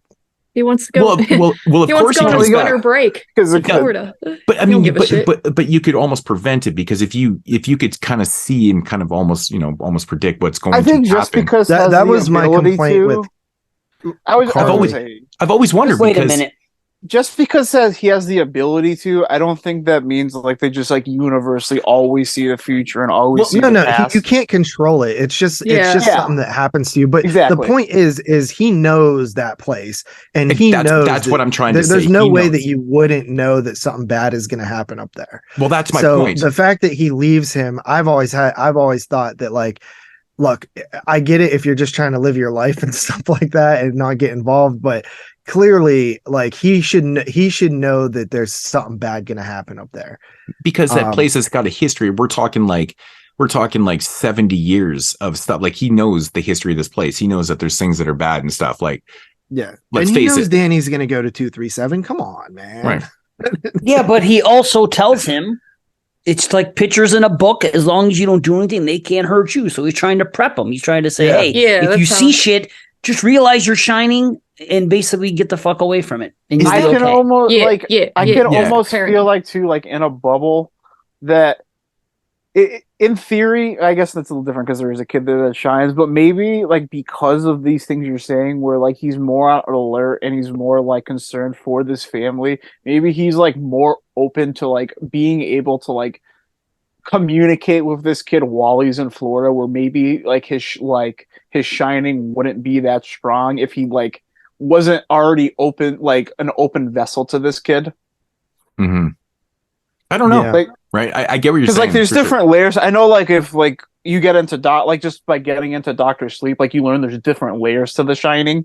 Right. Whereas like Danny is like a really like particularly big example, and then the girl in like is like a lighthouse compared to him in Doctor Sleep. So it's like there might be a way where like maybe because he's open to what's going on right now, that he's able to like receive like and communicate with Danny so far away. Mm-hmm. You know what always makes me laugh about The Shining, man? In room 237, of course, where, Jack has that sexual encounter and then it turns into fucking basically death. It's like the grossest thing I've ever seen in my life. It makes me gag every time. It's gross. But it, like, as they're going in there, like, you ever look at the floor? The floor is shaped like penises. It's got the penis shapes. In 237, kind of, yeah, they're all shaped penises, and they're all leading you. They're all pointing towards like where the naked girl is. It's hilarious. I read this crazy. I can't remember if it's part of the documentary or if I just read this like years ago. I can't remember all the details, but there was like a conspiracy theory about room 237 and how it didn't even exist.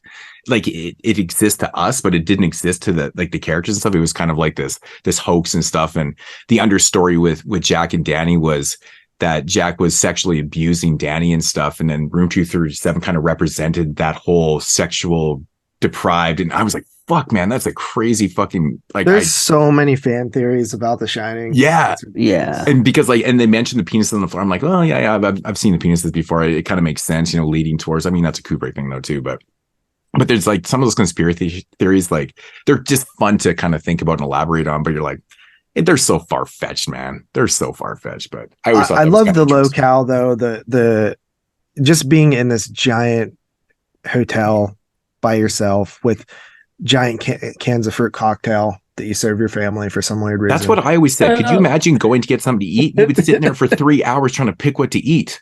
Like, I know he's like, we got 32 steaks, 6 legs of lamb, 19. I love it when she locks Jack in. When she locks Jack into the dry pantry or whatever, and then we get to see him later, and he's got the peanut butter everywhere. Oreos are fucking everywhere. He's just picking out. I'm like, that's exactly what I'd be doing too, man. Fucking eating all this shit in there, man. I know. I do think about just having this unlimited stock of food. Like, man, I'm gonna make some fucking lamb tonight. Like, it's gonna be awesome. Right. But Jack Nicholson is so uncomfortable. Like, just it's awkward. Like, Shelley Duvall really was like like I find her incredibly annoying, so I like can sympathize with Jack wanting to kill her. But like she's almost got like beaten wife syndrome, right? Like she's 100%. She 100% does. Even when she talks to the therapist or whatever about the incident with Danny, she's instantly like trying to downplay it, you know, big time downplay the issue. So she's 100% has the abused spouse syndrome. And I think at its core, that's like the best aspect of the movie is that whole like metaphor for this you know, someone stuck in an abusive relationship that can't get out type thing, but it becomes literal. But yeah, I give The Shining a 10 out of 10. Really? Wow, you came around on this shit a long way, dude. No, I've literally always have given it a 10 out of 10 or a 9 out of 10 or a 9.5 out of 10. Right. It's what, like I said before, like, you know, earlier, you know, it's a 2.5 hour movie that rips by. Just I don't because know what I it's don't so tantalizing. love it, like in terms of like it's not a go-to movie for me, doesn't mean I don't respect and can see visually that it's an amazing film. And I do love it when I watch it. I just never feel like you know what watching it. fucking freaks me out about, and I mentioned this last night when me and Aaron were watching it too, and she's like, yeah, it makes sense, because I don't like cornfields at all. I hate cornfields. Like getting stuck in a cornfield would freak me out. When they're running through the forest. The fucking maze. Oh my God, dude. Because I'm so bad with that type of shit. My brain doesn't work in mazes. I'm very bad at puzzles and shit like that. Yeah. Where the wife is so polar opposite. She's so good with that stuff. Like we go to those panic rooms and she's the one, we'll be in a group of 10 people and she's the only one that can figure out anything. I can't fucking do I literally am panicking there because I would be stuck. Like it sucks. But like in that maze, I would be so fucked because if I went in, I would not be able to get out. Even if it was in the middle of Danny like knows the way, like he remembers the whole way to get through it. And I'm just like, I'd be like, and he's a little smart fucker too. He's like covering up his tracks and shit. Like, yeah. I get to the end and be like, shit. Yeah. That shit's free. That would freak me out, man. Freak me out. I would be Jack in the end of the film. I would be Jack. It's frozen. Moodsicle. Did you ever see the South Park episode? Yeah. Come on, I'm coming for you, Stan. Stan. Orange fishy. Oh, that's good. Man. That's good. All right, Tyler, number 4. Number 4. It's one that's been named twice. This was the biggest mover for me. I thought this movie was going to be like fighting for like one of the last spots on the list, but moved up quite a bit for me, and that is The Changeling. I knew this was going to be on your list. I like The Changeling a lot. I watched The Changeling. This was my 4th viewing of it, and I've always liked it, but I've never been like that high on it. But I watched this alone at like 12 a.m. Like in the dark by myself, and I was just like waiting for something to just come out of the shadow at me. Like it's been a while since like I had that like real feeling of like fear where I was like afraid to go up and like get a drink or something. But awesome. I really, really love George Scott's performance in this. That's what really sells it for me. I coincidentally last week watched a movie that he was in the year before this called Hardcore, where he's like goes he went to the pits of the his LA daughter? he goes to the pits of the LA like porn world to look for his daughter, and he's like a conservative Midwestern who's like been down there doing films, and like he plays the same just like sympathetic character. He's angrier in that, and then he's a little bit softer and like more heartbroken in this, but it's still like a lot of the same vibes. And he just like he does a very good job of like portraying suffering like visually that a lot of actors I think like can struggle with, and like he's being a big veteran in this film really elevated for me. I think this is definitely one of the best haunted house movies like period. It seems like this is the movie that's been like replicated over and over, but this one just nails it. The scene with the ball coming down the stairs, absolutely terrifying. I love how they turn into this mystery, and like everything that's happening in the house, like you guys had said earlier, actually makes sense, and they're not just random like ooh spooky noise. Like there's a point and a purpose to all this, and it becomes like a real thing, which I think makes it scarier. And then I love how it ties this into like then making it a thing and making it a commentary like about just like elitist like an elitist attitude and elite people getting away with whatever they want because they're rich. It kind of reminded me of like the Lost Kennedy sister, that they just like, because they were rich, they got to like stuff her in an institution. I kind of like saw like some of these like parallels to this and like how the twist of this movie unfurls. And it just like, it leaves a lot to chew on, and it's really nice that it's like how it's wrapped into this story of grief and like a story of discovery, and it makes sense why this person would just be like searching for a purpose. And I just really like it a lot. Great cinematography, great score. Just hits it all for me. All right. Right on. What's your rating? I'm going to go with a strong 8. Strong 8 out of 10. All right. All right. Top 3. Good stuff. All right, man. Back to the top. Dave. Wow. Top 3s. Okay. So, yeah, we've talked about this movie. I think we're going to talk about it some more. Nice and simple. Maniac. Fucking Maniac. Wow. Damn it. Oh. Are you out on Dave? No, I'm on. That was, I had that as 2. I still got his 1. Damn. Okay. You think. Okay. Maniac. Man, what a movie. Joe Spinell is just fucking... You don't have Joe Spinell in this movie, you don't have this movie. You cannot have this movie, despite everything else that's great about it. The atmosphere. That's literally what I said. Had like maybe like Elijah Wood. Remember what I said when I heard that fucking Frodo was gonna be playing fucking Word. Jason. Me too. Everybody was like, what? Fucking kidding me.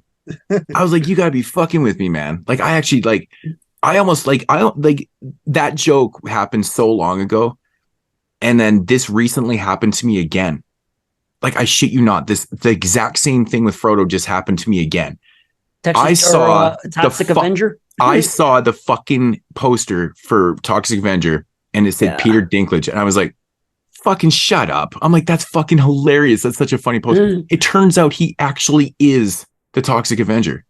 Yeah. I'm curious to see it. And Elijah Wood's in it too. Yeah, Elijah Wood looks like Gollum. So they're just going straight comedic in this then. Because how can you man? I don't know. I don't know. Like, it's Toxic Avenger is just such a time capsule that you could just never like create again. It's such a like. You just have to. You can't do that movie again. You have to do something else. I just feel like that's why Toxic Avenger works. So it was this hyper violent, like hyper offensive, like comedy. Yeah, it's so much fun. I can't wait to see this new one because I just want to see what they're going to do with it. Yeah, I just can't get over the casting. They're obviously got a plan. It's just so funny to me. It's funny, but I don't know. I was shocked. Anyways, sure. It was just the related to the whole Elijah Wood thing. But for sure, which at the time, who knew? But I mean, this is a very different movie, of course, than the remake, which is great in its own right. But this particular movie here in 1980, with the scenery, with the fucking, you could taste and smell the fucking everything going on in that place. You know, it's just out of control. It's almost like this is kind of like a city version of Jason. It's like if Jason had a little bit of a higher IQ and happened to live in the city. He's got mommy fixation. Same thing as Jason. He goes out and he does, these grotesque kills. Yeah, it's called Jason Takes Manhattan. yeah, no shit, huh? Totally. Of course, here you got Savini doing the effects like you did in Friday the 13th with Jason. So it's like the kills are great. The kills make it. His narration makes it. His portrayal makes it. There's so much going on. It's a movie that it's really shot well. There's a couple really good scenes, where you see, just good shots of fucking when they're going into that one, when the girl's in the tub and all that, and they enter in her apartment and you see it go up to her and stuff. And then it pulls back after. They take a couple artistic choices that really work. Yeah, Rita, that was her name. I think that was the one. But man, just they keep showing him stalking and the chase scenes. The train scene is freaking in the subway is just it's amazing. The freaking Savini thing and the exploding head and all that. It's so damn good. The scalping looks great. I want to know what the ultimate is. The soundtrack is awesome. Not a lot of people talk about. Tyler made reference to it earlier, I believe. It's, I just love the fucking movie. It's just so much going on. It's one of the best shot freaking movies that nobody talks about. Being, because it's so over the top and so it has such notoriety for other reasons. It doesn't have like conventionally good photography. It has like unique effective photography. Yes, there you go. Unique. Yeah, definitely. But it's got a couple backing up shots, POV and stuff like that. It works well. Somebody took a handheld camera and took some chances and tried to do their thing. And like, really, like, you're making a movie like this, you're working on a budget. That's what you want. That's what you got to do. Mm-hmm.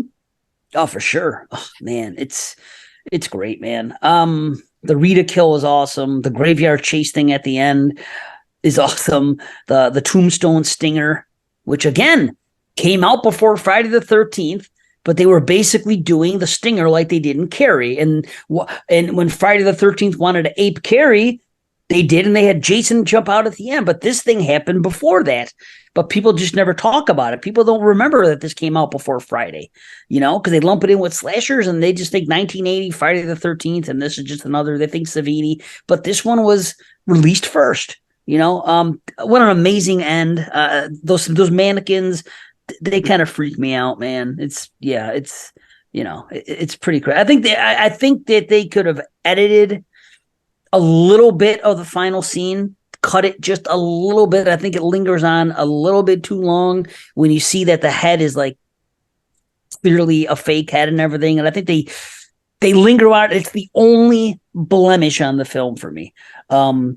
But man, it's kind of funny because they come in, they don't even check the pulse. They don't even check his pulse. They say, "Oh, he's dead." You know what I mean? Oh, I brought that up many times. Many times. Right? I'm like, that's so fucking funny that you would. And they even shut the door like so calm. That's done. Right? There was something like that. Oh, I so rewatched that fucking movie New Year's Evil, and there's a scene like that too. The cops walk up and they're like, "Oh, look, a dead body," and the other cop literally just goes, "Gross," and they keep walking. Oh, that's funny. Amazing. So ultimately, this movie. Okay, this is another one. Okay, 5 women and only 3 men. So the women take it a little bit on this one, but for me, but the type of movie it is, it makes sense. Of course, it makes perfect sense. And this movie was a movie about killing females, but there's a reason for it. It's explored. It's a psychological thing. So it happens. It happens in real life. Most serial killers that kill prostitutes, that's pretty much their MO. That's what they do. And a lot of them have mommy issues. They all got mommy issues. That's the thing, right? Yeah. So can't condemn it for that. In this case, it makes sense. Anyway, I give it a 9.5. There you go. All right. Nice. Carly. Right. Number tray has been mentioned by many, and that is Christmas Evil. Hell yeah. Really? Yeah. Wow. Yeah, for real. Damn, I'm way the fuck. I fucking love this movie. I'm so glad.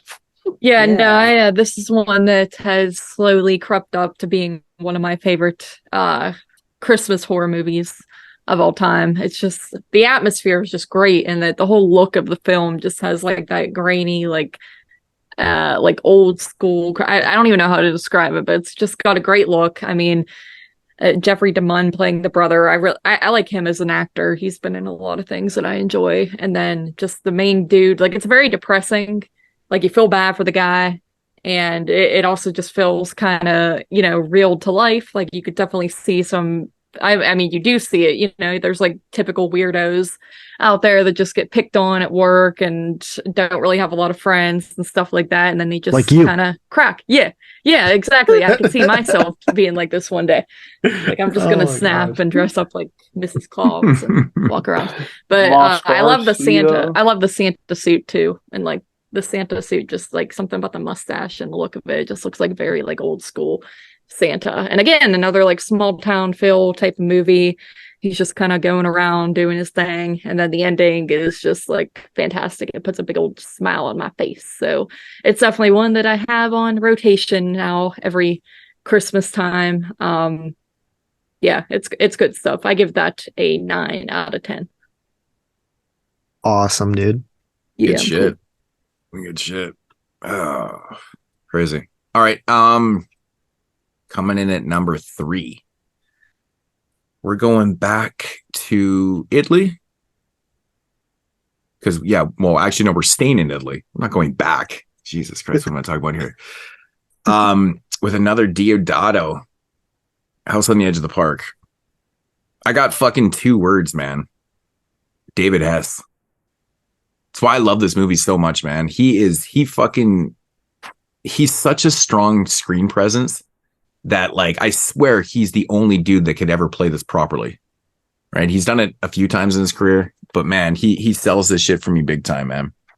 I always had a little bit of issues with, with the reveal in this film. We talked about this many, many times, just repeating ourselves, but I've gotten over that shit. I'm just like, whatever. And it is kind of funny how, like, Hess and Radici, they're not supposed to be great people, but we're sitting here cheering for them because these rich assholes are such fucking pricks that we just want them to fucking just go to hell. And I love that about this film. It's like, you could tell they look down on, but despite, even without the reveal, like, when they first the type meet of people them, that will look down on. Yeah, when they pull up to the auto shop, that's something I really noticed, like, on rewatch. It's like these people are already looking at them like they're just, like, beneath them.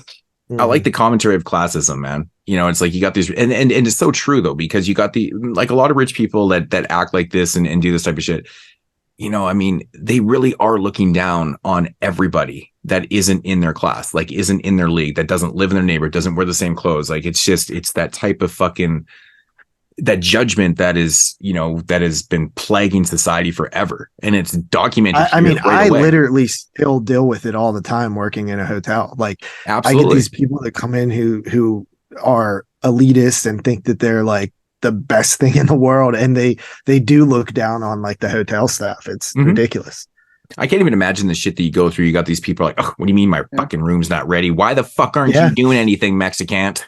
Yeah, like, I'll get people who will come in early. Our check-in's at 3. They'll come in at like noon, and then they'll ask if we have a room ready, and then I give them a room, and they'll be like, well, we wanted a room facing this way at the end of the hall. I'm like, bro, you're here early, dog. Take what you can get. How much is it a dick move coming, like, early like that to get a room? It's actually not that much of a dick move. Okay.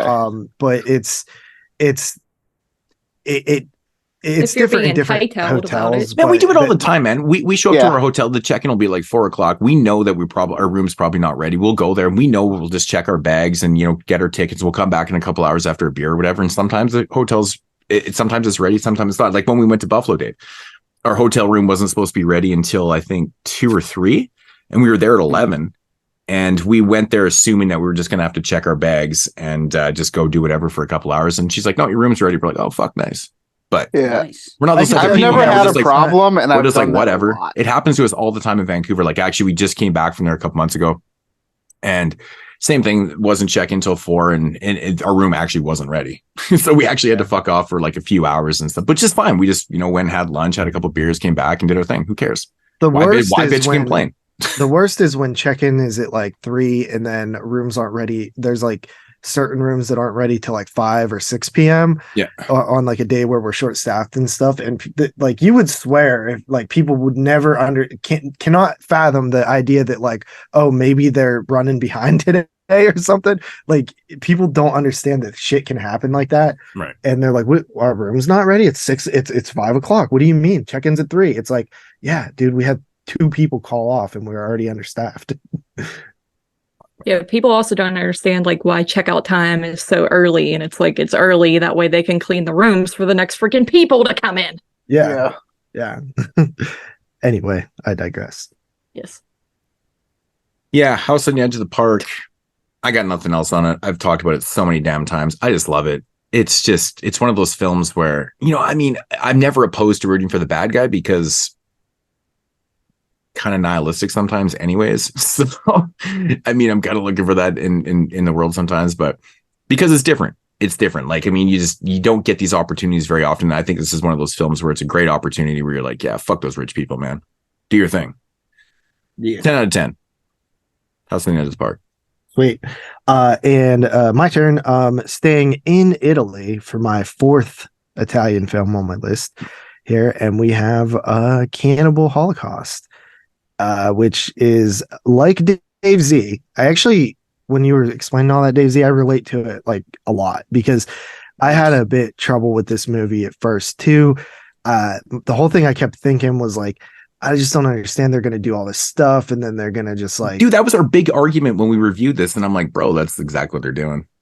Yeah, but it like couldn't at get the past time, it. I couldn't wrap my head around the idea that they would film like atrocities and then like make a documentary about them. I didn't really understand that they were going to edit out like them causing the incidents. You know what I mean? Yeah, they were trying. They were trying to make an Oscar winner, man. You know? Yeah, but now as time, you know, when we first talked about this movie, it was probably like, you know, 2014 or 15 or something. Yeah. Now like knowing like that even like YouTubers and like people set up stuff and try to make it look like reality, you know what I mean? It's very prevalent. Even documentary filmmakers like Making a Murderer, right? Like we watched that, we all thought like, wow, this is fucking crazy. Well, there's a lot of stuff that has come out about that since that really makes it look like he is guilty now. So it's like, you know, everybody can have an agenda in their documentaries, especially. And you're rarely ever getting a middle ground point of view with a documentary. And I've only realized that as time has went on and I've watched more and more documentaries and then done further research afterwards. There is a lot of times where people have agendas or they want to tell a certain story that the facts. Well, it's tough because when you're making a documentary, like, you know, there's a person involved and they've got their political views, right? And it's very seldom that they're sitting right in the middle. You're either like left wing or right winged, or, you know, sometimes, you know, you could be in the middle, but like, so if you're going to make a documentary about something, you're probably going to mostly side with your political views on shit. Yeah. It's so it always kind of comes up. That's why you kind of take these things with a grain of salt though too. And you take the information that's given to you and you make your own opinions about shit, right? Yeah. You just can't, you can't be fed, you know, that shit all day. Like, and also even if it isn't necessarily a view you're taking, if you're making a documentary that you're expecting to be amazing and you know the sort your idea behind it you think is going to be this you know career upward trajectory thing that happens after you make it and then not much is happening, like, okay, well, we need to make something happen then, you know what I mean? So I get the whole idea behind it now more, and also I get that, you know, the whole like, well, who's the savages and stuff like that. And also just, it's kind of incredible that it's, you know, it's considered the first found footage film now. Is it like Blair Witch? No, but it has the template for what would later become found footage. And that's really cool also because, you know, 1980, that was such a long time before what, you know, and even afterwards, it took a long time to get another one like that, like this, or even closer to found footage as we know it. And Dave Zee being a big found footage fan, as well as am I. It's in the music, and it's the perfect jungle cannibal film, and it's brutal and tough to watch at times. I don't like seeing animals be killed, but I don't also hold it against people who did it, you know, back in the 70s or 60s or 50s or whenever. I just think that now if I saw that, I would be like literally shocked to see something like that nowadays, you know. But yeah, it works so well for me, and every time I've watched it, I've liked it more and more. I've actually never watched the animal the cruelty-free version, but I would be curious. I own it. I would be curious to see it and see if it like if that animal killing stuff actually is necessary, or like, I know it's not technically necessary, but does it change your mood? Does it change your vibe of the film? Does it change how nasty the movie makes you feel?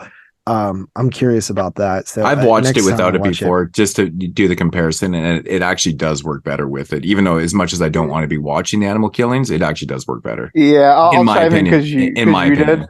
Yeah, I'll chime in because you did. Because I've pretty much always watched this animal cruelty free, except for like the first time I saw it.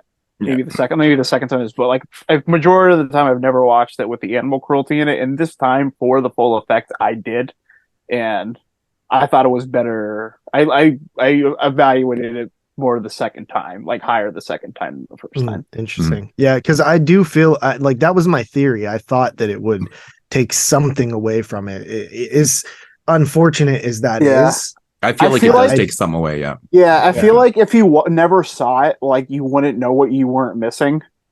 You know what I mean? Like, well, exactly. That's a weird way to put it, but like once you've seen it, like you see, like it's just less like it's less like I think it's less like punches to the heart. And this movie by the end, like you are like it doesn't matter how many times you see this movie, like you're like emotionally like beat up by the end of this movie.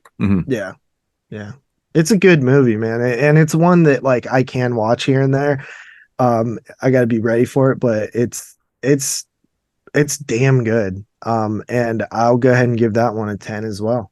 I've thought about Cannibal Holocaust before. Like the soundtrack or the score to it by Riz Orlandi is so amazing. Like it's like a calm, soothing soundtrack, right? Like it almost feels like it shouldn't be there. Like if you're just hearing the music, like this isn't a cannibal film. It's like, what the fuck? Could you imagine watching Cannibal Holocaust with like a heavy metal soundtrack? Oh my god, it would be so fucking awful. You'd be just like, oh my god, like those rape scenes, and it's just like raw. The score does so much for that movie. It does. Have you ever seen Treevenge, Tyler? I have not, but I know what it is. It's a short film, but they use the Cannibal Holocaust score in it. Oh, I gotta watch it out. It's so fucking funny. It's the hobo with a shotgun guy, right? Yeah. Jason Eisner. Yeah. Yep. All right, that's my number 3. What did you rate it? 10. Okay. All right. So thanks. My number 3. I guess I'm on a desert island with. I would be surprised if it's any of your top 2s, but I thought it was definitely going to be like on some back half of your list. But my number 3 is Brian De Palma's Dress to Kill. I knew it. Fuck. I had him at his 2. Son of a. Did you? Yeah. Dress to Kill. It's. I didn't even think of that for you. That's crazy. It's been a movie I've really liked for like a long time. I've seen this movie probably close to 10 times at this point. I'm a big De Palma fan, like in general. Like I love his horror movies. Like I love fucking Scarface, Carlito's Way, Untouchables. I just Blowout. I just love the way this guy makes movies. I love his fucking diopter shots he puts in every movie. I love his split screens he puts in every movie. It's just like this feels like a movie like that. If you could have convinced me, like Hitchcock made one more sleazy movie at the end of his career before he died, and this would be that movie. Yeah, dude. Some of the performances are all really good in this movie. I think this movie has a really good kind of like intentionally campy horror, like self-aware tinge to it, and everybody does good with this. I usually kind of feel like I have, like a criticism of Nancy Allen's acting in a lot of movies, but I think she's excellent in this movie. I was honestly really impressed on this rewatch. She does her best work in RoboCop. I think she does her best work in this movie, honestly. No, I was literally joking about RoboCop. Oh, no, even like some of the other De Palma movies, like I don't like her in Blowout. Like she gets on my nerves in Blowout. I kind of felt like she was out of place there. I can see that. Yeah. But I thought she did a really good job of like coming off like intelligent in this movie too, which is what the script needed. It's just like there's so much like De Palma-isms in this movie, like anything from the train scene, like everybody looking away at the wrong time and everybody jumping on the scene, like the random mob of people just like chasing her down in the train. Like, I never thought of it before, but you bringing up Nancy Allen and you being annoyed by her in Blowout, it's kind of funny how everybody always talks about and rips on Rob Zombie for having his wife in all of his film. Oh, Rob Zombie's got his fucking wife in film. Yeah. This is literally the fucking same thing. Nancy Allen was in all of De Palma's films for all this whole stretch from like Carrie on to like whatever it was. It was all De Palma and Nancy Allen, but no one ever complains about that. Yeah, fuck, that's hilarious. But so fun. it's got that sleaze I really like. It's, oh my god, like people would probably not care for how this movie treats a certain issue today. But it's got everything. It's got the split screens, the diopter shots, the voyeurism, the credit bush. It's like the De Palma greatest hits. Seeing Angie Dickinson in this movie is really cool. Yeah. Right.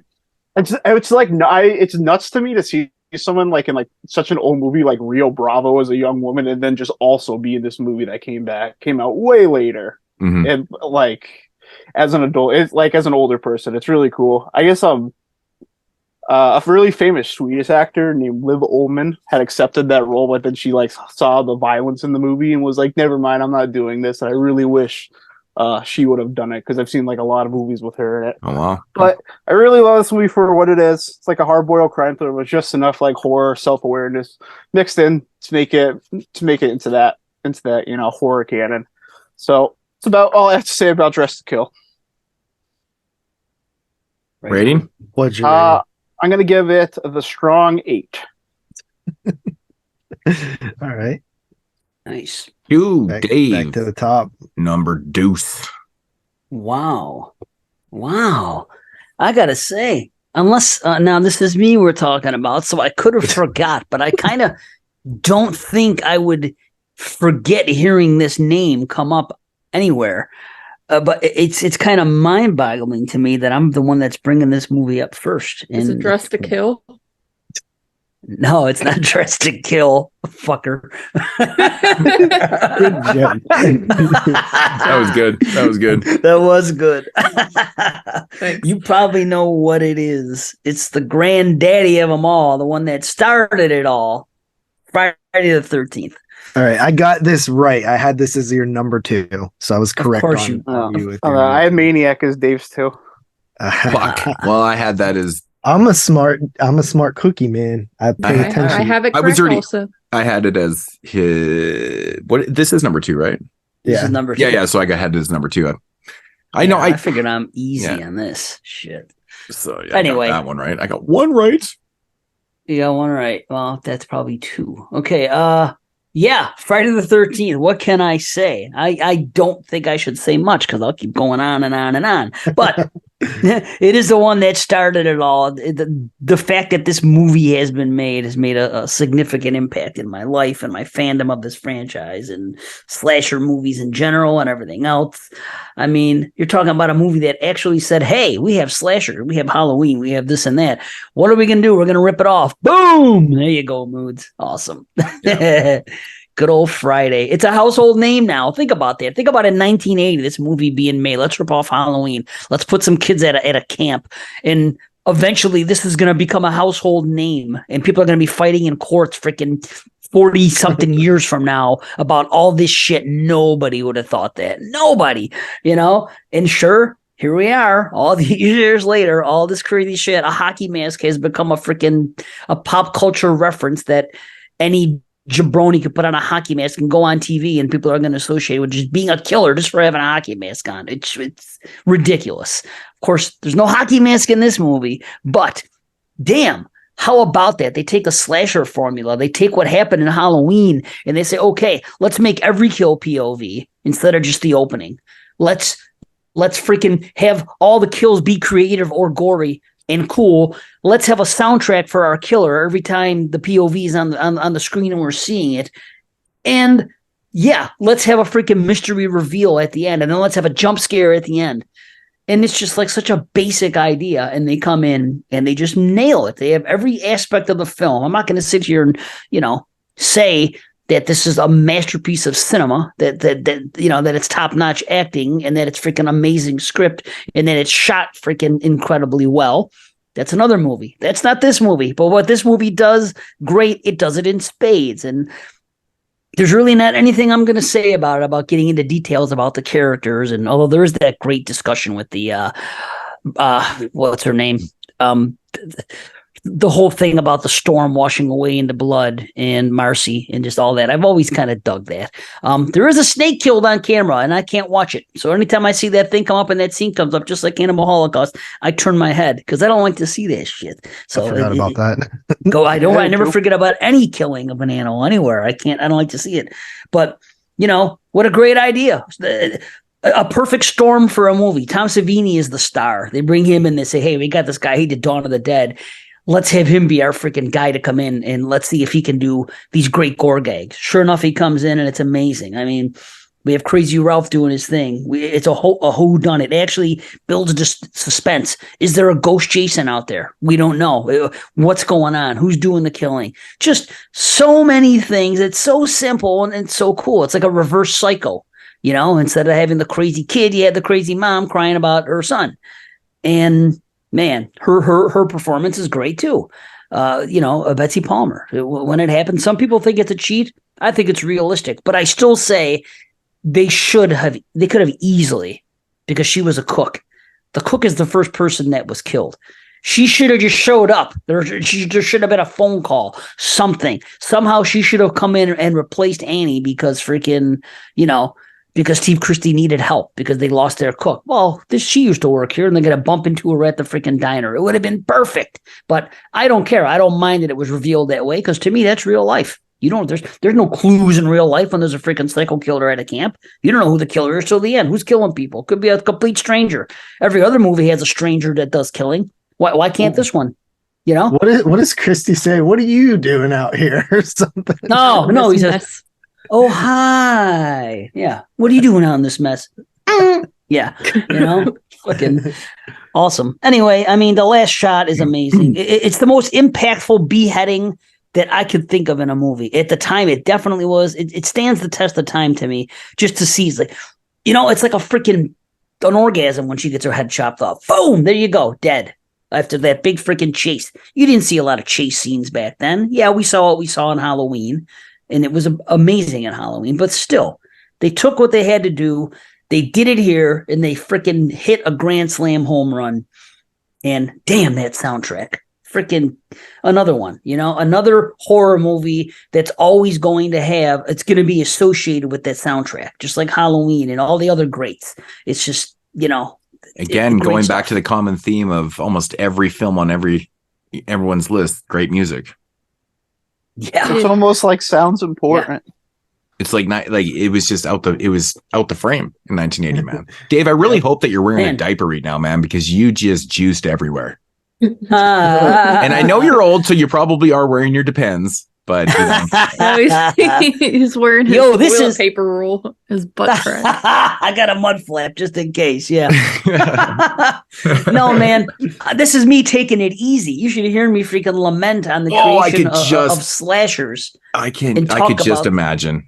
I mean, I feel like the impact of this movie can't be understated. This movie here, not only did it kick off the slasher craze, it kicked off people having more faith in studios putting their money into freaking low budget stuff like this. And a couple years later, people being willing to give money for low budget movies because they were going to VHS. And then, of course, when the sequels to this came out, they were huge hits at the video store. Mm-hmm. So I credit independent horror in the 80s and slashers.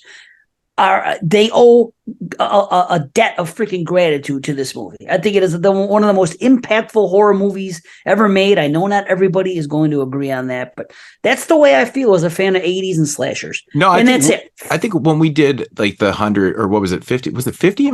50 most influential. It was high up there. Like, I mean, I think there was an argument for Friday being up there too, because I mean, we weren't talking about best, we weren't talking about favorites, we were talking about impactful. Yeah, right. It's a different list, right? And so if you're going to talk about those type of films, like the Psychos, and those type of those things have impact on like generations and generations, right? Where you're right though, like Friday really did kick off that whole type of slasher thing, and I mean it paved the way for 1981 was only happened because of that film. I looked up the numbers one time. 1981 had something, what was it, almost close to 100 theatrical slasher films. You think about that, there's 52 weeks in a film. There was almost 2 opening up every weekend in 1981. And why did that happen? Because of the success of Friday the 13th. Mm-hmm. That is impact at its fullest. It didn't even matter, even if the slasher film died in 1982, the impact for that was insane. It changed the game. Yes.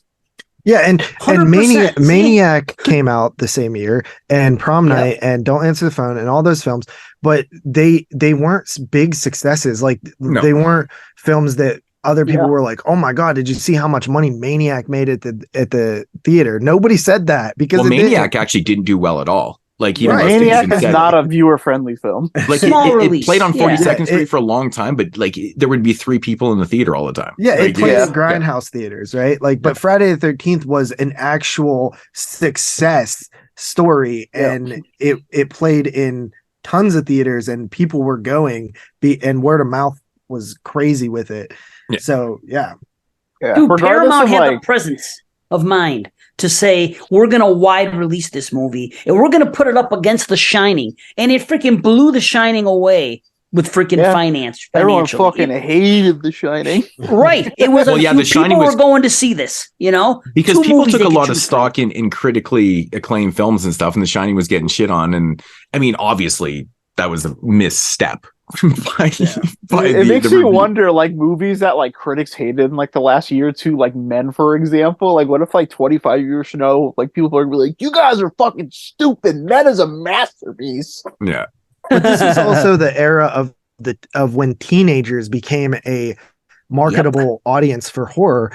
The Shining was a grown-up movie. You know what I mean? Like, teens weren't going to see The Shining. Like, as phenomenal as it is and how much respect it has now, teens were going to see Friday the 13th, and they'll continue to go see Friday the 13th part 2 through 8 in the next 10 years of the 80s. You know what I mean? It's huge. And the fact that they put this out against those movies, they had they had confidence in the movie.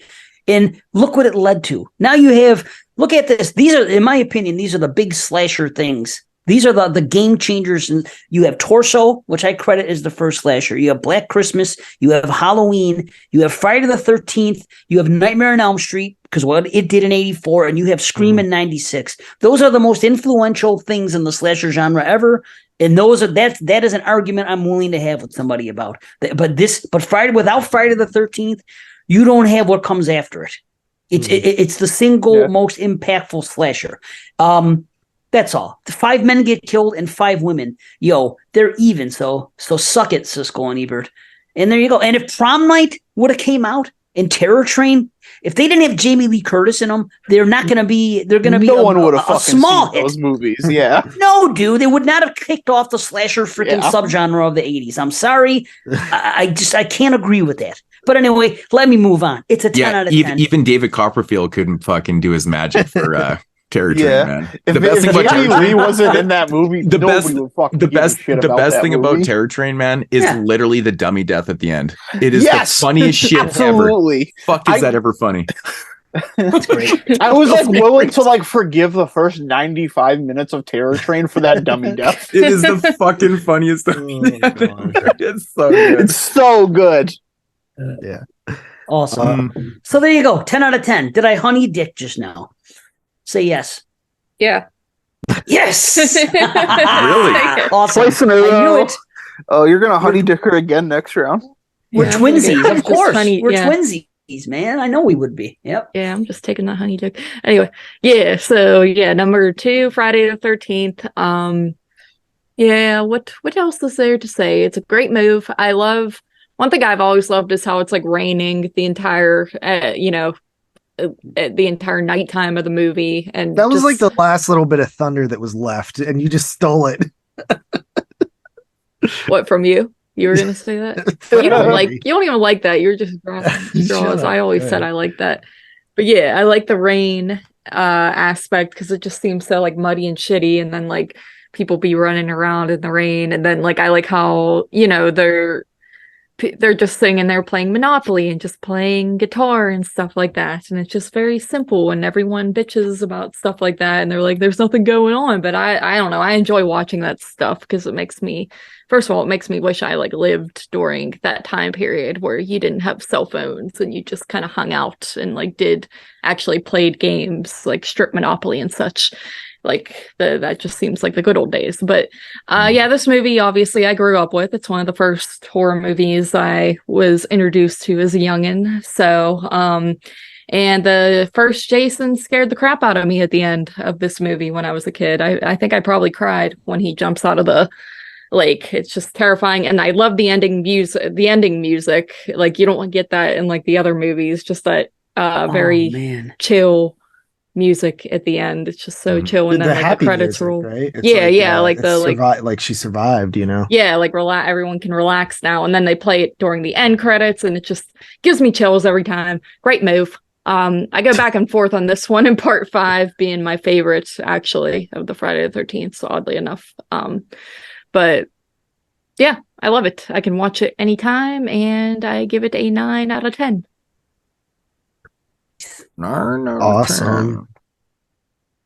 Who's the hard rater here? I thought it was fucking Tyler. Yeah. Jesus, 9 out of 10. Crazy. Yeah. No, nobody look at my Friday the 13th rating, please. I can't even imagine. Oh, All God. right. All right. So coming in at number Dux for myself, and we are going to go back to 42nd Street with Maniac, William Lustig's Maniac.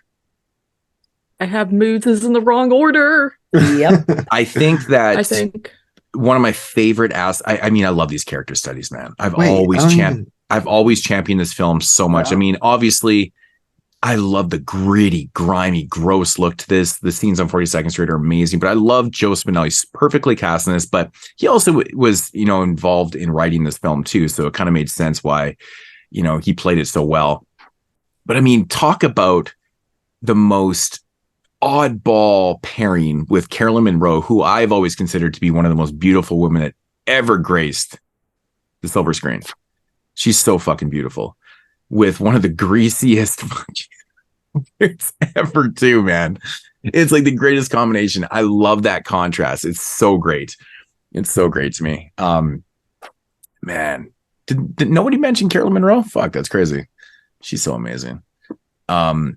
Yeah, the effects in this, man, are so good. I love it. I've always heard people kind of, I guess kind of chirp on the ending a little bit and stuff. And I'm like, bro, like if you need the ending to be explained to you, you're not understanding the film. I mean, the whole film, who's he talking to? Pretty much himself, right? Yeah. He's fucking insane. He's insane. He's got mommy issues, man. He's killing women because he doesn't like women. His demons get to him, I still think the funny, and I've grown to appreciate it because it's actually unintentionally probably one of the funniest things that Lustig probably didn't think of. But the fact that we talk, the cops come in, yeah, he's good, and then they just leave. It's so ridiculous, but it's artistic. It's artistic. But I've heard people. That's not even the shit though, man. It's not even like he's getting torn apart by his demons, blah, blah, blah. It's the fact that, we didn't need the very last shot. And I'm like, fuck it, man. Because, Spinell, he championed he wanted that sequel to happen for years. It's kind of a shame it never did happen because it would have been kind of cool. I mean, we have minor clips and shit that they had shot for the sequel and stuff, but we never got that full thing. But that was the 80s. That was the trope. You got to fucking, the villain, he's not dead. I love that shit, man. Yeah, dude, I still think that Savini's effects in this are so beyond good. Like that fucking head explosion, dude, is out. It is honestly one of the best things I've ever seen in film. It gets me every time. Every time I watch this film, I'm like, damn, dude, that shit. And I just love the way it's shot too. Like he slows down the frame so much that you can see that shit fucking folding off. And there's so much fucking debris and brain matter. It's supposed to be brain matter and shit. That is a gory ass scene. I love that shit. One of the greatest poster arts of all time. Maniac. But the only thing in the film that drives me nuts, man, is the scene where Spinell shows up at Carolyn Monroe's apartment and the music that they're playing in that scene when she's doing the photo shoot, man, God, going to a showdown. Oh, the showdown song. It gets in my head every time for in the worst way though. I'm just like, oh God, that song. But whatever, it's like whatever, man. But no, it's such a great film, man. Again, another character study. This is it's a great companion piece actually with Christmas Evil, really. Yeah. Same thing, different sides of the story, man. It's like, so very interesting. Maniac. Same with Don't Answer the Phone, kind of. Don't Answer the Phone. Fuck, man. Where is that on everyone's list? What the fuck? I know Zach was on number one, dude. That would be his number one. I know that would be his number one on here. But yeah, Maniac, 10 out of 10. All right. So my number 2 is Friday the 13th. Yeah. So this movie, okay, so Carly would probably say I'm a hater of it, but it's not true. Right, Carly? I can't believe it's this high It for is, you. it is true. What? Honestly, Where, dude, isn't it because dude, it's like your fourth favorite in the franchise. You are Isn't it? you are fucking around right now, man. There's no way this Dude, Friday's number 4 and Friday's number 2. This is bullshit. I've known you for fucking 11 years and you always harping on these films. Now they're like the highest shit ever on your list. Dude, no, listen. So, like, you got to understand my perspective. The first Friday the 13th film I seen was part 7. The second Friday the 13th film I ever seen was part 9. Jason Goes to Hell. The third Friday the 13th movie I ever seen was part 5. Like, my watching of these were so fucking out of order. And the last 2 I ever seen were 1 and 2 in 1998, whenever they were on Monster Vision. So I had seen all the sequels before I seen 1 and 2. And Would I watched you just 1 like 2. randomly catch these on TV? Well, Friday the 13th part 7, I saw it like 2 years old. So I don't know why I saw it, but they were watching it and I watched it. Yeah, because I just remember like in the 90s, because we're like literally the same age, that like I would watch random like horror movie sequels because they were playing on Sci-Fi Channel, like Species 3. Yeah, and check this out. So, and then after I saw I owned 9 on VHS when I was like literally like 3 or 4 years old. So I watched that one all the time. And then when I started going to the video store, I didn't know how to read Roman numerals. So, you know, some of them I was just like, probably can. What these are, you know. So I would rent like I rented like the cover to part 6 was awesome, so I rented that one. I always rented that one, and it turned out it was number 4. No, but like, so I watched them all out of order. And Friday the 13th, to me, the first one, when I eventually watched it, I was just like, okay, like it's cool, but it's not as good as the other ones because those ones have more going on. Like they have Jason, and Jason's the coolest part about these. And you know, there's more kills and more drug use and more titties, and it was just like it had more. All the sequels had more. So I just didn't really appreciate the first one, and it wasn't until me and Carly watched it in the theater that it really hit. And that's when I noticed like the atmosphere and all the rain and stuff like that, and just the simplicity being a positive and not a negative. So the simplicity of it really, you know, worked for me. And then I used to talk shit on the reveal too, but if you watch it as like a whodunit, it's a bad whodunit. But if you're not watching it as a whodunit, and it's just, you know, that's just like Dave said, you know, you don't always have clues in real life to who the killer is, you know what I mean? So it's like, it's just, and the whole like final chase sequence, and even her when she starts like thinking back at Pamela Voorhees, when she starts thinking about her son and the drowning and stuff, you're like, this fucking woman's nuts.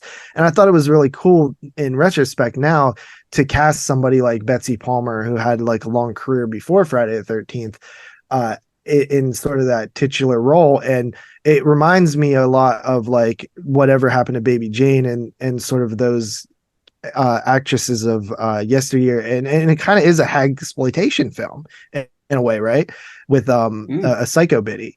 And that's something that's cool too, that not a lot of people reference or talk about. The kills are good. You got Tom Savini. You got it even has that cool aspect where it has like one person who like went on to become like a megastar in Kevin Bacon, which kind of adds it to another just cool aspect of the perfect storm of Friday the 13th, where even a couple years ago, Kevin Bacon was on some late night talk show and they brought up Friday the 13th and his death in there. And that shit's just cool. It's longevity. It lasts. But it's, in terms of a slasher film, it is one of like the perfect blend of everything. You know, it has everything that you want in a slasher. The music's great. And that beheading is actually like so amazing. The slow-mo and just her like running and how the music goes. And it's just good, man. And then the final Carrie scene, you know, the let's rip off the ending of Carrie scene. It literally, if they didn't do that, we might never have had the run of Friday the 13th films afterwards, because it kind of lets that Jason aspect live on. And I love that. So, and I'm actually going to give it a 10 out of 10 as well. So how many people do you think ever like caught Friday the 13th? Like, this is way after the fact. They watched Friday the 13th and they were like, you know, yeah, man, I can't wait to watch this Jason movie. Fucking, the dude in the mask. And then they watch Friday the 13th. And they're like, what the fuck, man? There's no fucking That happened Jason to in me. this. No, and then the next Jason movie they watch is part 5, and they're like, now they're just fucking lying to me. There is no real Jason. There's no real fucking Jason, and then they just gave up. They just gave up. They never watched another one. Yeah, well, even like Dave, when he was saying how like pop culture Friday the 13th is, like, I work with this woman named Madonna, and she's like older, but she's like literally watched like maybe like 30 movies in her whole life. You know what I mean? Like, she just doesn't watch movies. And like, she's like, oh yeah, I've seen one of those. And like, she knows who Jason is, but doesn't watch movies, doesn't even follow pop culture, doesn't have like internet or Facebook or anything, but she knows who Jason is. You know what I mean? It transcends horror fandom into 100% pop culture. It's such an important movie, and it's not my favorite in the series, but it's definitely come a lot higher up, considering I had it like bottom 3, like when I first started this YouTube podcast thing. Nice. That's awesome. I'm just shocked though, because you always said it's like your 4th favorite. So I'm like, he's not gonna have. I figured no, it wasn't. It wasn't even 4th. It was like 7th favorite. Wow. And here's what's fucked up. How about this? Carly's 2 favorite Friday the 13th don't even have Jason in them. I know. Isn't that some shit? Yeah. 1 in 5. Yeah. And she's a Friday fangirl, I know, but yeah. 4, 2, 5. That's my top 3. Wow. So you give them all 10? Forget it. That's another day. It's probably okay. not. I don't know. I didn't even have this one at a 10. I had it at a 9, but I was like, it just didn't fit on my list as a 9. So I was like, fuck it, I'm giving it a 10. Awesome. And I do think I mean, you have it as a 10, so I feel more comfortable giving it a 10. Hall of Fame. Just made it. Yeah, Friday. There's never been a Friday in the Hall of Fame. So now there is, because we have a 10 and 2 9s. No, there are 2 10s and a 9 right now. Awesome. Yep. Well, that's fucking stupid. Why? I'm just joking. Dave sounded so sad. Why? All right. Tyler. So I'm pretty surprised. I'm on the pole position for this movie. Talked about it a bunch already, and that is Cannibal Holocaust. Are you fucking serious? Wow. Yeah. Oh, dude, I totally thought. Did you already have Christmas Evil? No. Oh, so just didn't make your list. Interesting. I had that as your number 2. Interesting. Okay, Cannibal Holocaust it is. Cannibal Holocaust is my number 2. Yeah, there's not really much I could add after how much we've talked to it. I'll just kind of condense my thoughts on it.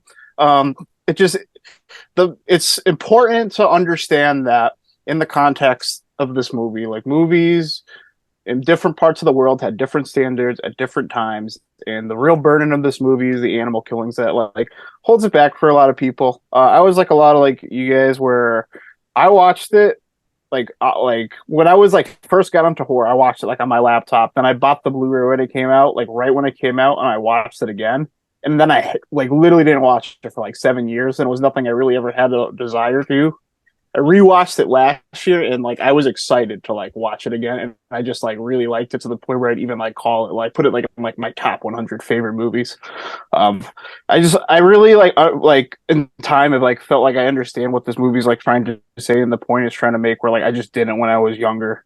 And there was different standards at different times, and I think it's like so effective today still. It's still disgusting, it's still repugnant. It's like it criticizes a society of people that's as filthy as the movie. It criticizes Western attitudes to Aborigine cultures like this, like right when going into the jungle, and I just think it really holds up. And yeah, it's a really important film. Obviously, it's the first use found footage, but nothing else I can really add to Animal Holocaust that hasn't been said already. Right on. I'll come in with a very strong 8.5. Very strong. Yes. Yeah.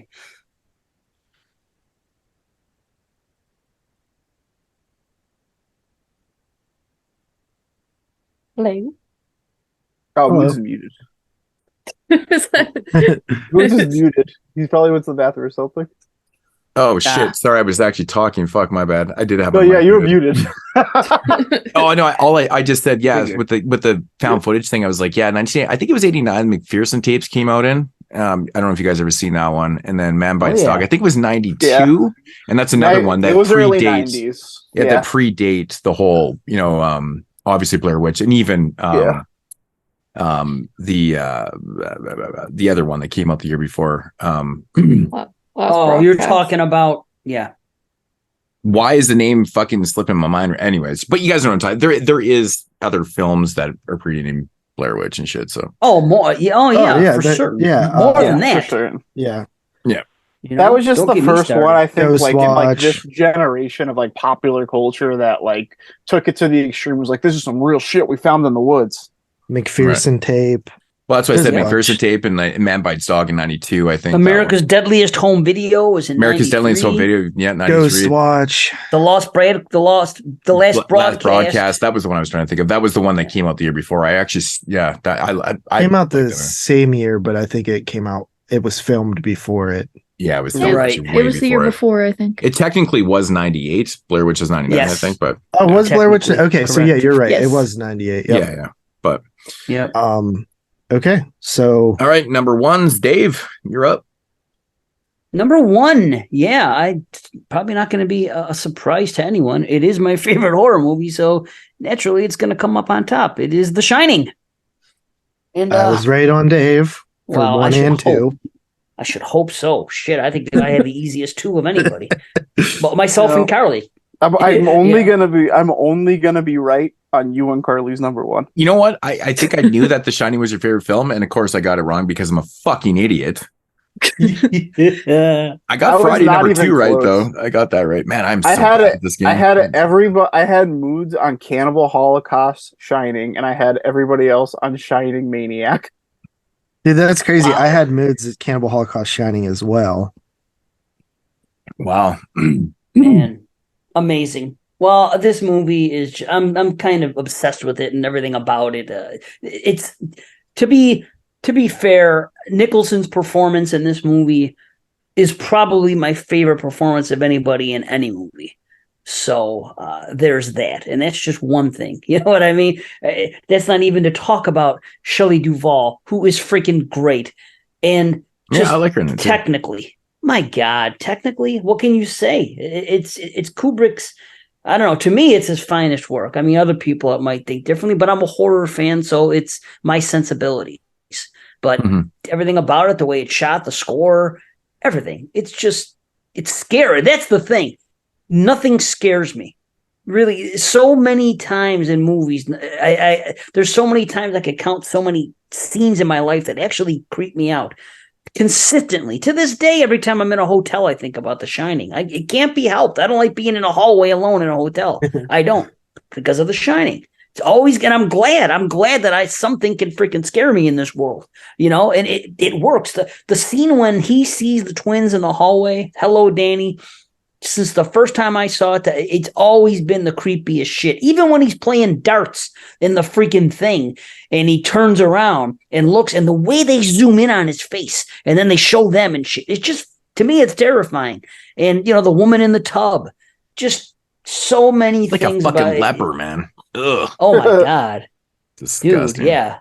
It's freaking sick. That whole scene is uncomfortable. Even when the pretty girl's out there, it's just because of the atmosphere of it and the score and the freaking acting. And it feels cold. It's cold outside. There's snow out there. And that time is ticking and shit's going to hit the fan. And it's just like on the tip of your tongue, the whole movie. You're just waiting for freaking the first time you see it, of course. Some shit's going to hit the fan, and when's it going to happen, and how is it going to happen?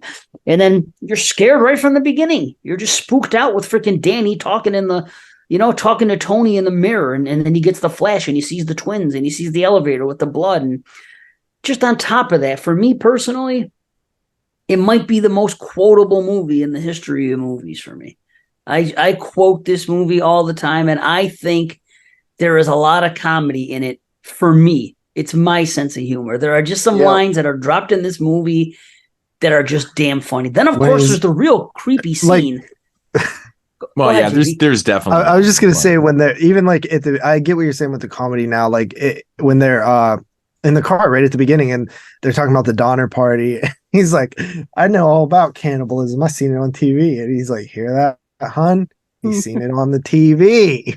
Yep, he saw it on the television. Yeah, my wife says that's me when I'm pissed off because I kind of hold it in that way and I'm like agitated. They compare me to Jack sometimes, but not flipping out. That was a product. That's a product of its time. They're like, oh, he saw it on the TV. And now, you know what I say today? Yep. Well, he saw it on the YouTube. Word. Yes. Literally the same thing. 100%. No, but I mean subdued Jack. I don't mean Jack flipping the fuck out and chasing and all that stuff. But I would hope not. Right. The other Jack where it's subdued and he's got that like a smirk on his face and he wants to say, are you out of your fucking mind? Or he wants to say shit. I don't say stuff, but they look at my face and they know that I want to say something smart ass sometimes when they come at me with like ridiculous shit. You know, like when she walks in and he's typing, you know what I mean? That's kind of like me with like, if you hear me in here typing, like if I'm doing something, that means don't come in here. Now I don't say that, but that's how I feel. You hear me in here podcasting. You're right. Tell you what. No, I get that, man. I do the same shit with the wife, man. She interrupts me. I'm like, fuck. I get right. It fucking drives me nuts. Yeah. You know, I'm fucking down here doing some shit. Like, leave me the fuck alone. Come on. Yeah. Oh God, there's so much, man. All the conversations that he has with Lloyd and the conversation that he has with Grady in the bathroom. Oh, I love I always wanted to see a All the shot time. of Grady with, you know, his head blown off.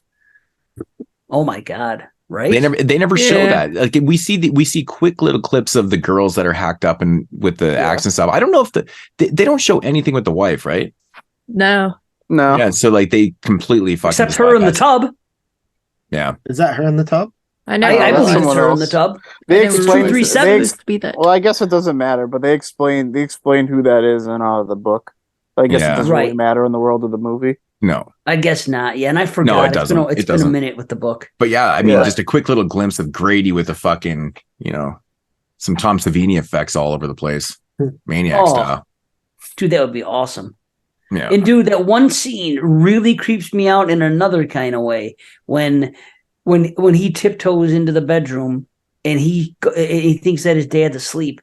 And the way they shoot it, again with the fucking zooms and the music with the strings, and when he looks over and Jack's just sitting up in bed for no reason, that just creeps me the fuck out. And then the conversation that happens afterwards when he's holding him, and you can tell the kid's fucking terrified, and the way he talks to his son, how he's holding him, and the kid's like apprehensive, and there's so much going on that just creeps me the fuck out. And it's just, I just love it so much. Like, I'm obsessed with it. Like, I want to decorate my whole basement down here.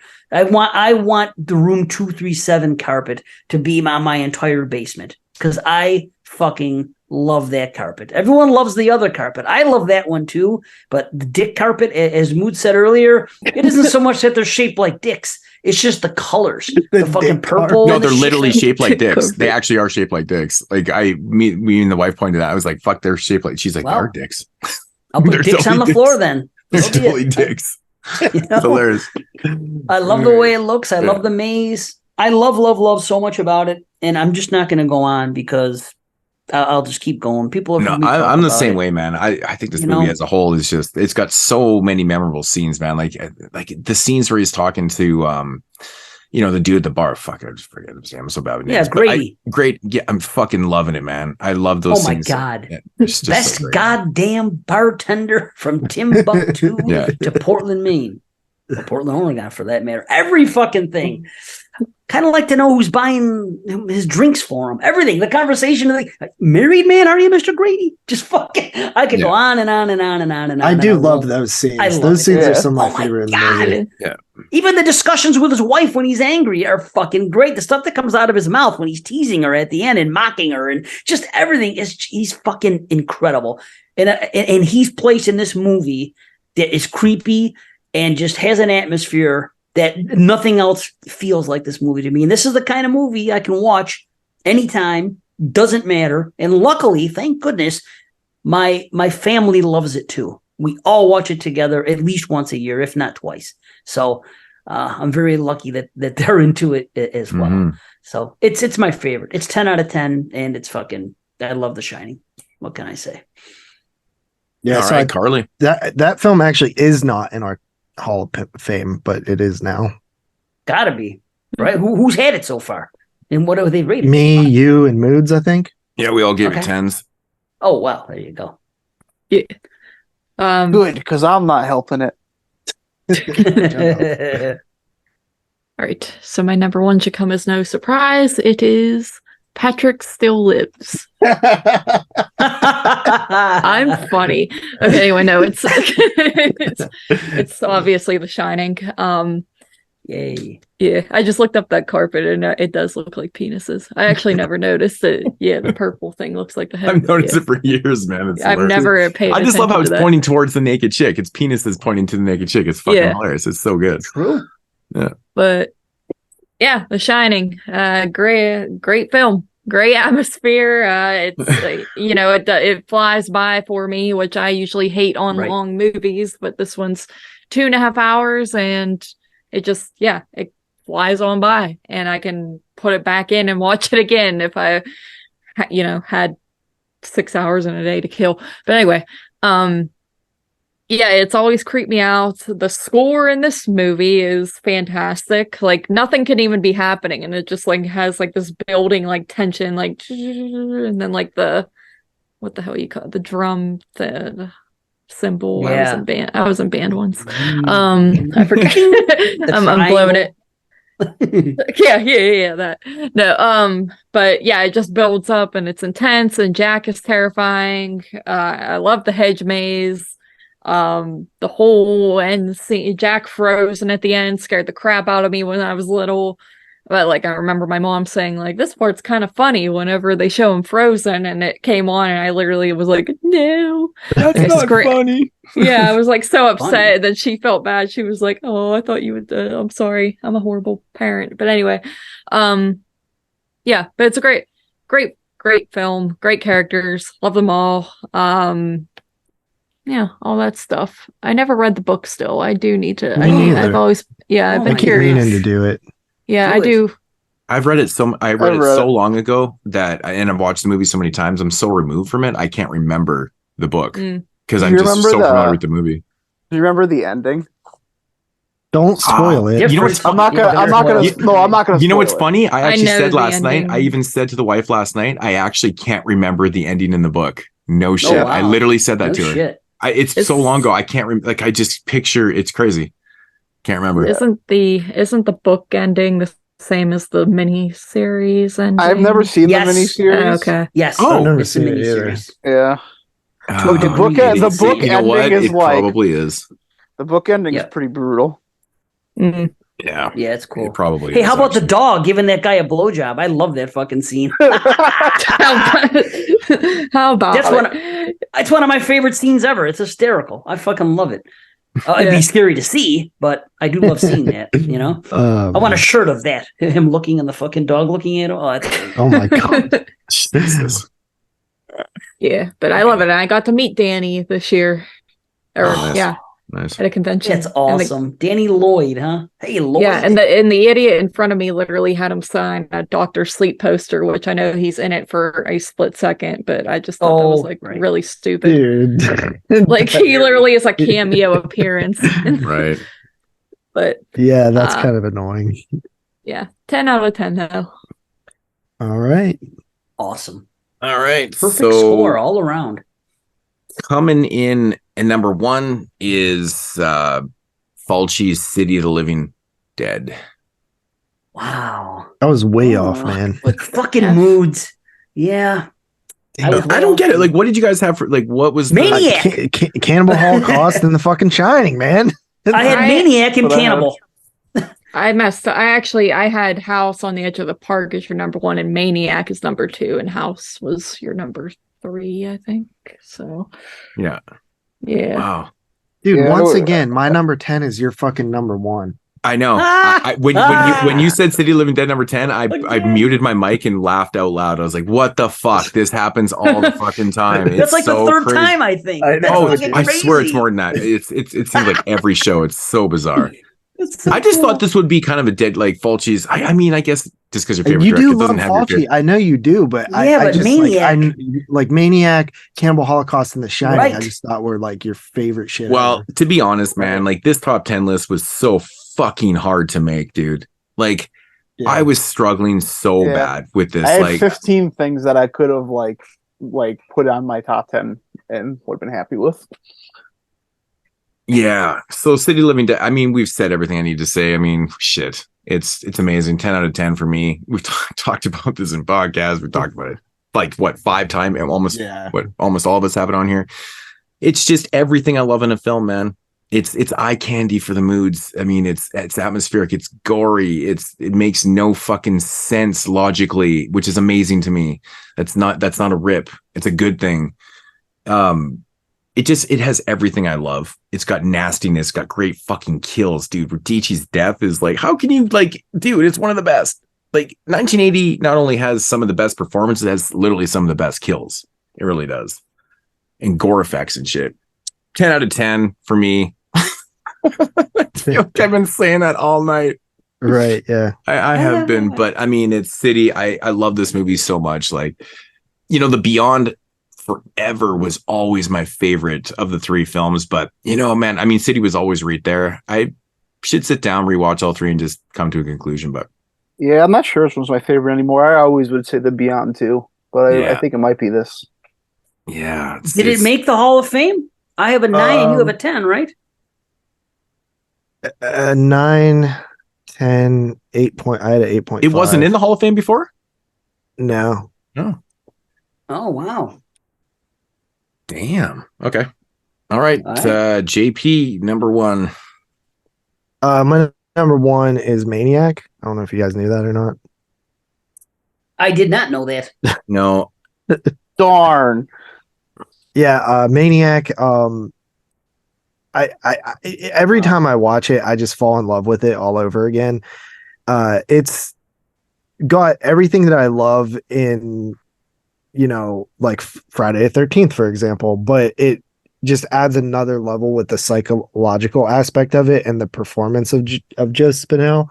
And that's really the thing I love most about the movie is that this character study that it's just this twisted dude, and I just love how he actually looks like a serial killer. You know what I mean? Like you have 2 versions. You have like, and that's why I like the remake too, because it's different, but it's still cool. But you have like your Ted Bundys out there, and then you have your John Wayne Gacy's, and Joe Spinell is the John Wayne Gacy. You know what I mean? He looks like the guy that would be doing this. But he's just so good, man, and I wish he had lived longer because he's literally great in everything I've ever seen him in, from lead role like this to a small part in like Rocky or something. You know what I mean? He's in so many great movies, man. This is crazy. It's so fucking crazy. He's so good, dude. I love him. Godfather Part 2. Yeah, and man, he even and like right, like The Godfather Part 2, and then Maniac, right? Like he has like a massive, you know, this is the only movie I've. Don't forget Rocky. He's got a good role in Rocky. I mentioned Rocky. Yep. Yeah, Rocky's one of his better roles. Yeah, he's great. Yeah, I like Rocky, his role in Rocky, but I won't go too long on it. It's also a 10 out of 10. So Maniac, 10 out of 10. I had that as your number 2. All right, Did you? Tyler. So you had. What'd you have as my number 1? Alligate. Alligate. Yeah, you're fake as hell, dude. Like it's just like Friday the 13th. Like what? You do this every time. You're like, oh, I love Alligate, and then you'll like do this. I had Cannibal Holocaust for you, JP.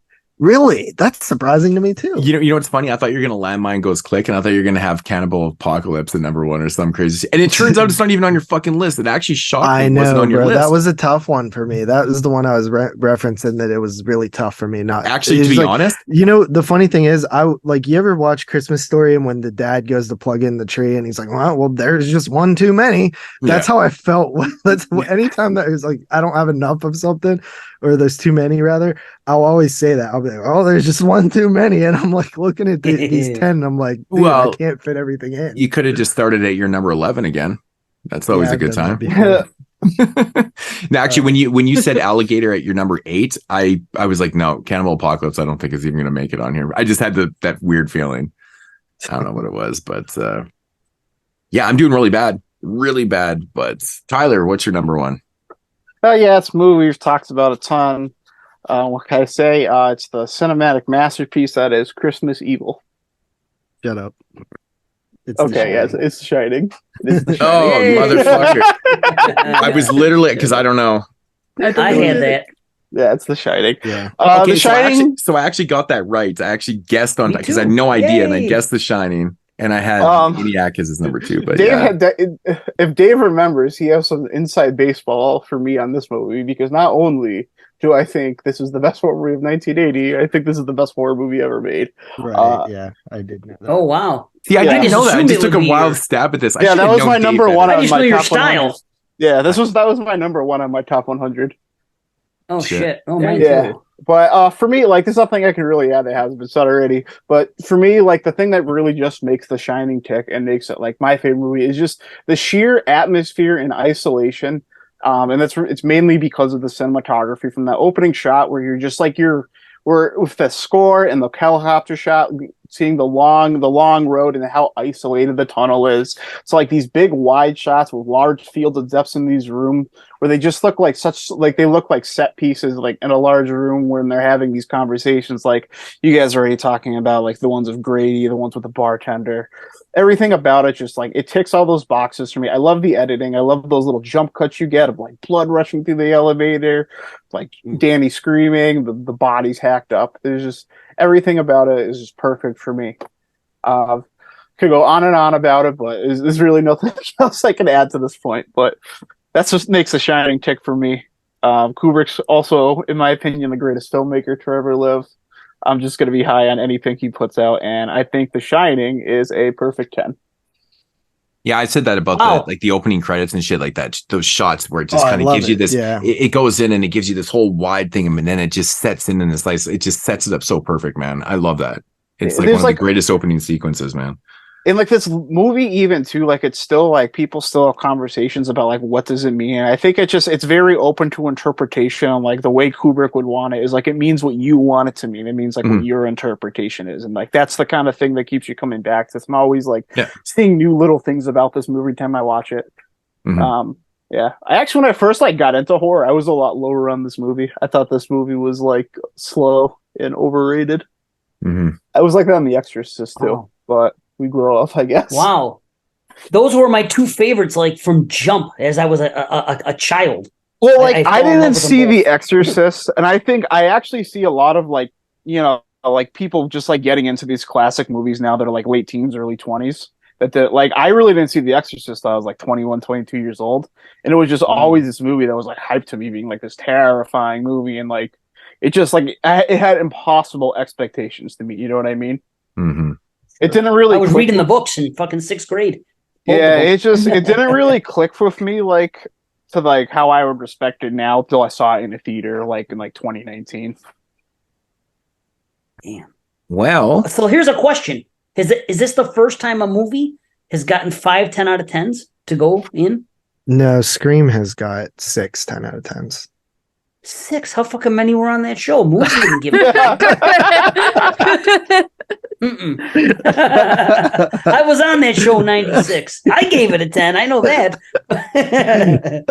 Well, I think combining with that and our Scream retrospect as well, like there's like 6 people who have given it. Like, remember when I said Scream as my number 3? Everyone was like, "What the fuck?"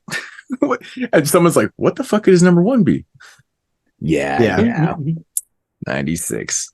Had y'all fooled? No, really. I mean, I don't think it was that big of a surprise, to be honest. But at least I didn't think it was. Same with this year. I didn't think that was that big of a surprise. But actually, I was wrong. Moodz gave Scream a 9.5 out of 10, so it was. That's what I'm saying. It was a 10 in the 96 show, but on the Scream show, he gave it 9.5. That's what it was. But I'm saying 5 people on one show all giving something a 10. Has it ever happened? I think it has happened before, but I'm not. Really? Maybe an 85? Prove it. I don't even know. I don't think it's happened. Unless it was 85 and everybody gave Dawn a Return. I can tell you one thing that nobody's given 7 10 out of 10s out of their top 10 list before. Wow. Dude, did you have 7? I had 3 9.5s and 7 10s on my list. Dude, I thought I was high with 4. I was like, dude, I've never had 4 10 out of 10. Dude, I'm telling you, man. I'm telling you, even my 11 to 15 was like, I love all those movies too so much. They all could have been in my top. Like it was so fucking hard for me. I'm glad I have a 10 on here. So, real quick, before we get into the rest of the thing, so we can figure out the who won. How many did you get right for number 1? Everybody. I just got 1. 2. I got 2 right. I only got 2 right overall. I got I got 2 right overall. Dave Z's number 2 and Tyler's number 1. That was it. I probably have. I feel stupid. I never got Dave's. I should have gotten it both on Dave. Now that I know is The Shining was. What did you guys have me for my number 2? I know JC said Christmas Evil. Christmas Evil, yeah. Dressed to Kill. Holiday. I had Maniac. Carly, what did you have? Cannibal Holocaust. Oh, okay. Oh, so you did get that one. Yeah. So wait a minute. I have nothing. I have Shining for Carly and Shining for Tyler and nothing else for number 1s. Okay. And I have Carly's number 2 was Friday. And I think that's it. Yeah. Okay, I have The Shining for Dave Z and Friday for Dave Z. I think that's it. Because I had Maniac for J Pigs number 2. And wait. What was Moodz's number 2? Maniac. Yeah, I had that one too. So how many number 1s did you get? Number 1s. Yeah, because we go by number 1 and then only 2s if 1. Okay, dude, I get it. Well, I only had 1. Okay, so I had 3 right for number 1s, 3 out of 4. It's pretty good. Look at you. So I finally fucking won one of these things. So I'm not surprised I didn't win. I'm gonna remove 2004 from the next top 10. So just all right. So let's get in. Let's draw this next one. Are we gotta do our 25s first? Aren't we running down our other ones? Are we just gonna run through? I'll run 25 to 25 to 11. Sure, we can do that. Yeah. Yep. Yeah. It won't take long. And also, Dave, when you do that, tell us your worst film too. The worst 1 or 2. Oh, my worst. Well, fuck. We're going in the same order, I guess. Well, then I got to look at all my ratings to see what was my worst rating. But give me a second. Oh fuck! I don't even. I got them all ranked. Let's see. What was the worst? Let's see. I know I have a. Okay, wait. Oh wow. Hold on. I see a 3. Wait a minute. Hold the fuck on. I do see a 3. Those are good. I don't even. 3s are good. Man. I do see a 3. That's got to be the worst. Okay. It was an episode of, what do you call it? Hammer. It was, which one? Hammer 13th Reunion. Whatever that was, I gave it a 3. Okay. Hammer 13th Reunion. Yep. Besides Hammer, the only other movie that I gave something a 5.5. And that was it. Schizoid. Yeah, I gave that a 5. Gave that a 4. Yeah, the movie's hella boring. Yeah. So there you go. That is the most awkward sex scene of the year. Schizoid? Yeah. Klaus Kinski with like that girl 30 years younger than him. Oh yeah. Shit. Okay. So am I giving my 25 to 11 then? Same order? Yeah. Okay. All right. I'll have to add up my what do you call it later? My kills. Oh no, I have the notes. So hold on, I can still do that. Just give me 1 second. Sorry to hold anybody up. Just give me 1 second, and I have them all. I even have notes for them all. Okay. The Legend of Sleepy Hollow, made for TV, is my 25. Pretty good stuff. Nobody got killed. The Number 24, Harlequin. That was a nice surprise. First time watch. Both of these are first time watches so far. 2 men get killed in that movie. That's it. Altered States. Number 23, 1 man gets killed. 22, House on the Edge of the Park. 1 woman and 1 man. 21, Motel Hell.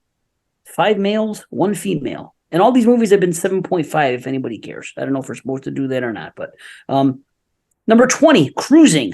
6 men. 7.5. Fade to Black is number 19.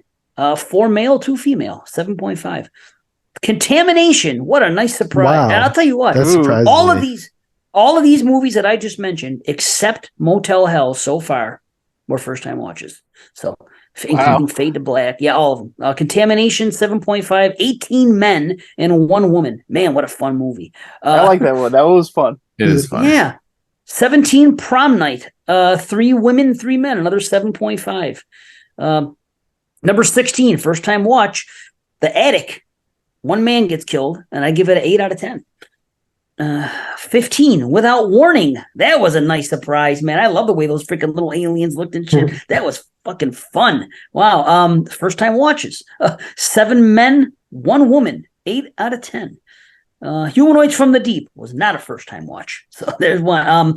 1 kid. Okay. 12 men, 2 women. 8 out of 10. Number 13. A lot of people hate this movie, but this was my first time watch. I've owned it for fucking 30 years and never watched it. And I finally watched it. The Boogeyman. And I know some people hate it. I know Parker thinks it's terrible. I really loved it. It was 8 out of 10. 1 girl, 1 boy, 2 women, 3 man. Okay. Another first time watch that I loved, surprisingly, number 12 is Zombie Holocaust. I fucking loved it, man. Good gore, good fun, man. Great stuff. I thought I was not going to like it at all. Dude, when he jumps out the window, that fucking dummy death, man, in the beginning of the film. Right? Yeah. Guy jumps, my first note, and then she's stunning. Whoever that. Oh, that girl. Oh, she is stunning. Yeah. Great stuff. Men 17, women 1. Okay. 8 out of 10. And number 11, Dress to Kill. 8 out of 10. 1 man, 1 woman.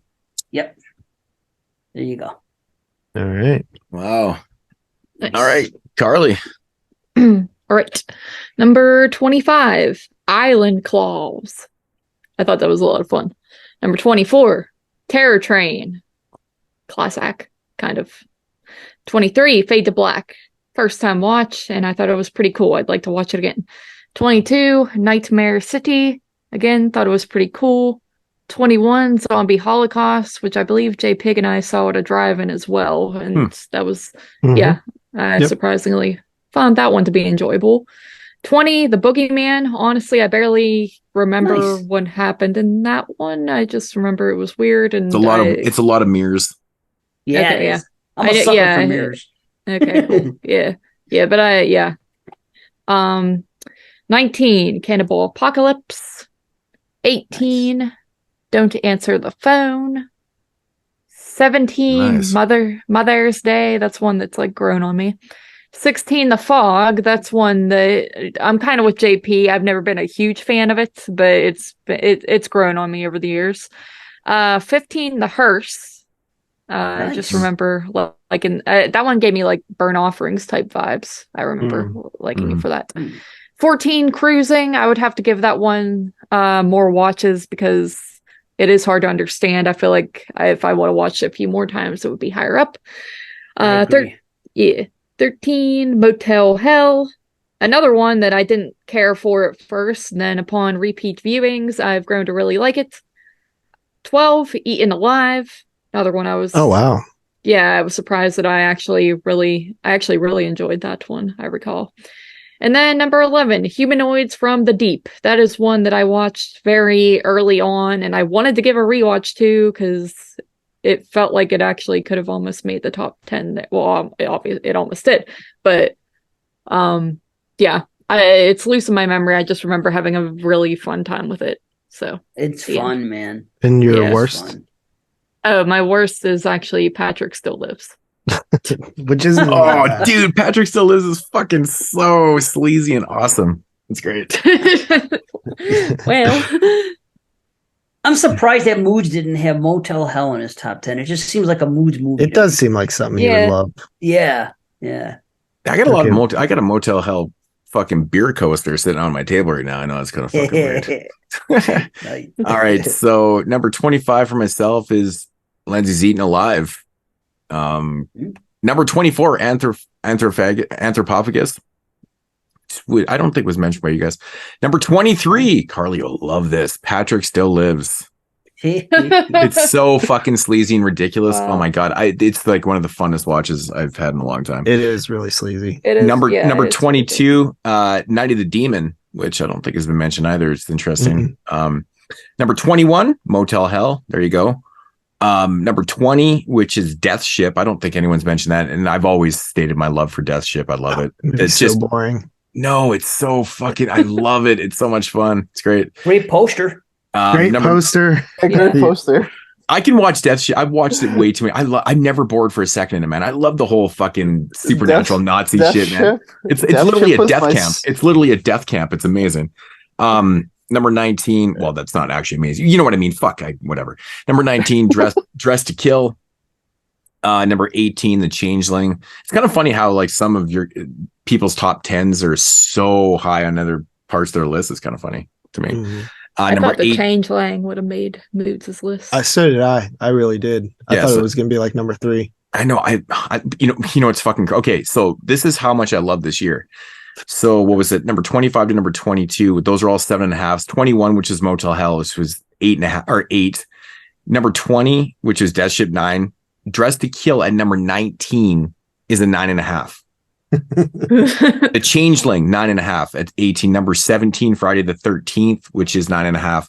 Alligator at 16, 9.5. Humanoids from the Deep, because this is where it got really confusing to me, because these next like 5 films I fucking love and I didn't know what to do with them. But number 15, which is Humanoids from the Deep, 9.5 out of 10. I love Humanoids. It's the rapiest monster fun movie ever. It's just hilariously awesome. Number 14, Don't Answer the Phone. I think I've watched this movie way too many times in my life, but it's just like an amazing. I love it. Number 13, Zombie Holocaust, one of the funniest dummy deaths of all time. Number 12, Bruno Mattei's Hell of the Living Dead, 9.5. I love it. It's so amazing. And then number 11, JP will love this. Can you guess it? No. By process of elimination, Nightmare City, number 11. Oh, okay. 9.5. But man, I like literally have so many Italian films in my top 25. I think I had 11 or 12, something like that. It's what is your worst?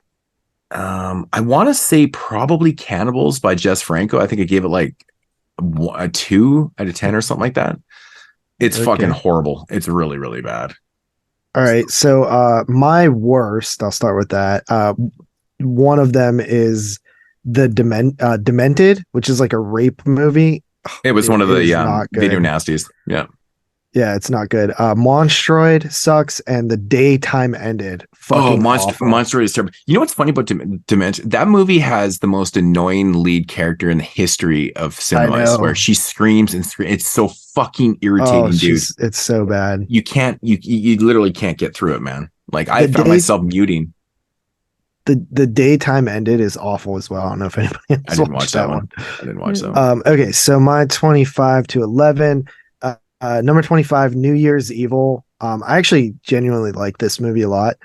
I know it gets some hate, but I enjoy it.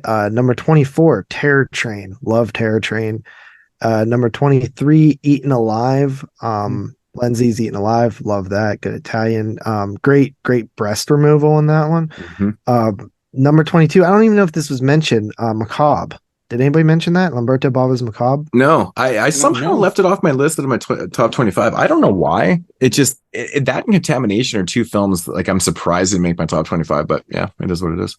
Yeah, I love Macabre. Number 21, Fade to Black.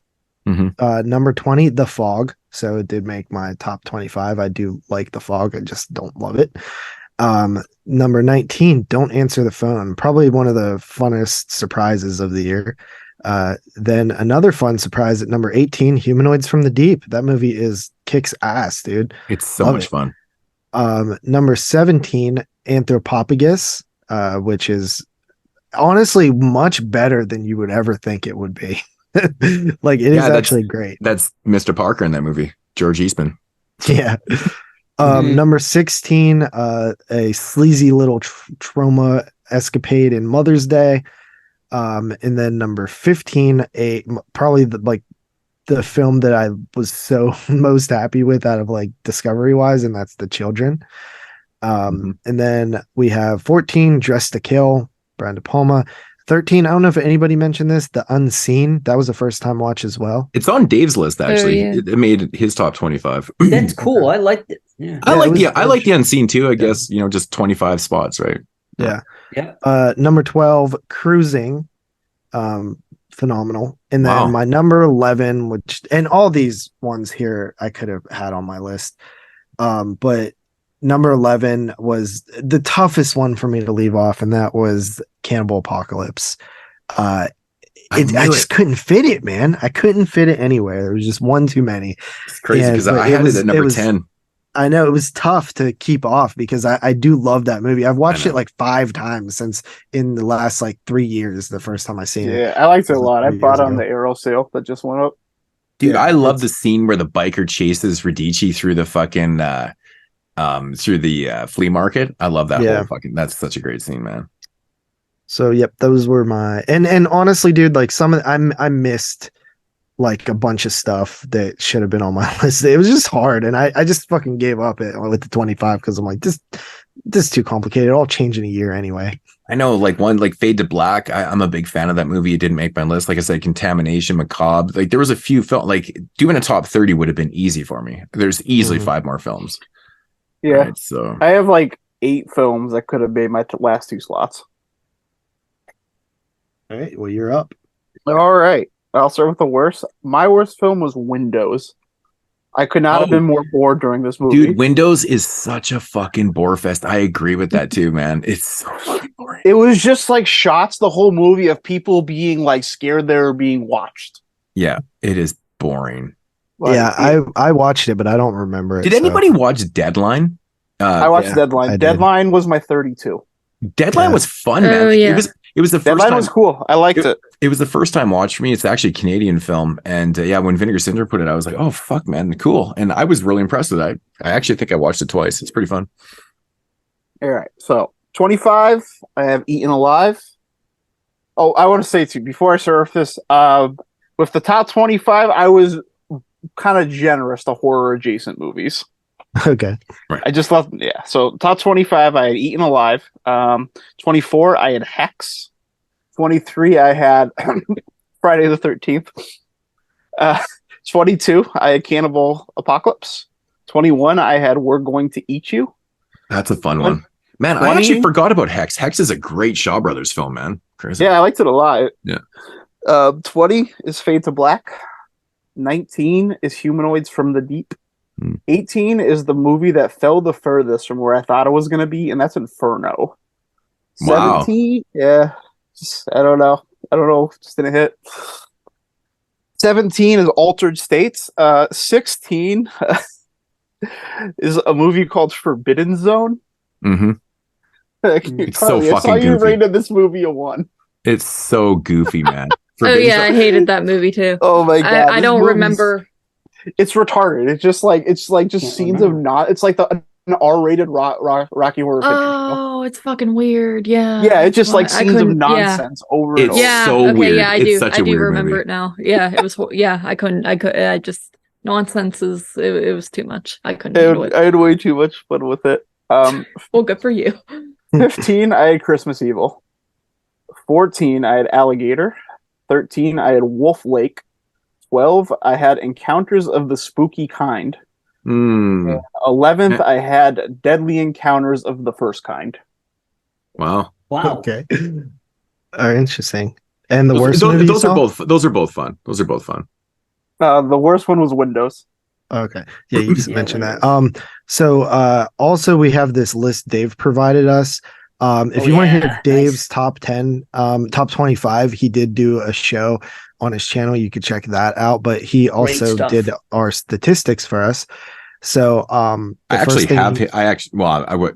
to read it off, but I actually have his list. I have it as well, but Yeah, so these are the statistics basing it off of our 25 list, not our 10, I believe. So there were 6 films that made all, 10 films that made all 6 lists. And these are including Dave's list as well.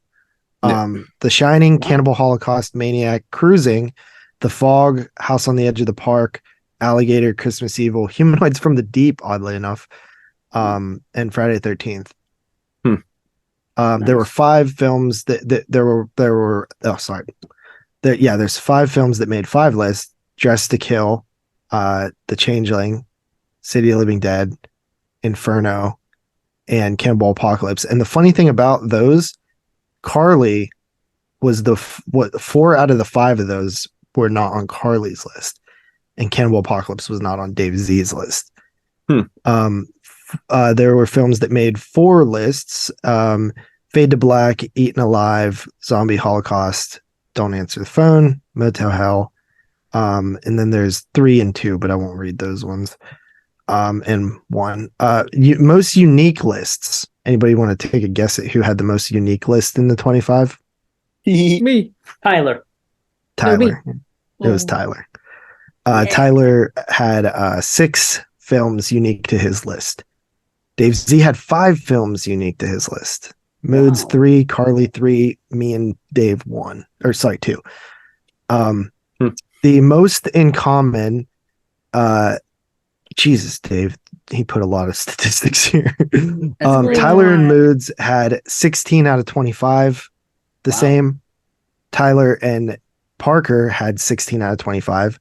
Tyler and JP had 17 out of 25. Tyler and Carly had 13 out of 25. And Tyler and Dave Zee had 16 out of 25. Moodz had 21 out of 25 of the same films with Dave Parker. Yeah. Crazy. Wow. Yeah. Moodz and JP had 18 of the same 25 films. Moodz and Carly had 16. Moodz and Dave Zee had 16. And then Parker and JP had 18. Parker and Carly had 15. Parker and Dave Zee had 16. JP and Carly had 17. JP and Dave Zee had 15. And Carly and Dave Zee had 18. Wow. And then I believe this is the top films if you combined our points, I believe. I think that's what he's doing here. Number 1 is Cannibal Holocaust. Well, that can't be. Surprising. Because The Shining got all 10s. So The Shining would have been number 1. No, I think means like by our where ranking. he places It's not by rating. in the ranking. Yeah. Oh, I'm sorry. It's not. I think he gave him points per. Yeah, so if it's like number 1, it mistake. has 25 points. Number 2 is 24 points. So Cannibal Holocaust with 138 points is actually the number 1 film between all of us. Yeah, Cannibal Holocaust. Wow. Number 2 is The Shining. Number 3 is Maniac. Number 4 is House on the Edge of the Park. Number 5 is Christmas Evil. Number 6 is City of the Living Dead.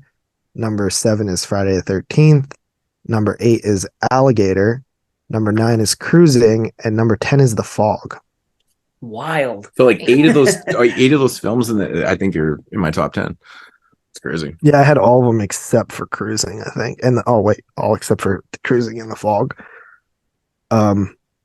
So yeah, and then what is this? Tyler had 18 of the top 25 in his 25. So out of the top 25 films, the combined top 25, Tyler had 18 of them. Moodz had 21 of them. Parker had 20. JP had 20. Carly had 22. And Dave Zee had 19. Wow.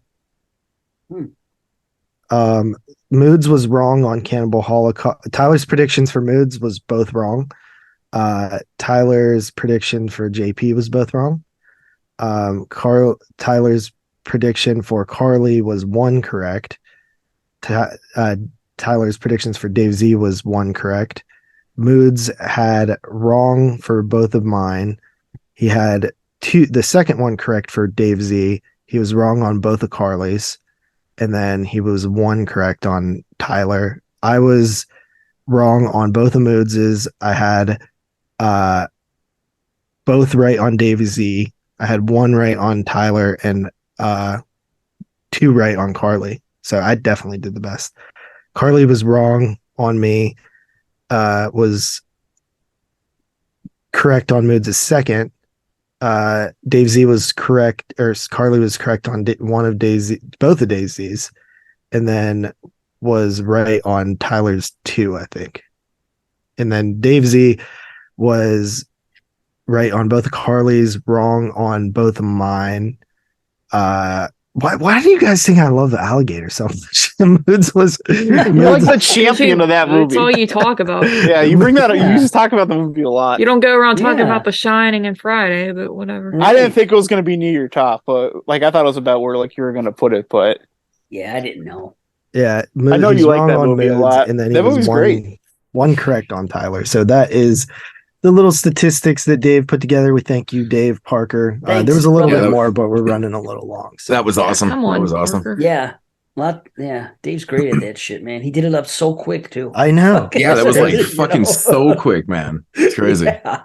All right, so there's just one more thing left to do, I believe, right? And that is pick the next year. Okay, real quick though. Would you guys? So traditionally, we put the 2010, 11, and 12 in the 2000s. Mm-hmm. Do you want that in or out? Oh, so like you're gonna have like you would put like 2010, 11, and 12.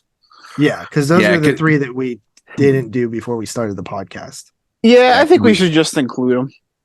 Honestly, because like it's cool now that you're like over 10 years away from them. It's not like it's like that's a big. That's a lot I think of time. include them too because like when are we going to put them in there? We can't just include like that decade would have 3 years. Yeah, so we should just lump that in with the 2000s then. Right. So the 2000s just has a bigger.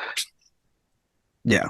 Well, we have less of a chance of getting 2003. Just put it that way. Yeah, like it increases the amount of films that are not early 2000s. Yeah, exactly. Well, we've already done 2001, which is no, we've done 2002 or 2002. Yeah, that's what I meant.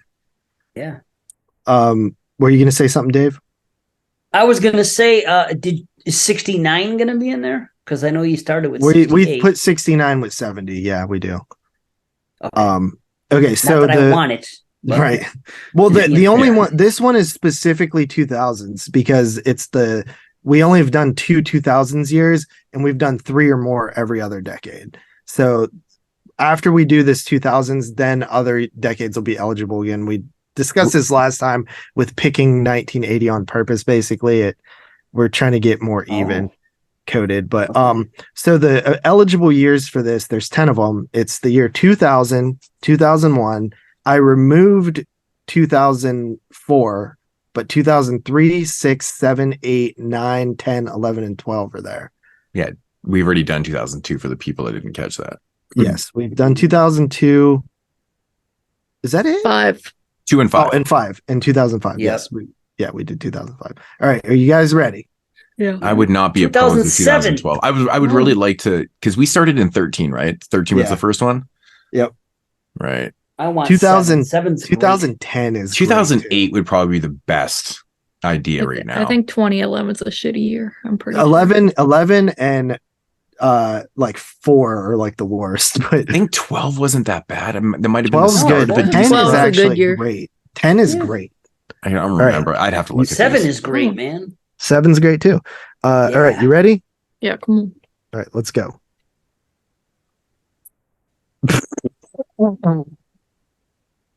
Oh God, it's 2004, isn't it?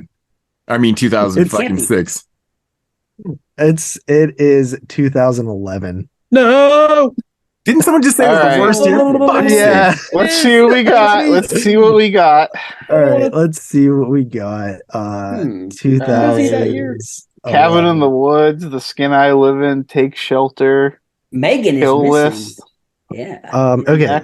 So I have a list. Cabin in the Woods, Scream 4, The Skin I Live In, You're Next, which I think made our like top 10 of 2013 list.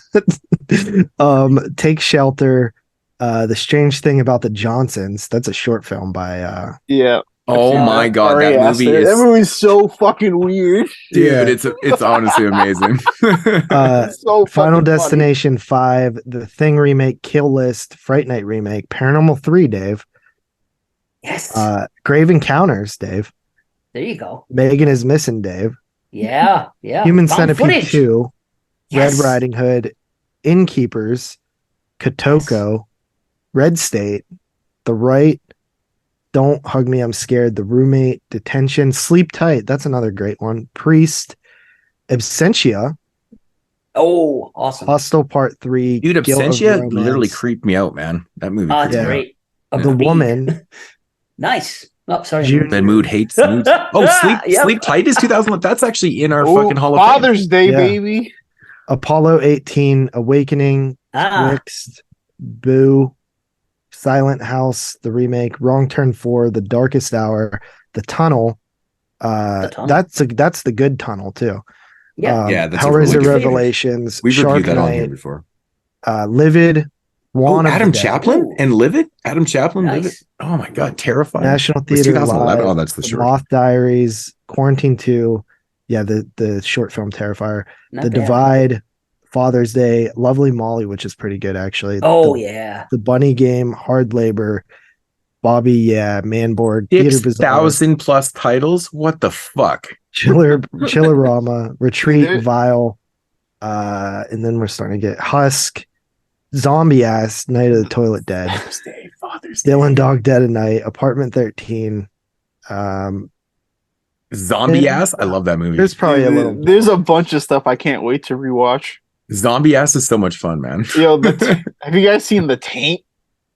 Oh, I love the Taint. Dude, I have Taint's in 2011. I have a fucking Taint shirt, man. It's just full of penises. It's so yeah, funny. I have this. It's a skull made of pink penises. Yeah, man. right? People Yeah, they look at it and are like, dude, is that penises? And I'm like, yep, it's penises. I bought the shirt not knowing it. Then one day, Neither someone's did like, I. "Those penises on your I shirt?" never noticed it either because it's a perfect pink skull.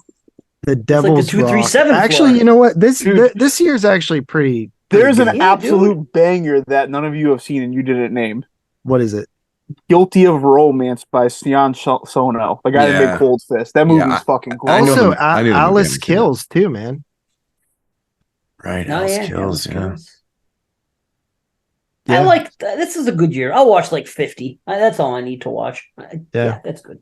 Yeah. Yeah, Alright, I'm like into the hundreds, and I'm like, okay, what the fuck? Oh, the Devil's Rock's on here. I remember liking that one. I own that. Yeah, I feel like we don't need that much prep. on Oh, this year. sweet Ant Farm Dickhole's on here. Oh, dude, don't Oh, watch thank that. God. I'm fucking joking. No chance. I've seen that. I can't. I own it. I actually own it too. I think I disgusting. might. Dude, I think I might just own it as watched well. Zombie Apocalypse. I'm not even joking. Like a fucking couple months back.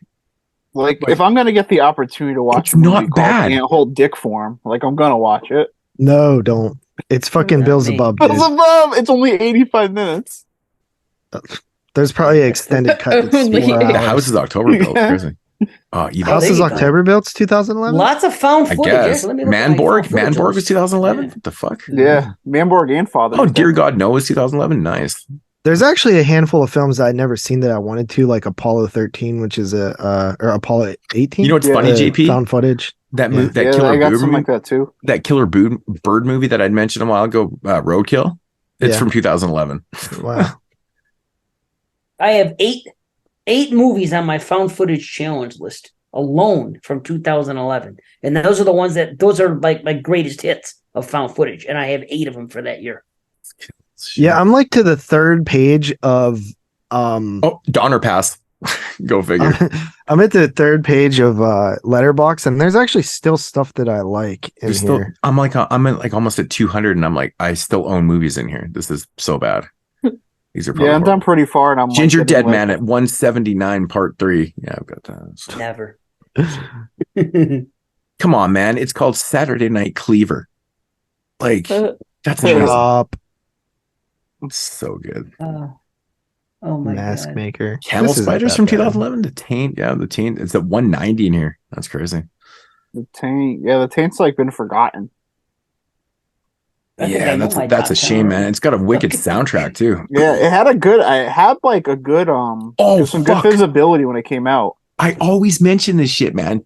Chop has the funniest ending ever to a movie. It's from 2011. Amazing. What do you say, Chomp? Chop. Oh, Chop. Okay. Yeah, I think it was one of the Bloody Disgusting films. It was on that line or whatever, and it's fucking. It was after Or no, it was Bloody Disgusting Selects. It was. But it's like this whole movie, and then the reveal in it is the funniest shit in the history of film. It made me laugh so fucking hard I couldn't stop rewinding it. It was so good. What about 11-11-11? Oh, Penumbra, man, from Adrian Garcia Bogalano. That's a good movie. Here's a Mood's favorite. A Cadaver Bible Christmas. Which one? A Cadaver Christmas. Oh, dude, A Cadaver Christmas is great, bro. I own it. It's fun. It's actually really fun. It is fun. It's a fun little indie Christmas zombie movie. Yeah. It's not a bloody Bible camp. Deadheads is from 2011. Holy fuck. Crazy. Does it? I think Moodz liked Bloody Bible Camp. I know. It's a Mood's favorite, I think. I love Bloody Bible Camp. Oh, the Fright Night remake. Nice. That's what I'm saying. Fright Night remake. Hellraiser I already know what number. Revelations. I already know boy. JP's number one. Hostel 3. Fucking make love. Also, Chrome Skull laid the rust too. Oh shit. Oh, Blood Runs Cold is from 2011. Crazy. Juan of the Dead. That's a fun movie. I fucking love Scream 4. Oh, The Thing. Oh, nice. I like that thing. I do like that thing. Me too. Yeah. Oh, the Disco Exorcist, man. Richard Griffin film. That's a fun one too. I've reviewed that on my channel. Masks. That's a Italian film, right? Masks. I remember I always wanted to see that one's from 11. Are you serious? That's dude. Masks? Man, I praised that movie so many times. I didn't know it was 2011. Fuck, that's crazy. Me neither. I thought it wasn't at all. That's crazy. Oh, it Masks is. It's down to 2011. 297 on the list. Wow, dude, that's fucked up. See, I'm still finding movies I fucking you gotta you have to really sift and like this is crazy, dude. This is too much. Can we pick a different year? I'm overwhelmed. You don't want to watch these? No. I'm The Millennium Bug. Wow. I can't believe how obscure some of these movies are because they were movies I remember being popular like when I got into horror like around 2010. 312 on the list is The Millennium Bug. Have you guys ever seen The Millennium Bug? That's a good one. No. That's fucking nuts. Okay. Dude, I already know for a fact there's 5 movies that I give 9 out of 10. I kind of forgot for a second that we were still recording. 9 out of 9, you said? 9 out of 10. Yeah, no, there's actually there's some good movies. It's going to be hard to pick 10 maybe. I don't know. Yeah, there's definitely some favorites in here of mine, though. Some movies I love, so. Oh, yawning. I tired. All right.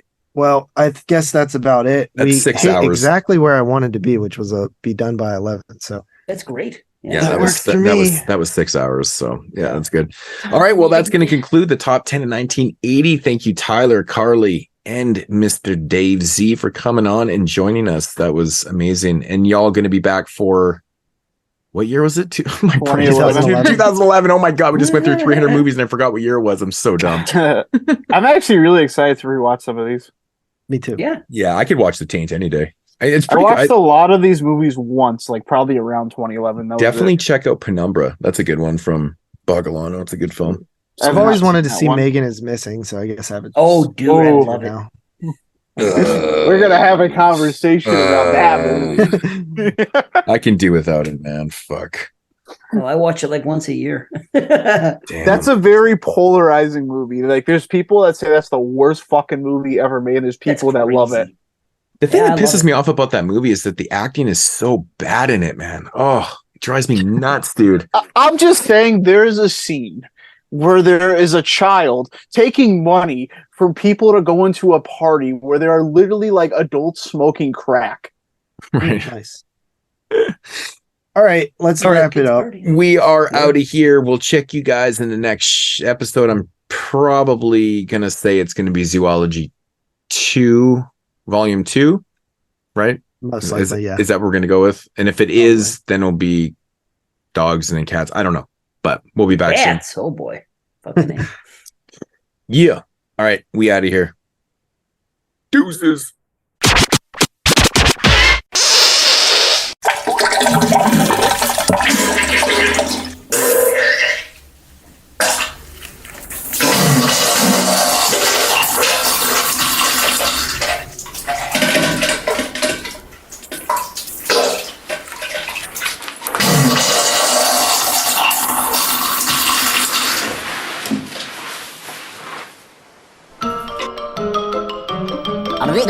That's all, folks.